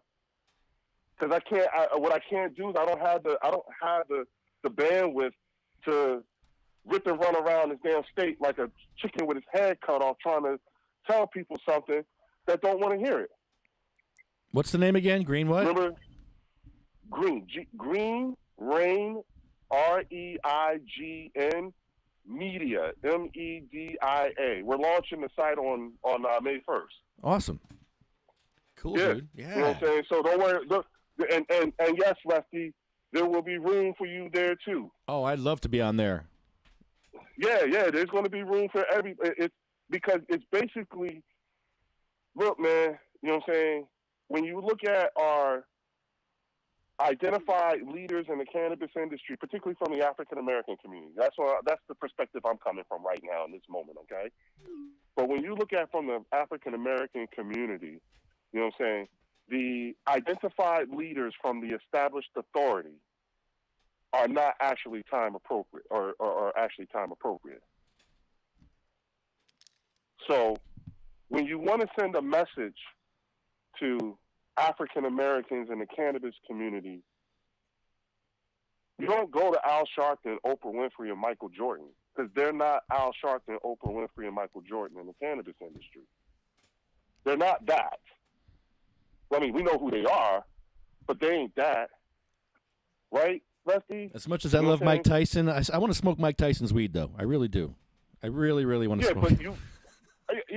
But see, the thing is that even Mike had to put in some work. Yeah, he sure did. And you know what? He is much more appropriate than Ron Rice. Yeah. You see what I'm saying? But who does the established authority go to? Right. You see what I'm saying, Lefty? Yeah. I would be quite honest with you. I would feel so much better if the established authority was talking to Mike Tyson if they were talking to Ron Rice. That's a problem. Right? You got it. Even you know better than that. And you're not black, but even you know better than that. Ron Rice is evolving, though. Slowly, but he's evolving. Yeah, well, see, the thing is that, and I've always said this, he knows better. You know what I'm saying? It's just that when you run unopposed, you get a particular type of arrogance that comes with it. You know what I'm saying? And he's been doing it for years, man.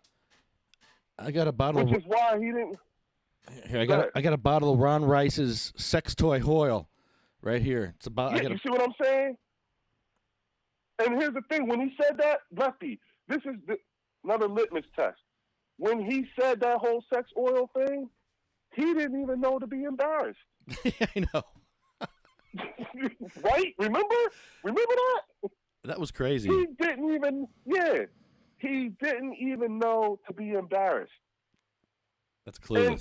And Lefty, you were sitting right behind me, okay? You, in person, with your own eyes and your own ears, sitting right behind me, heard him say no to PTSD. Yes, I heard it. What the hell? And he was a Marine. He's a Marine. He 22 veteran suicides a day. At the time, he even knew that, Lefty. You were right there with me. And he looked us in the face and said, and voted no. So that tells you he's more ex-cop than he is veteran. Yeah, that's what it is. Yeah, it was too easy. That's that arrogance. It was too easy. He knew he was going to get what he wanted. He knew he could do that. And the thing is that it wasn't about patient lives and everything. Now, fast forward to today. Lefty, go to today. Everything that we are going through as an industry in this state, is this not the nightmare scenario we were fucking screaming about years ago? Yeah. Go back and look at all your Sativa Cross footage from 2014, 2015 to today. Tell me you ain't covered this shit already. Yeah, we talked about this. We're on chapter 8. Exactly. Episode 9 back then. Exactly. See what I'm saying? Season 8. See what I'm saying, Lefty? Come on. So yeah, come on. So at this point, you know what I'm saying? What do you really think I am going to sit here and say all over again the same shit I said 5 years ago? And Lefty, we talk. It's been 5 years, bro. Yeah. Can you dig it? Yeah.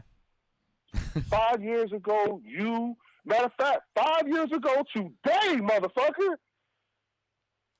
5 years ago today, you and Jim grabbed me up and we did our thing at the State House. That's right. Yeah, we did. We sure did. Today was the beginning. That's me, amazing. you, Jim Miller, and Ken Wolski. Happy anniversary. Yeah. And then you called the governor a pussy. No, I didn't. I said, don't be a pussy. It's a big difference. But he was acting like one.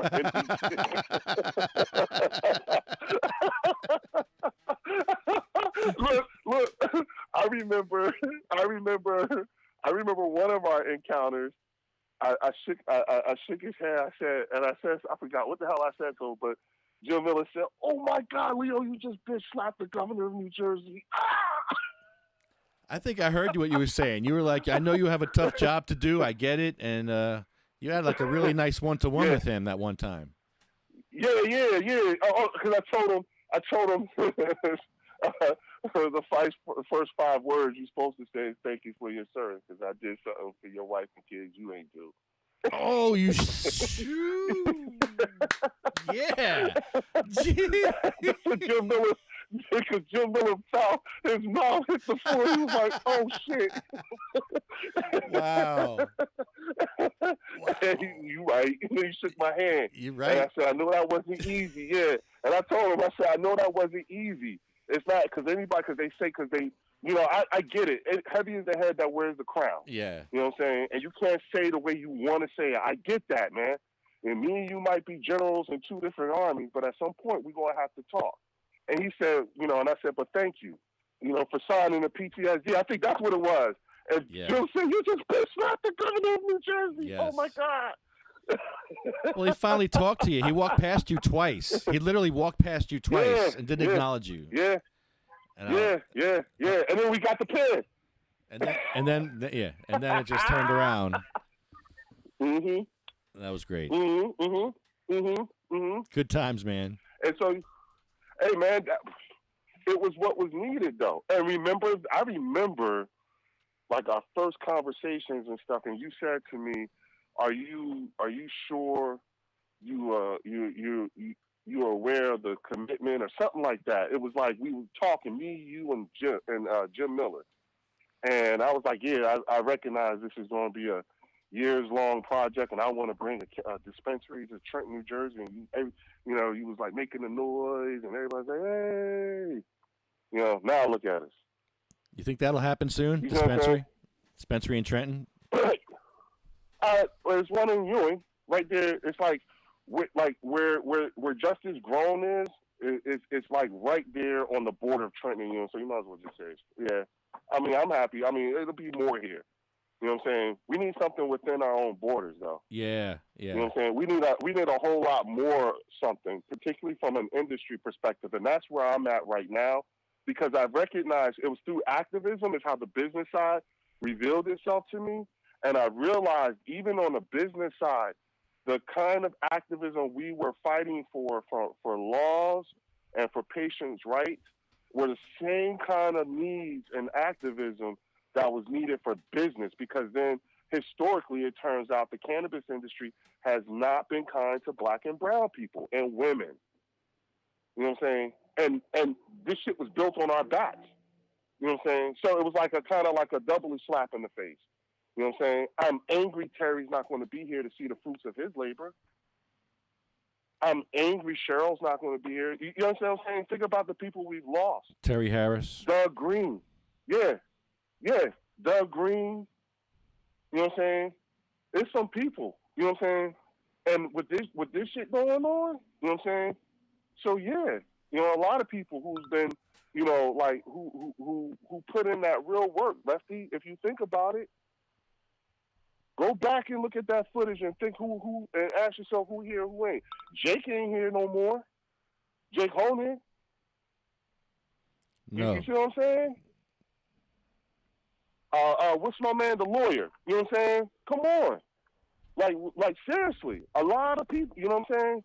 And to be honest with you, when you look at this work, whether it be from, particularly from a business side, none of us are going to be here to see the fruits, to see the penthouse of our labor. You know what I'm saying? We're at the ground floor. And so now, but the thing is that it's chaotic. It's so chaotic. Everybody's over here like this, you know what I'm saying? And the things that are holding back the industry here in the United States are just that. Problems are in the United States, but this is a global game, Lefty. And you don't find that out until after you get in the business, particularly after you get a license. Everybody's around here building their teams up like a football team with the quarterback, a O-line, wide receivers, and a running back and everything, right? But then they run out on that field and they figure out, the rest of the world plays the other football, soccer. Rugby. And that's a whole nother, you know what I'm saying? That's a whole nother game. You know what I'm saying? You know what I'm saying? So when it comes to, minority inclusion and social justice and equity and all that stuff, those are just American issues. And so we are in our own way. And the only way that you can really, truly change this is you have to pay people in the currency that they accept. And the only currency that people like Ron Rice and all of them accept is fucking votes, bro. That's it. And I learned that from you and Jim and Ken Wolski. Now what? Yeah. Where do we go from here? Right, exactly. Take your asses on over to Green Rain Media on May 1st. Nice.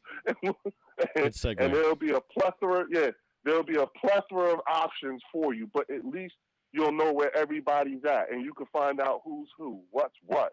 You know what I'm saying? Right. You don't like that conversation, but you like this conversation. You like this kind of show. You know what I'm saying? That's what we're going to do. We're going to amplify the voices of the voiceless or the voices that need more amplification. You know what I'm saying? It's time for that breath of fresh air type of media, especially when it's empowering. You know what I'm saying? Because there are people here. Because here's the thing. When this shit is all over with, Lefty, we are going right into a recession, maybe even a depression. And so the cannabis and hemp industry are going to be two of the best things going on in the country at that time. So that means we're going to have to train and and put together an entire, first generation workforce that is made up of many different generations. If you think about it, right? Sorry, I'm getting my text is blowing up here. Sorry. Oh, really? Jeez. Is it me? Is people? Yeah. Is people responding? People are saying that I'm off the air, but I'm on the air. I'm actually on the air, so I see myself here on the air. If you don't see me, if you see a green screen, let me know. But I think we're on the air. I'd hate to have our show cut off like that, but it could happen. Are you on the air on Facebook? Yeah, Facebook and YouTube. Okay. We should be good. I mean, there's a delay. There's definitely a long delay, but I don't know. Maybe there's something they're seeing that I'm not. I don't know. Yeah, it says error loading. Whoa, really? Yeah. Oh no, I think we're off. Oh, yeah. Maybe we're off then. All right, I guess I'm gonna end the show here then. Oh, wait a minute. I hear you. They said, I hear you. The screen is all crazy in stripe color. Really? Yeah. Why is that? Man. It's not like back in the day where you could just get up and go walk over to the TV and hit the side of it. I'm ready to do that. I'm glad you. Oh man. It don't work that way. Some people say it's the screen is crazy. They can hear us, and then the video feed is crazy. Okay, let's see if I can do something about that. All right. Well, we're gonna cut it short, Leo. Unless you want to keep going, well, I fix this problem, and you can host the show for the next 5 minutes. Ready? Go. Oh man, really? Seriously? I was just about, and then look, I got my thumb on the lighter. I was about to go, you know what I'm saying? Hit the bong, all that stuff, and then you gonna throw it on me like that? Really? See, this is like when we used to be in front of the State House, and you and Joe would just get up and leave me. You know what I'm saying? So, okay, no, I'm not doing it. I'm trying to troubleshoot here, man. I'm putting up. You need me to help you out, don't you? Yeah, just for a minute. I'm just trying to get this thing troubleshooted. What do you all see now? You don't see? Do you see the cannabis leaf? They no. like. Oh, okay. These stoners like it. These stoners like it because it's all colors and stuff. So they like it. All right. So okay, leave it alone. Yeah, you know what? Leave it alone. Leave it alone. Yeah, leave it alone. Yeah, yeah. You know what I'm saying? See what happens when Leo come on? Good things happen. You know what I'm saying? That's worthy of hitting the ball. Let me hit the ball. Okay. Yeah. Oh yeah. All right. Happy 420, y'all. Happy 420, Leo. Thanks, brother. Yeah, no doubt, man. Take it easy. You know what I'm saying? Everybody, y'all be safe out there. Please practice that stay at home, that self-quarantine. This is no joke. This is not the time to be doing what those dummies are doing out there with protesting and riding around on the streets and everything like that. As an Army veteran, someone who has gone through the necessary training, we are technically in MOP level 4, okay? And in MOP level 4, there are a lot of things that you should be doing and practicing. And one of them, the worst things you could be doing is out there on the street, on a beach, anywhere. You need to keep your asses in the house. No joke. Okay? Stay off the street. We are not helping our first responders. We're going to be making things worse. And Lefty, be ready because this shit is going to come in waves, bro. This is going to come in waves. You know what I'm saying? I already see it. So, do due diligence, get yourselves educated. You know what I'm saying? I start asking about patient and consumer confidence. What are your cannabis dispensaries and all that? What are they doing? What does a post-COVID-19 action plan look like? And do they have one? Because do you have one? Because these are all things from a cannabis industry perspective. I'm sure the Department of Health and whoever else is going to be wanting to know, and you're going to have to answer. And if I'm a patient, I'm going to want to know too, because people are going to be skittish about where they go and what they do moving forward after this. And everybody thought Michael Jackson was crazy. Yeah, okay. You know what I'm saying? There was a reason why he was wearing masks, right? Right? Trendsetter. Hey, I'm just saying. It's a lot of things happening. I don't know what 45's plan is. He doesn't make any kind of sense. But we got to get everybody registered to vote. You know what I'm saying? And then you got to vote him out, and then not just him, but it's a lot of people that got to go. Don't forget, they was trying to kick you off of healthcare not even, a year ago, right? 2 years ago? Right? That's right. Lefty? That's right. You know what I'm saying? This is, you know what I'm saying? And now he thinks, now you got the guy thinking that he's done more for the United States than Jesus Christ. What? Yeah. That's how he talking now, Lefty. This dude is, you know what I'm saying? I think we might have messed up. And listen, I do not take any pleasure in this. My loyalty is to the office of the presidency of the United States, no matter who is sitting in that chair. And I hate the fact that it's this guy, but at the same time, because here's the thing. If our president fails, we fail. Not you, not just Trumpers, but all of us. And that's why you just don't put anybody in that damn chair. Now, we can say whatever we want, you know what I'm saying? But it's a whole different story where you sitting in that chair. Your decision-making becomes real different real quick. And y'all messed around and put a pedophile who's a TV host on in the highest seat in the chair in the land. Come on, man. Leo, thank you. That's where I'm at with it. Thank you, brother. I appreciate it. We're all right, man. Love you, bro. Happy 420, bro, and we'll talk soon. Right back at you, man. Peace. See you. All right, we are having technical problems. I think we went over our limit on Facebook. I think we're on YouTube. If you go over to YouTube, I think we're on YouTube. Let me go check now. See, this is why I need a producer. They could be doing this for me. But let's check YouTube. Are we still? Yeah, we're live on YouTube. So, yeah, this is a happy 420, bro. And all right, so I think we reached our limit on Facebook. So we're gonna have to end the show, and maybe I'll go back on later before the Sativa Cross West. Send your entries into the Sativa Cross group page on Facebook. So far, I think we'd have like 1 or 2 entries for this magical butter machine. So if you're in this entry, if you're in this contest, you're probably going to win it. It's like 50-50 chance. There's nobody in the contest, so nobody painted their buttholes. Nobody rolled a joint that was a foot long, and nobody rolled a cross joint? Really? Boy, you guys are lazy stoners, I tell you. All right, well, yeah, this video on Facebook is down. I am on Facebook? It's just video on Facebook, right? It's weird. It's weird. I'm going to have to end it because I think we're down. It looks like I'm down here on Facebook. We're up on YouTube, but not on Facebook because I went over the 4 hours. You only get 4 hours on Facebook. I think that was the deal. So, yeah. Oh, hurtful. I may have to come back on later at 420. Maybe I'll come back on at 420. Maybe I'll try that. Why don't I do that? Come back on at 420. Yeah. It's this might get erased actually, so I'm gonna have to cut this off. And but I'm still on YouTube though. Am I gonna stop? All right. Should I stop the marathon? Answer me on YouTube. You got to go on YouTube and answer me. And should I stop the marathon or keep the marathon going on YouTube? Yeah, we're still on YouTube, so I can keep it going on YouTube, which I will do if I get an answer. Do I keep making phone calls? Do I keep going or do I stop and come back later? I'll take a poll right now. Yeah, YouTube looks good, sounds good. It's a Sativa Cross on YouTube. It's the Ignorance is No Excuse podcast on YouTube. If you go over there, it's fine. You can see everything.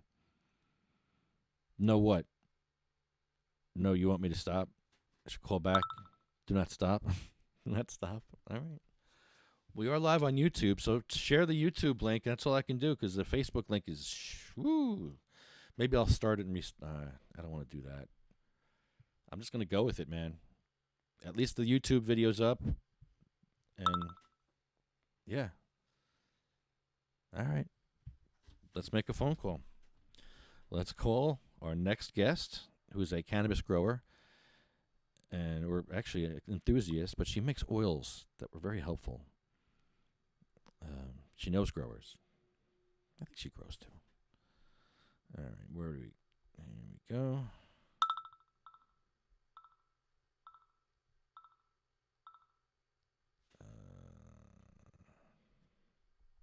Oh shoot! Why is this happening? Oh, I got a call coming in. Oh, shoot! Hold on. All right, I'm not going to stop. I'm not going to stop. I'm going to keep going. I am going to make another call. I'm going to call. Just give me a second here. I really need a producer. Oh, hurtful. All right. Phone's working?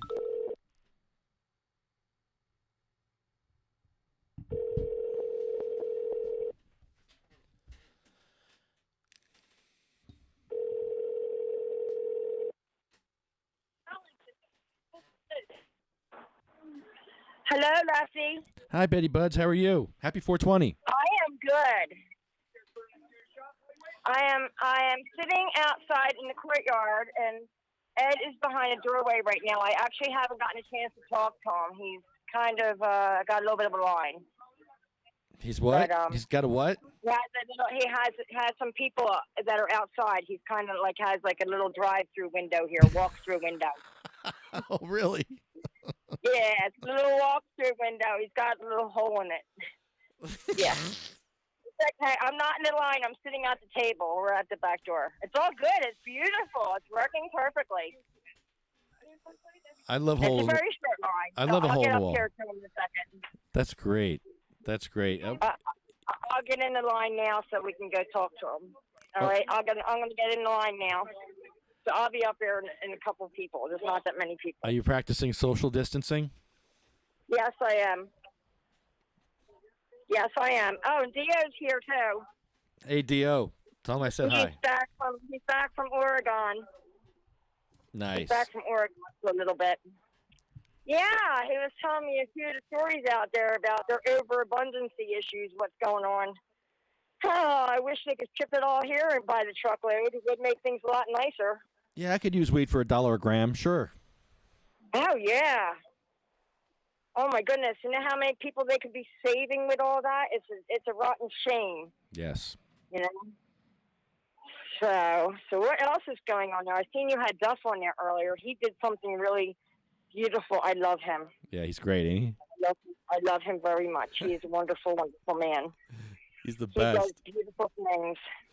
He is. He's so cool, man. He has a long history with that Forchion, you know. Ah, yeah. Well, that's kind of how I met him. Yeah, they had because a. Yeah. I needed to find somebody over in Pennsylvania for a patient that I have over there, and he was a little guy. So I think he was Duff's very first little patient. Because it took him a teeny bit because he kind of sounded like I was his first little patient, which was a beautiful thing because he saved a life. You know. Yeah. Every time that this plant gets to get a step further, it saves a life. Yeah, so the little guy was on CBD, and you know, we got things going on, and you know, so now we can legally explore other options, which is a good thing. So okay, I'm almost up there. I'm still in line. Really? So we got to talk about CBG. All right. Okay. CBG that I'm making now. I'm making CBG oil. I'm throwing a plug into Tweedle Farms because I love them. I love them because they take these things and they are growing hemp, and they are taking these things that we need and isolating them to each plant here. So we not only have CBD hemp, we have CBG hemp now. So very good. We are taking these things, and then we can add them to our cannabis. We can add them to the THC, and you're bringing your numbers up. So there's your hemp and your cannabis full spectrum, and it's nice that they can isolate these things in the hemp, and we can bring the numbers up without having to have it all be THC'd up too, you know?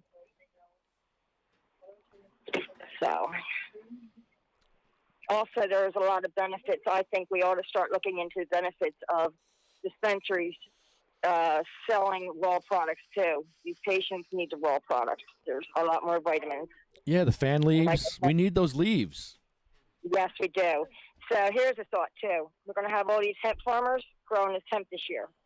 All right, we're all sitting at home. We need to come up with side jobs, open up things that are going to involve this hemp industry.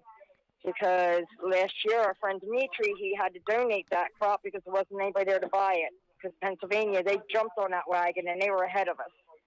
This year is supposed to be our year. I don't know exactly what's going on with everything being installed, but my friend, she just inherited a nice farm, and they can't think about growing this hemp because they don't have people that are going to want to buy it. So you have an industry out there that is just waiting to boom. And if we start thinking about now, they'll have some place for this to go, and they can grow it with confidence, knowing it's going to go somewhere besides having to be trashed, So I'm trying to get up to Ed. He's still behind the door, and I seem to not be getting there too quickly. I'm sorry. I'm in line. I'm hanging in here. Oh, this is too funny. So I understand, so if we have them growing the hemp too, there's going to be fresh leaves there too.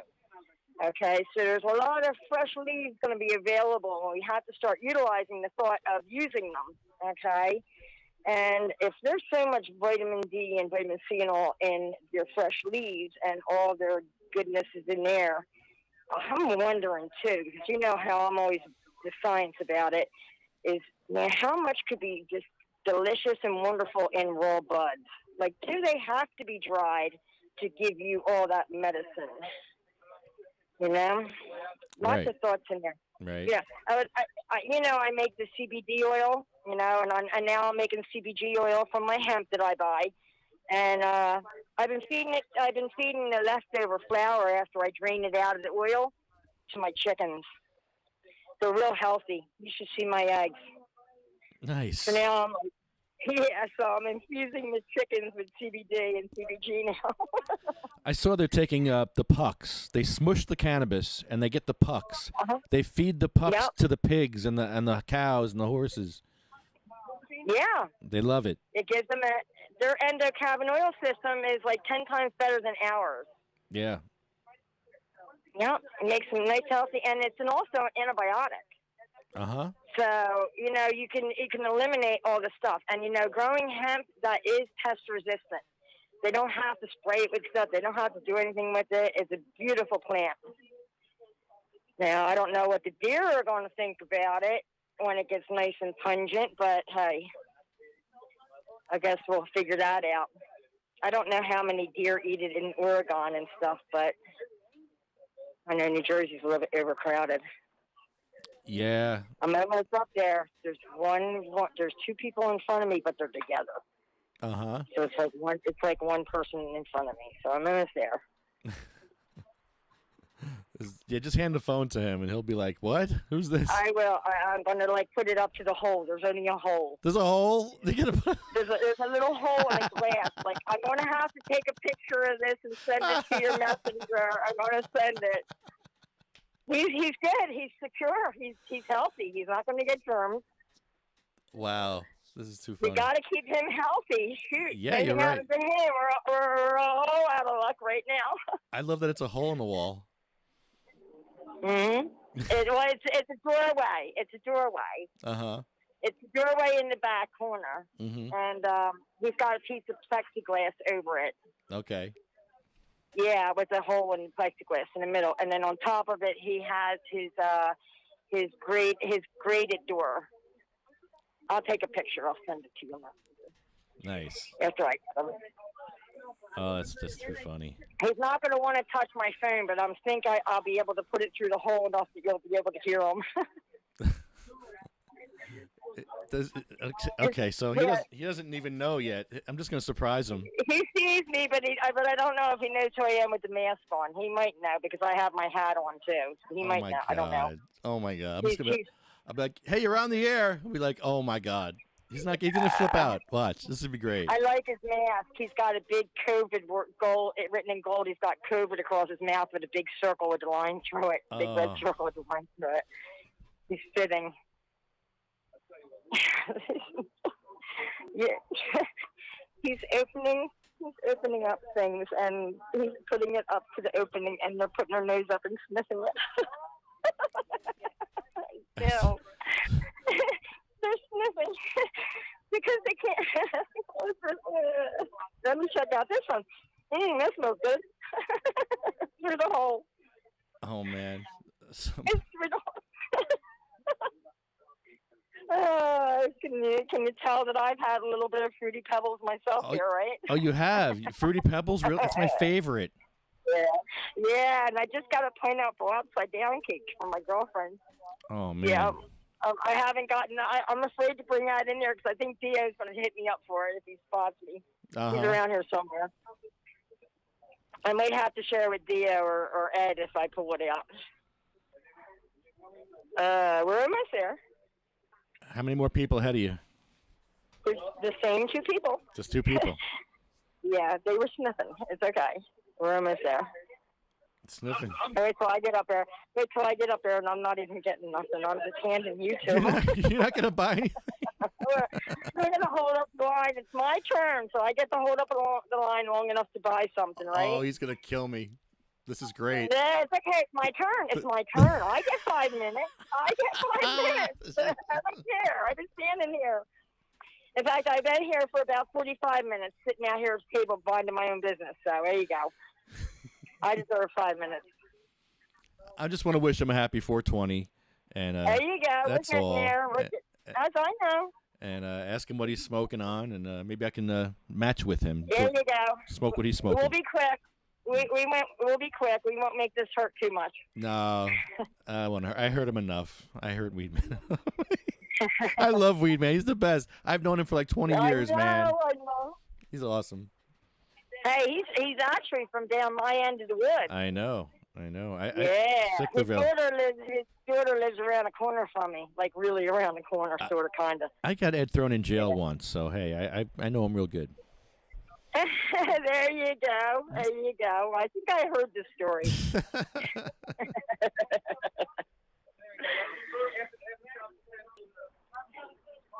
There's like infused shots here and everything. Hennessy shots.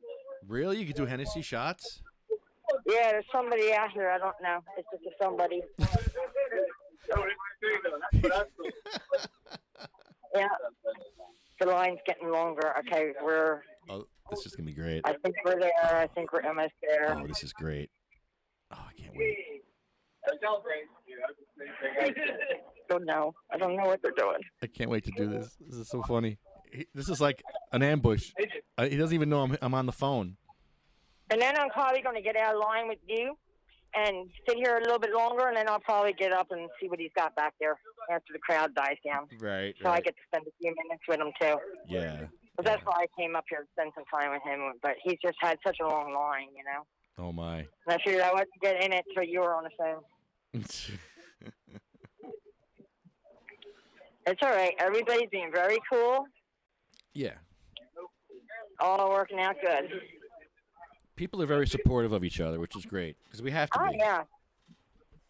I think the counter world is... Hey, I got a question for you while I got you. Uh-huh. All right.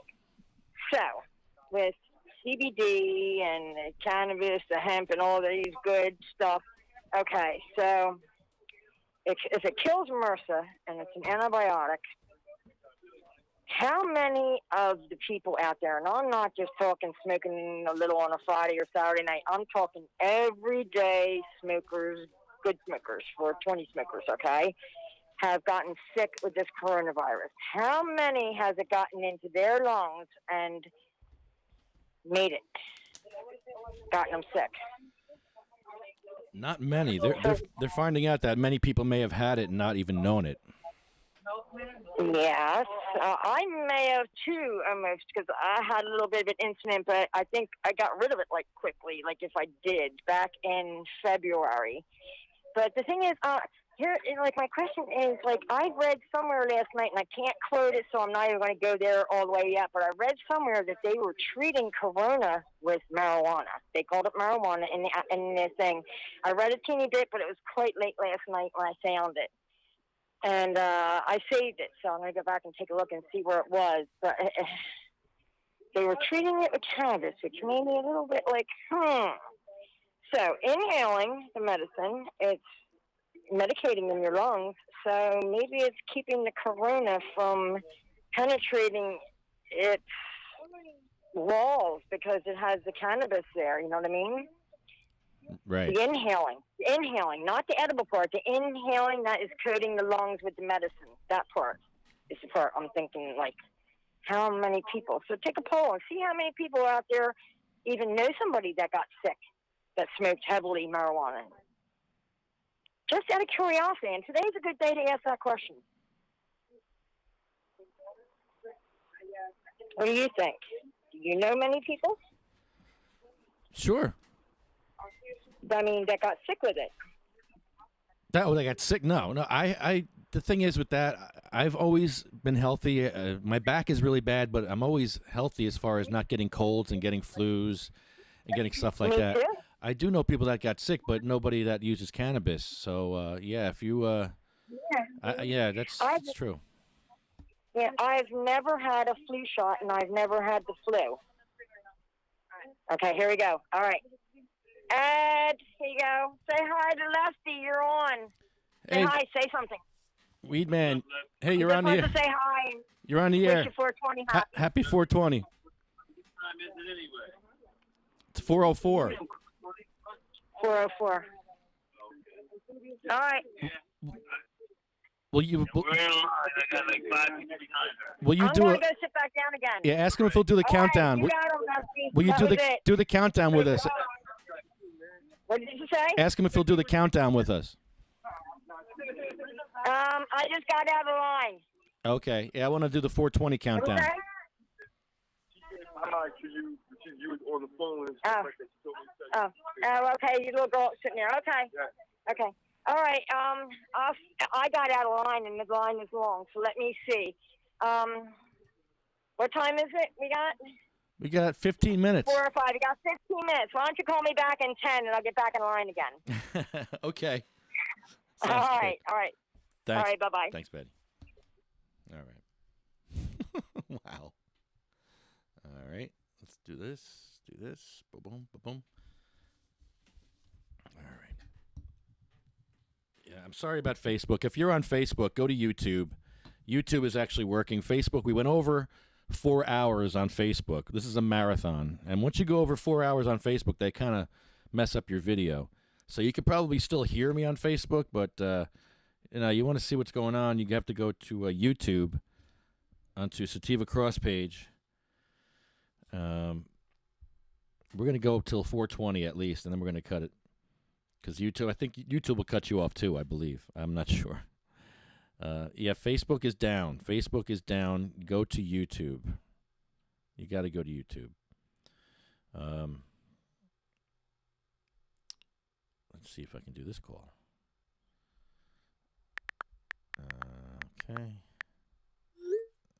Okay. My battery's dying on this thing, too. Wow. Okay. Yeah, this is a marathon, ladies and gentlemen. I don't know what the hell we're doing here, doing 5-hour shows, but here we are. Nobody's going to watch this, but I don't care. It's still documented, and it's the best show ever. Because if you watch this show, you're going to learn a lot about what's going on in New Jersey. We had some amazing speakers so far that were just mind-blowing. I actually learned a few things today. I love podcasts where I get to laugh, cry, and learn something, and that's exactly what I did today. I laughed, I cried, and I learned something. And that's what's important to me as a host. Yeah, there's no video on Facebook at all. I know. So I'm just hang on. I'm looking for something right now. I can't find it. Hold on, please. All right. Sorry. Oh, this is hurtful. There it is.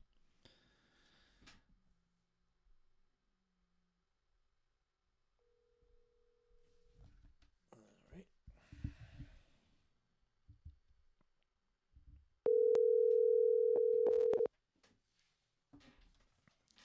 Hello. Red Blaza, it's Lefty. You're on the air. How you doing, man?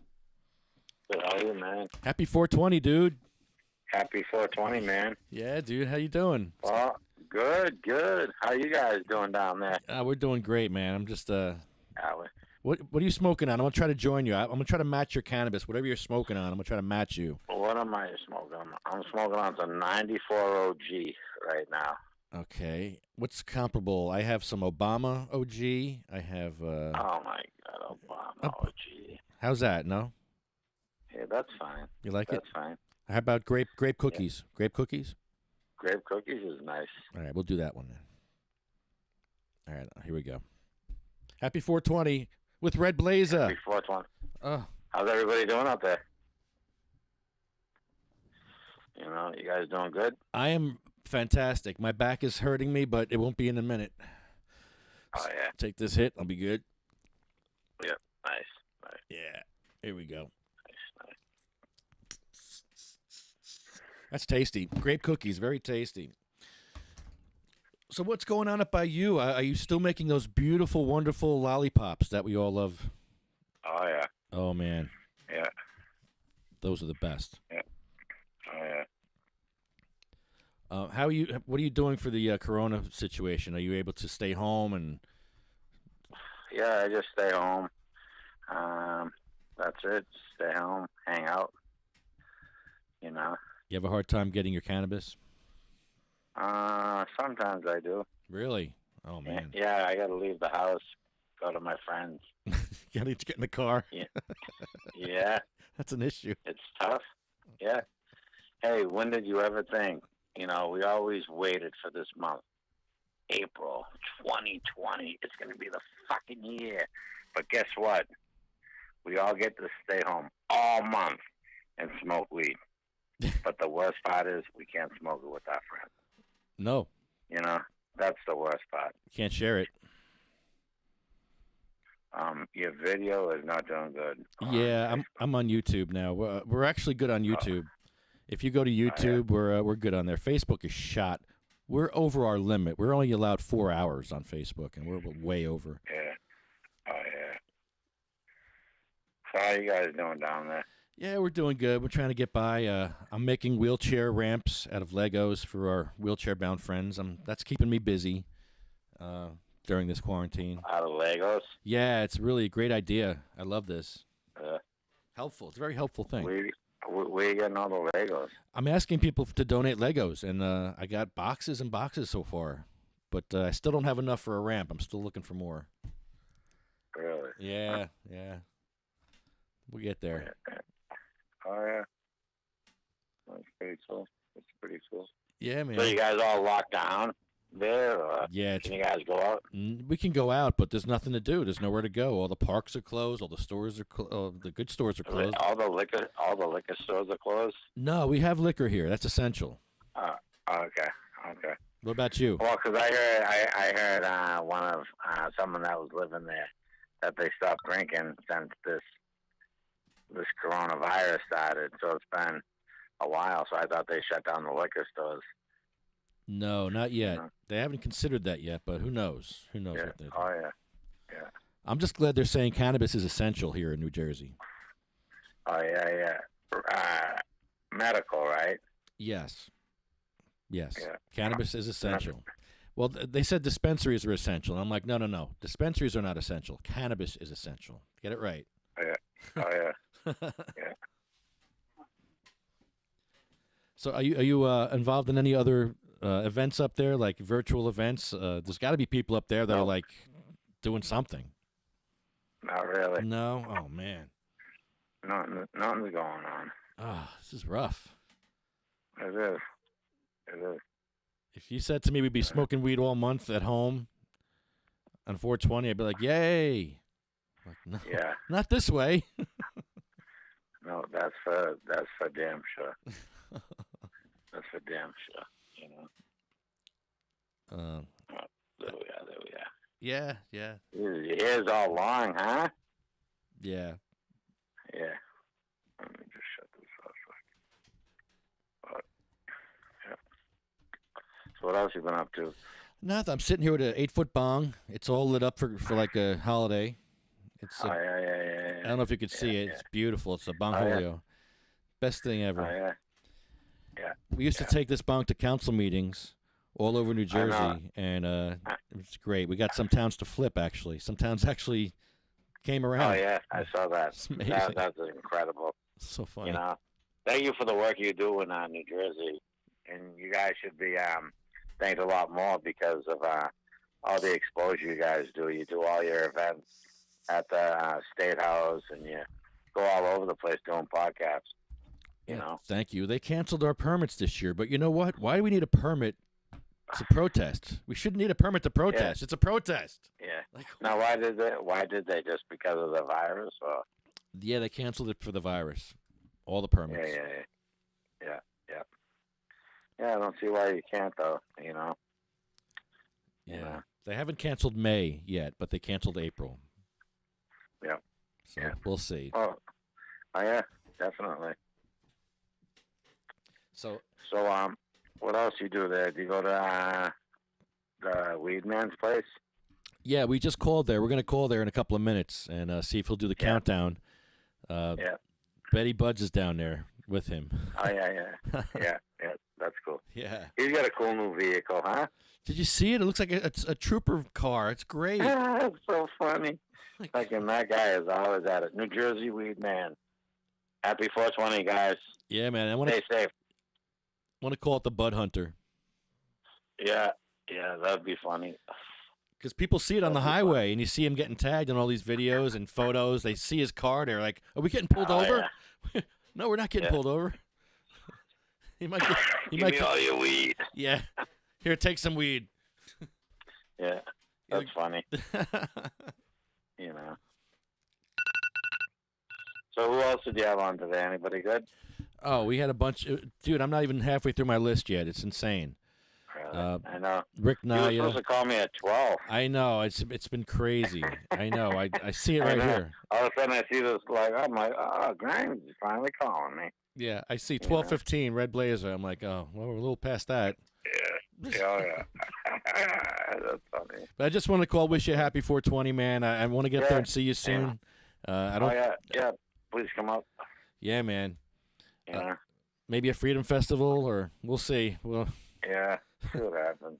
I hope so. Yeah. Don't know this shit. Yeah. Well, thank you, brother. Thank you, and be safe, man. Okay. Happy 420, dude. Okay. Yeah. Happy 420. Peace out. Peace out, Thank brother. you. Red Blazer. Red Blazer. He's awesome. All right. Hold on. Lost Bongholio's head. Sorry about that. All right. We got to call Betty for the 420 countdown. Let's get Ed to do the countdown. Okay. Why does this number not work here? Oh, great. Hold on. Copy number over here. There we go. Okay, Betty.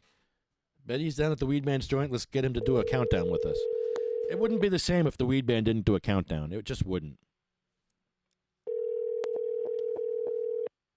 I don't have a stopwatch or a real clock like that, though. Hold on. Your call has been forwarded to an automatic voice message system. That's hurtful. Thanks. Hurtful. Uh-oh. That's not good. Okay. No, I don't see... Oh, boy. Okay. That's not going to work. Oh, shoot. Come on, man. It's 420. We got to have the Weed Man count us down here. We need the Weed Man. Only the Weed Man can count us down on 420. It's a holiday. Come on, baby.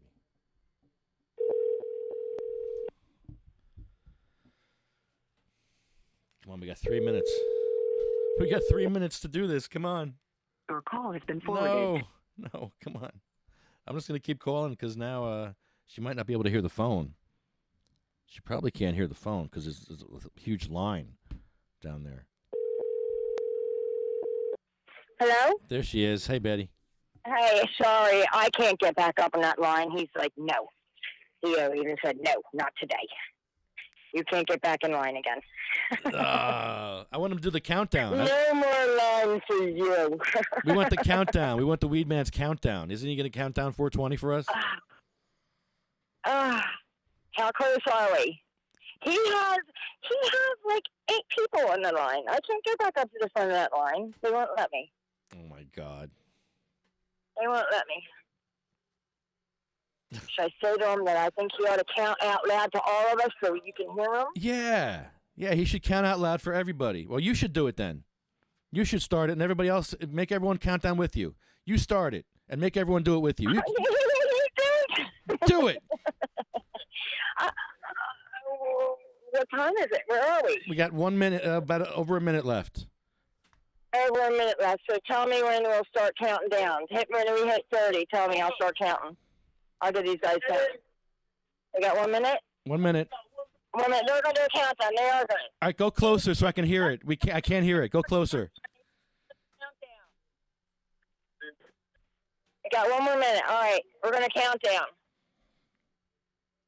And we need you for a countdown. Make sure I can hear it. All right. I want to be able to hear it. So We're not counting yet. I guess when we get down to the minute. it's about 30 seconds left. Oh, there's 30 seconds left. Oh, we're not counting down. What do you got? Countdown from 10.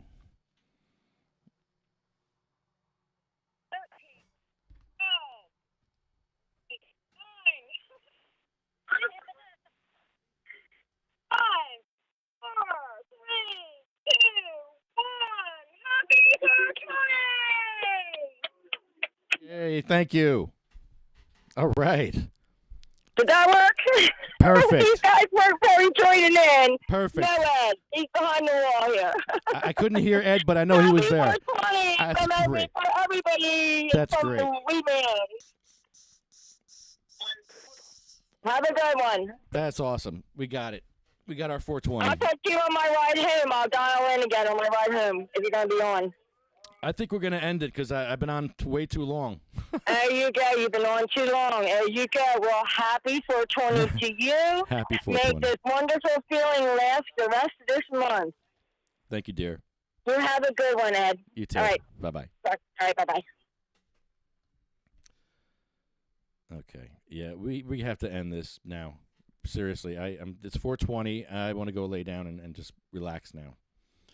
And just enjoy the rest of the 420. Everybody, this is great. This is great. All right, let me make our final phone call here. I'm sorry for all the people we missed. We missed Charlena. We missed Tommy.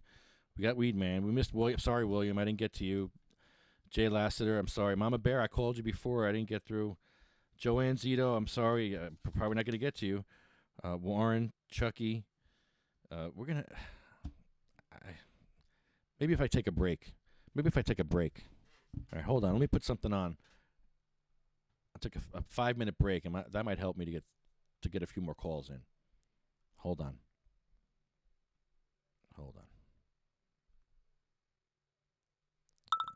Okay.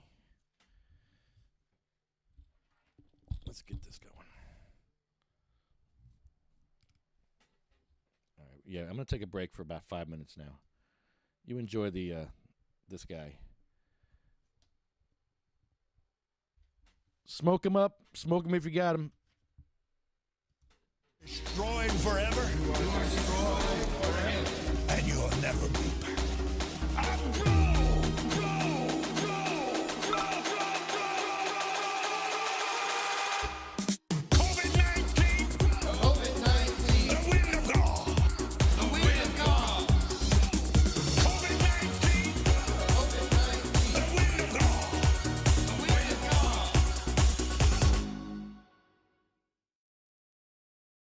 Win!